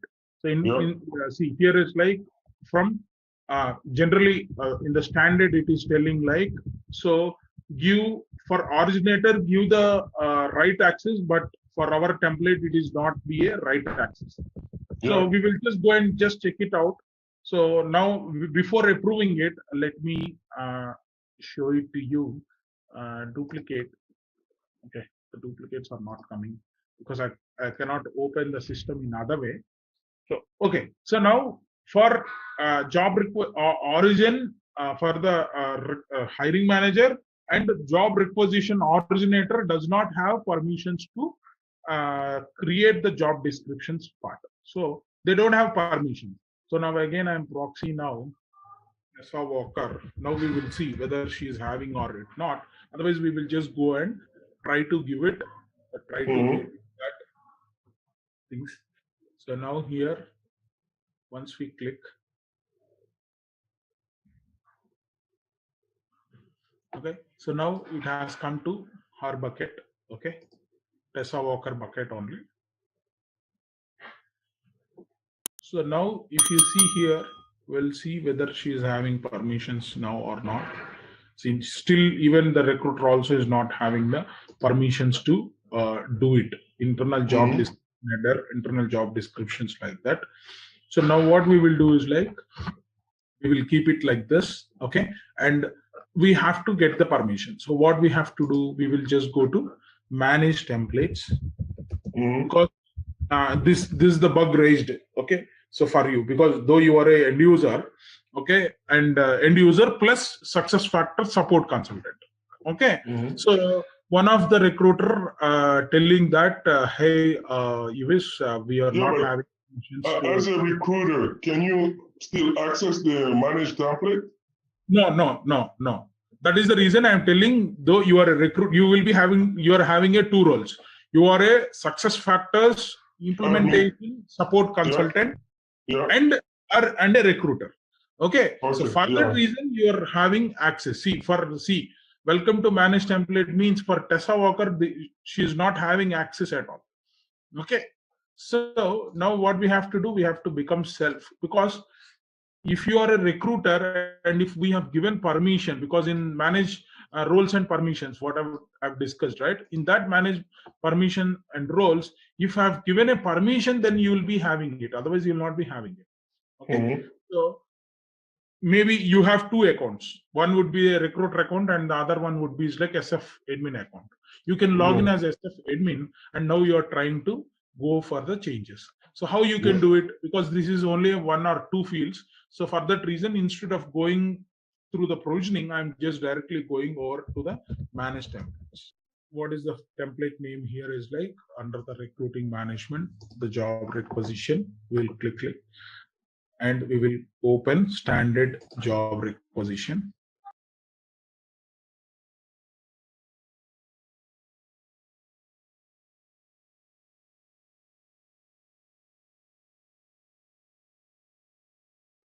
Okay, so now if you just click it, the fields. So we will just check internal whether the fields are defined or not. Okay, internal. What are those fields? Internal description, header, footer is there. So we can say job description.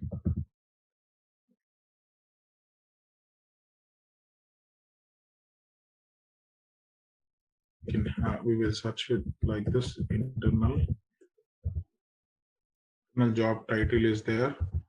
Job description is there. Okay, internal job description, header. Okay, you see the fields are there. Okay, footer is there. Layout, internal job description is there. external job description header is there, layout is there, footer is there. Okay, so now what we have to do, we have to give the permissions for recruiter, or at least we can give it for recruiter. Okay.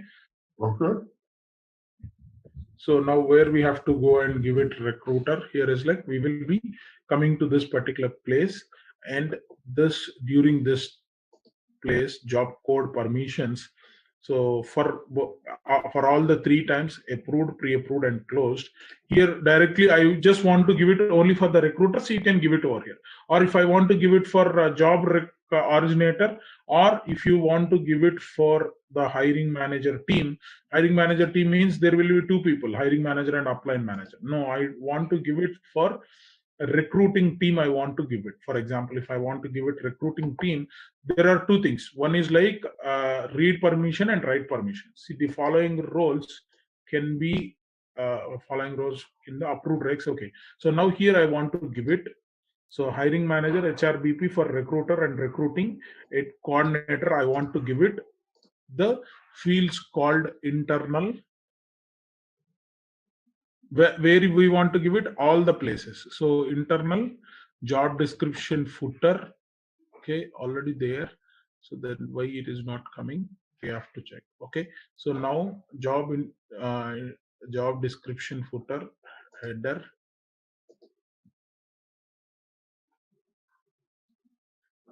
hiring manager, HRBP, and job rec originator also we can just click it here. Okay. So all the fields are there. So let me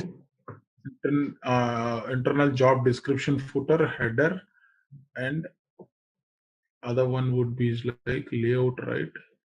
Layout or listing layout. Okay, and external it should be external.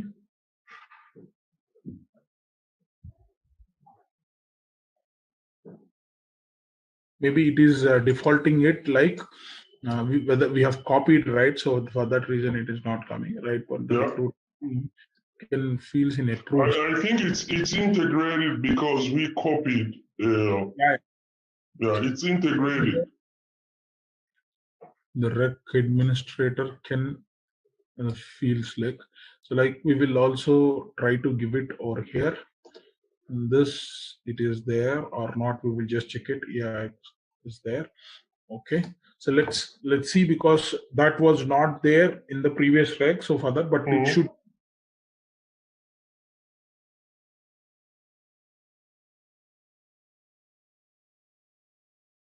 We'll try to give it here also.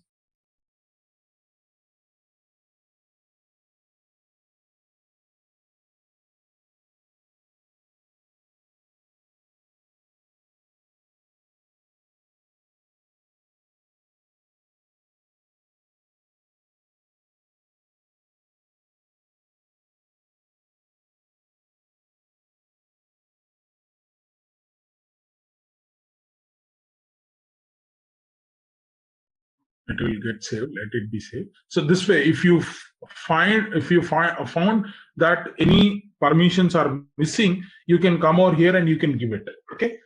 Yeah. Any field or whatever it is, come to the manage templates and you can give it. Let it be saved. Yeah, save, and I want to publish it. Publish this. Because if it is a new requisition, it will come, but we have copied for that copied thing. We don't have a job description, but we can. Sure. We are trying to do the edit.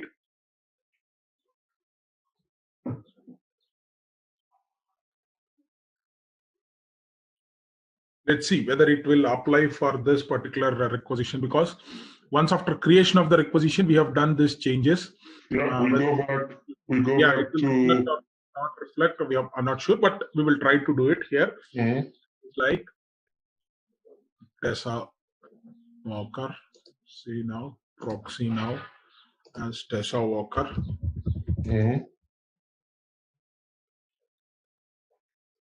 So this way you can copy. Now we will also try to create one requisition from a blank template. We will see. Okay. Okay. So now we have copied from the existing recs and all. Okay. So now if I go over here, if I'm going to this particular requisition, let me see. We get the access for job. No, we are not getting here. Okay, let it be. So that's the problem we will see if it is not happening for the new rec also. Now what I can do is like I'm just completing it. I'm just approving this one. I've reviewed. Yeah, all the fields are there. Just go to the creation complete, job requisition complete, not the rec close or whatever it is. Okay. So submit job requisition. Job is available for sourcing. Okay. So now the recruiter will start working on this particular requisition. So how we will get, we have to go to the postings. Once after done, the requisition is being approved, we will go to the job postings. Okay. If I click it, job postings. Okay. If I want to go for internal career site or whatever it is. So what it is telling, this is going ahead with 22nd onwards, but today's date is 21st. So if you copy and you try to post it, this one, it will not come. Why? Because it is the posting date, start date was happened from 22nd. So what we can do is like we can just remove this post and we can give the date explicitly, today's date, and we can give posting end date also. If you want, you can give it, otherwise you need not, and you can just click it, post. It will get posted. So now we will copy this one. Okay, so it is hidden, but this particular job description has some, because we have copied, right? We don't have a chance to edit it also. Okay, why? Because it is being copied, that job description has, these are the things are there, already there. Okay, so we need not worry, we can able to see the job description and everything. Okay, so if we want to apply for this job, you will start applying. Okay, so now what you have to do is like candidate workbench project manager. So I'm just trying to give some email address.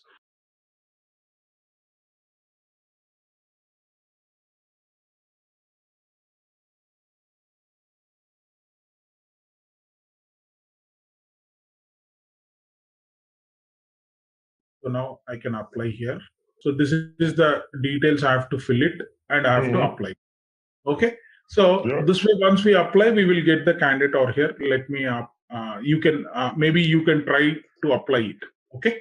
I'm coming back to the workbench. So once you apply the first candidate, because where we have configured these steps and all, we have configured through applicant status.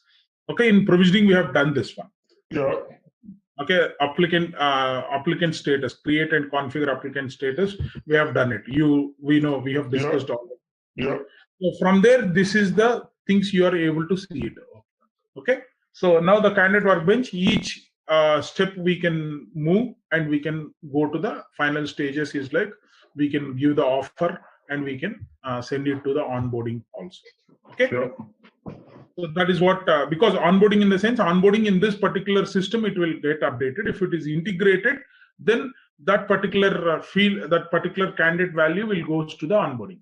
So that is the way that the process you can see. Now here, the things here, what we can do here is like, we will watch out. Now you know how to create through the manage templates. You know what all the things is. Yeah. A question. Yeah. Go ahead.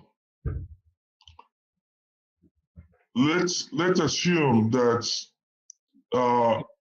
you have job requisitions under one recruiter, and that recruiter is busy this week, and you want to allocate his job requisitions to another recruiter.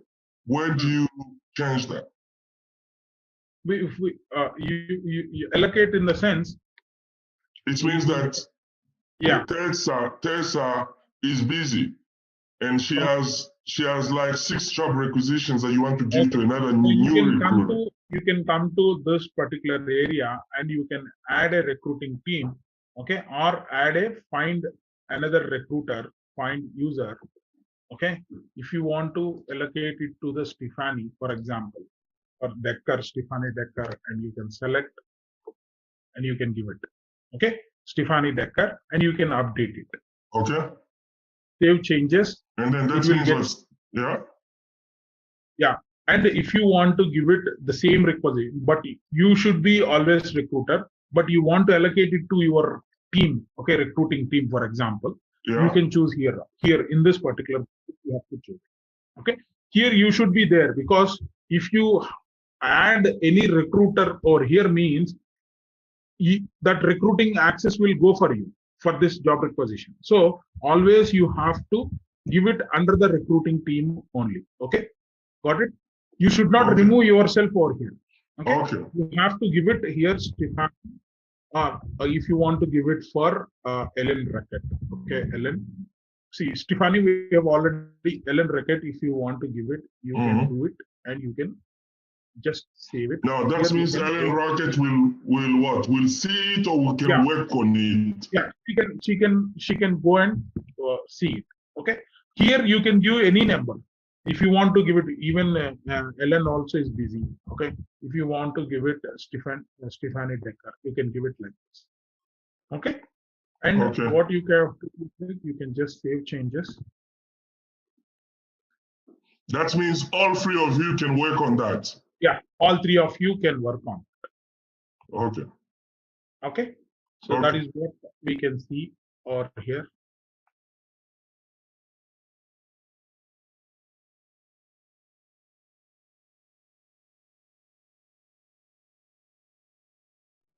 Because that is the way that we can do it.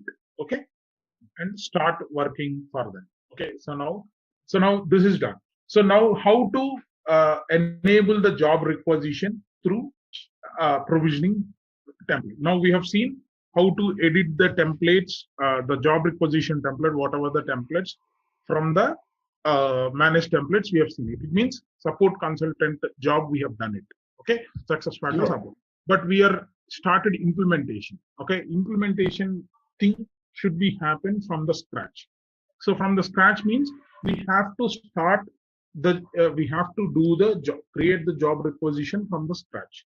From the scratch, in a sense, we will not go and do it especially by giving all the fields and all. There will be already these 86 fields will be there. Along with that, if we want to add any new fields, we will try to add it. Okay. So also, if your customer wants to have changes, this is the requisition status, but your customer is asking to have it only rec status. Okay, the naming changes, rec ID, rec status, like that. If they want to call it, you can just change the labels of those things. You can do it. Okay. Along with this 86 fields, and if you want to add any new more fields or whatever it is, the first step here is like we have to log into provisioning from the company list. Okay. So this is the company, whatever the company, where you can just check it out. Select your instance from the company list. That is what you have to do it. And there will be a managed recruiting option will be there. This is the option managed recruiting, and you have to, this is the first template. Import, export job requisition template. You have to click it. Here you can see whatever the templates that are you seeing in the managed template, those will be on it. See, standard job requisition, US job requisition, and Dr. Reddy's thing, ONGC, BMW, Merck is there. Okay. So if you want to do edit, whatever, generally we will go with standard job requisition. Okay. So how you can go ahead, you can just export, you can click export, it will download it. So what we have to do is like, first we have to download with the standard things. Okay.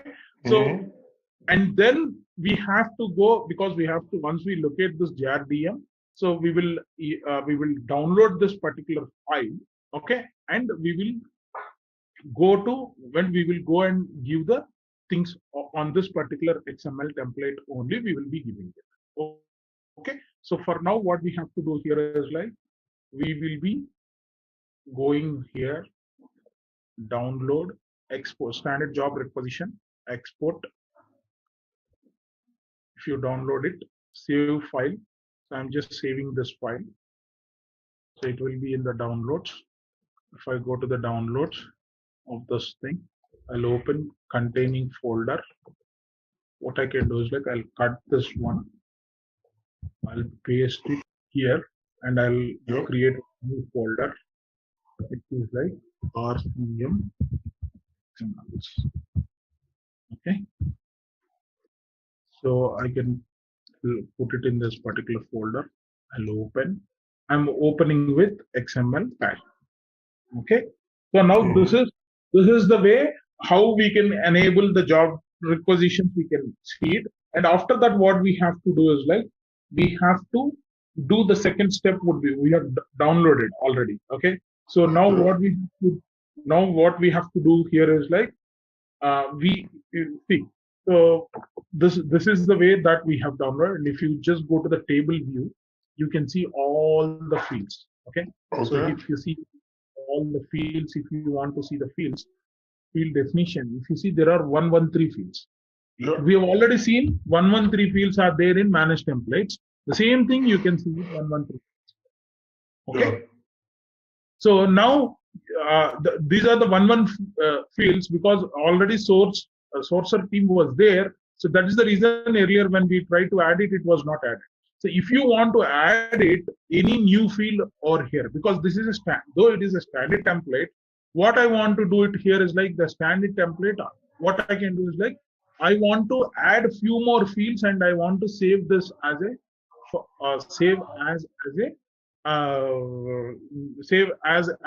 Ravi US. Okay, so Rubin US, if you want to put it, RY, we will be putting it.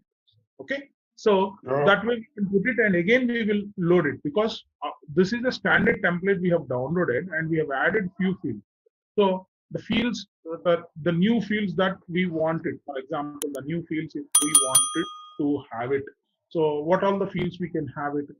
Something like business unit is there. Okay, so something the fields is like if we want to have it with related to some finance team, finance fields that we want to add it, means we can go and add it. Okay, so how we can add it?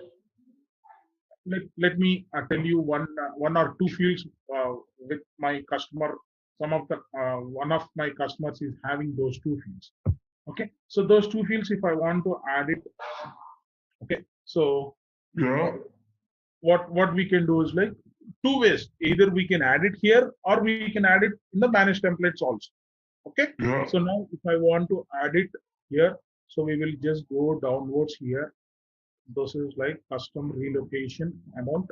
Okay, so this is what we can see here. 1 second. Okay, so now I'm just going over here. So this is like field definition ID, custom relocation amount.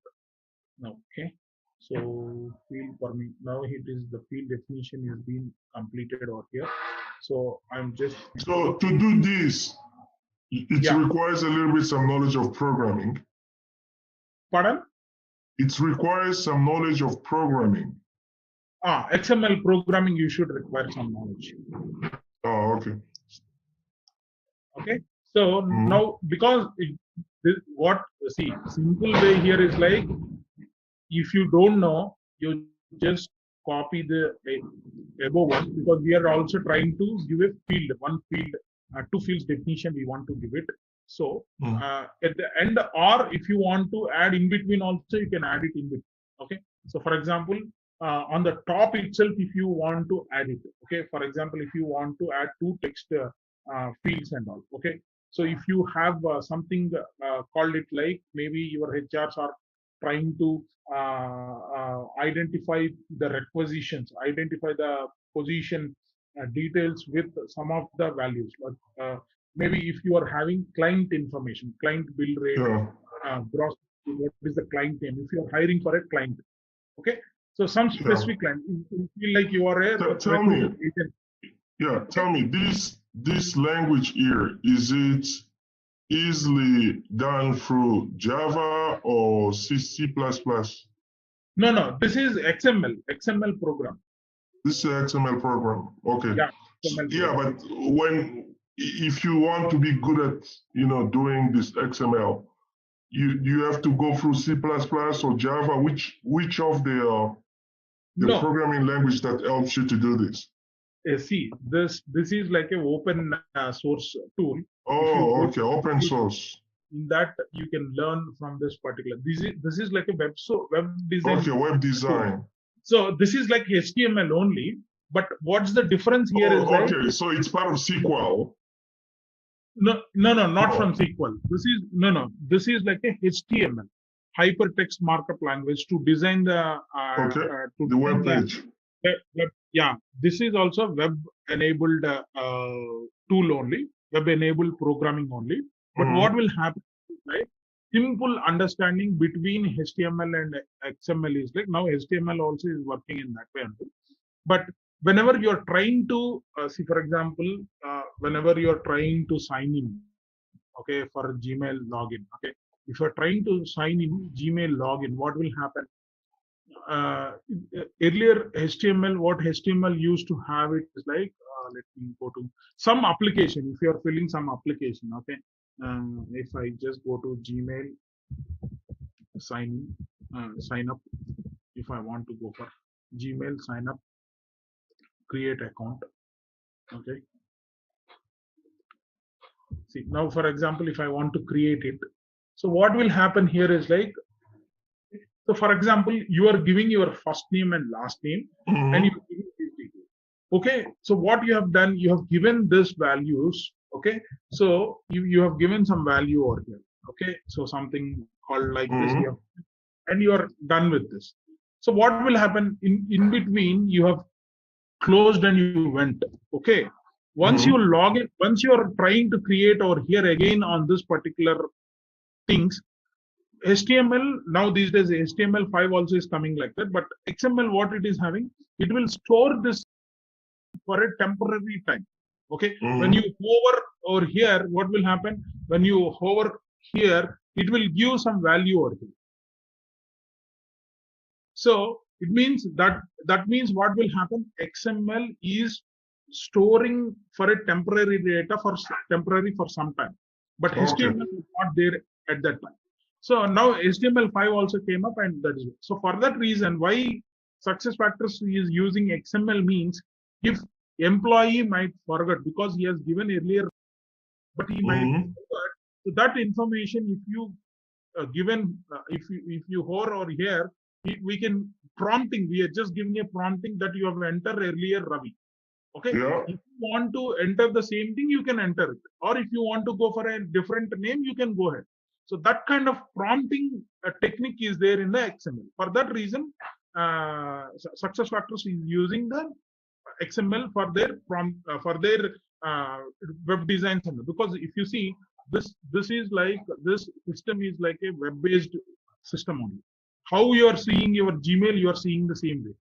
Am I correct? Okay. Because this is by using this small link, and we are going and logging into. This is like XML is like extensible markup language. Okay, extensible markup language, and HTML is like hypertext markup language. Both are markup languages only, but HTML does not have that kind of features. But XML is having a features to store a temporary data for some time.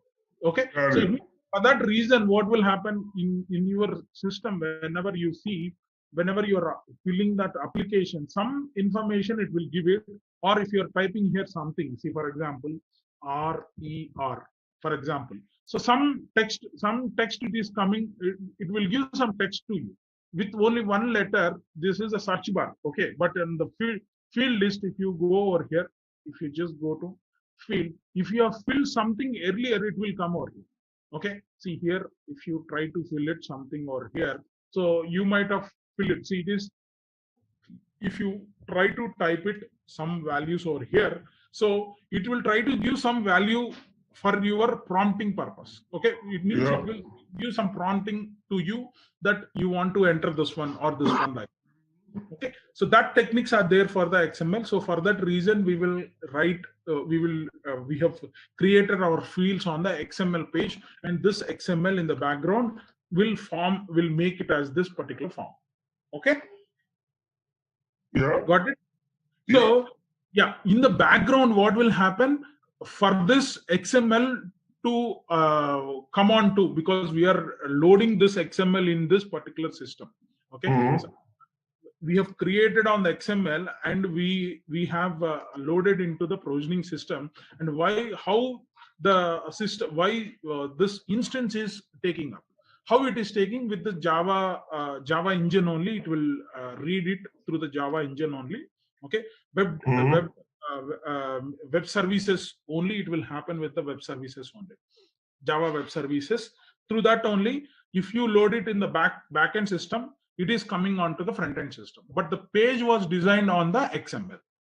Okay. The page was designed on the XML. The running power or running engine from provisioning to the instance, how it is coming is like it is coming through the Java web services parts. Okay, so SuccessFactors is not using SQL.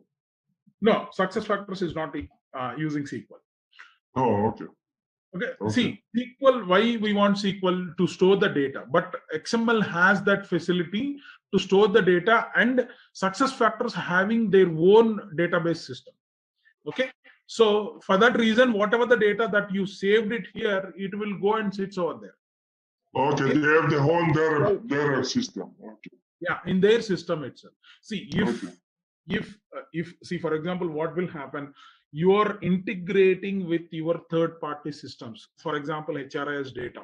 Okay, so if you want to bring that HRIS data to this e-recruitment, means for your HRIS data having a database called SQL, then that connections we will give it to the system through that particular system only, through that third-party system.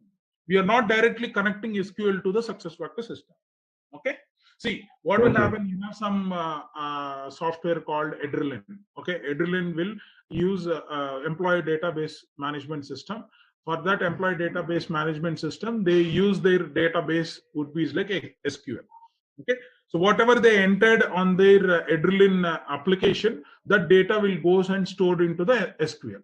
So Adrenaline, whenever they want to retrieve the data or whenever they want to load the data, Adrenaline HCM will use XML to retrieve and not to load the data from SQL.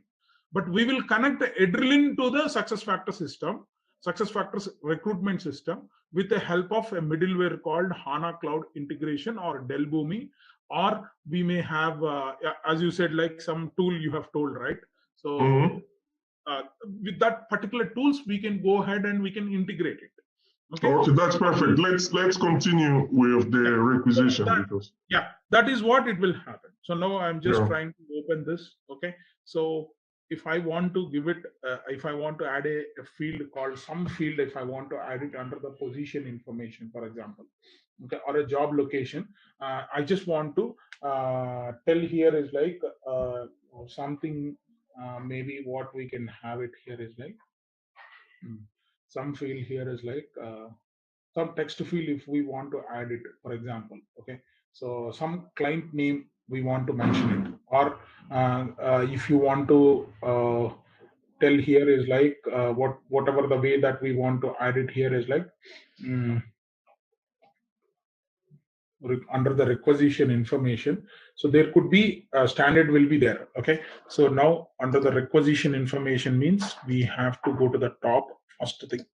So this is the place. Okay, so instruction requisition. So here we will just go to this is the ID, first ID, title, requisition, status. These are the things are there, and legal entity, division, department, location, department code, division code, location code. All these are there. So I just want to add under this thing somewhere the text called department code. Even I want to give a client name over here, for example. Okay, I'll just go to over here. So what we have to do is like, because always XML will consist of open and close tags. This is a open and this is a close tag. Okay, so it means what will happen here is like, let me close this. See, XML. So this can only be done in provisioning.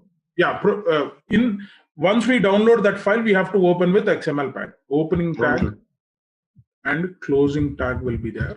So I'll just explain to you. So for each and any field that you want to write it, see what exactly here is like. If you want to make it, just trying to write this department code, what I want to give it here is like, this is a field criteria, legal entity part. This is location object. Now for now, I want to, in between, I want to enter this. Okay. So cost center code or country before this cost center code, or otherwise I'll write it under here. Wait. This is department object, department underscore object. We have to give the field type equals to object. We can say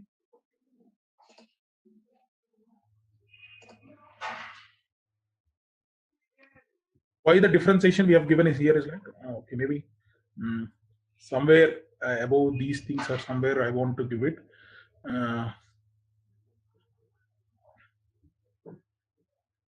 So I'll enter under this location code.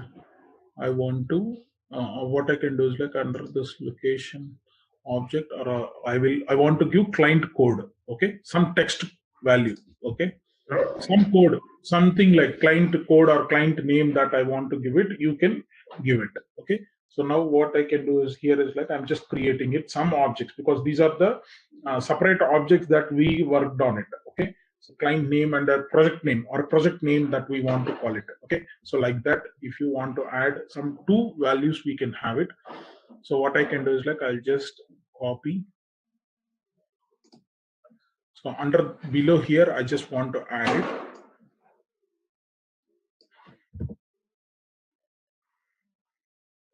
You copy here.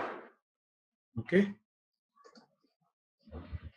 And one more thing also I want to copy here is like, okay. So cost center code here, instead of a field definition, I'm giving a field definition called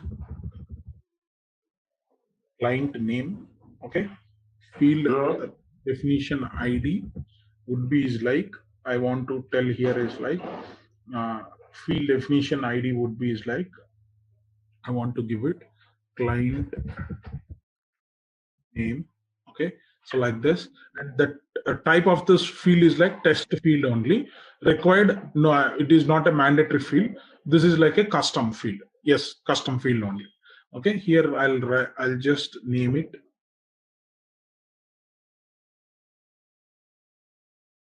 name. Okay. This is the label. Okay. And in US we will call it like as client name. In English language, in US we will call it like client name, but in this is like, this is Russian language, so we don't know Russian, right? We will leave it like this. Okay. So or otherwise we will mention something, because that is what, or the final description would be, the label is the same thing and the description is like, sorry, client name like this, and the description is client name.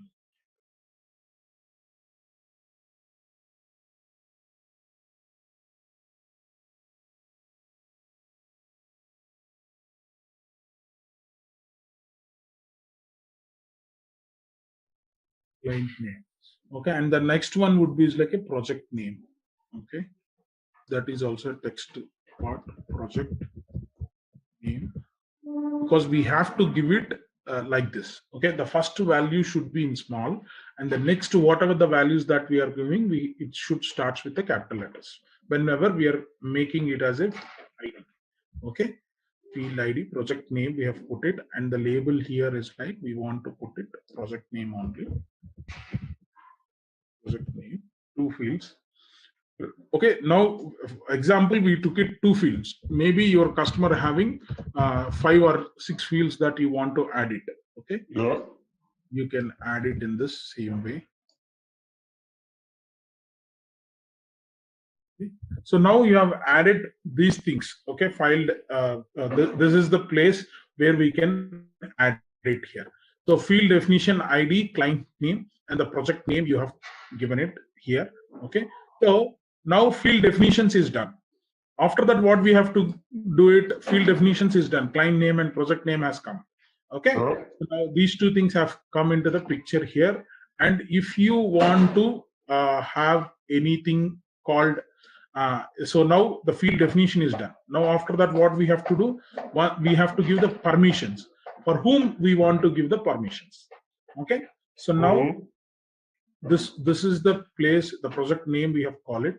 So now this you have to copy. Okay, you will copy client name. This is the ID you have to copy, and we want to give it this under the permissions part. Okay, if I go to the permissions part, for example, so first we will go to the write permissions. Okay, and these write permissions we have given it for the recruiter in all stages. We have given it. Okay, so see, earlier we have added these things and all. Okay, so I want to give it for the originator can read, the originator can write these fields in the pre-approved recs. Okay, so I want to add this one like this. Okay, so what I can do here is like I will open field ref id equals to okay, equals to that we can copy over here. Okay, client name, got it? And also the same way the project name also you can copy the same thing and you can paste it. Means we are giving the field permission for this particular place. We just want to name it like project name. Okay, so now we have to copy these things, and wherever we want it we have to give it. Okay? So these are the two fields. So these two fields I want to give it wherever I want. See, this is originator can write it, these fields in pre-approved recs. The originator can read these fields. No, I want to, the originator can write these fields in approved place. I want to, these people, they can enter it. Okay, and the originator can read fields in closed. No, I don't want it. The hiring manager team can read these fields in pre-approved. Okay, the hiring manager can write these fields in the pre-approved. So I'm giving it in the almost all the places I'm giving it. Okay, client name, project name, the hiring manager team can read.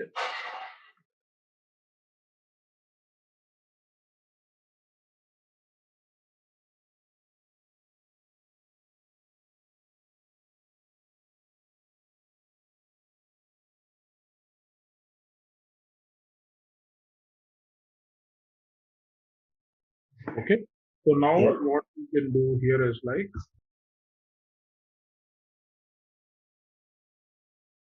so now we have added like this, and even hiring manager in approved stages, hiring manager team can write these fields in approved stages.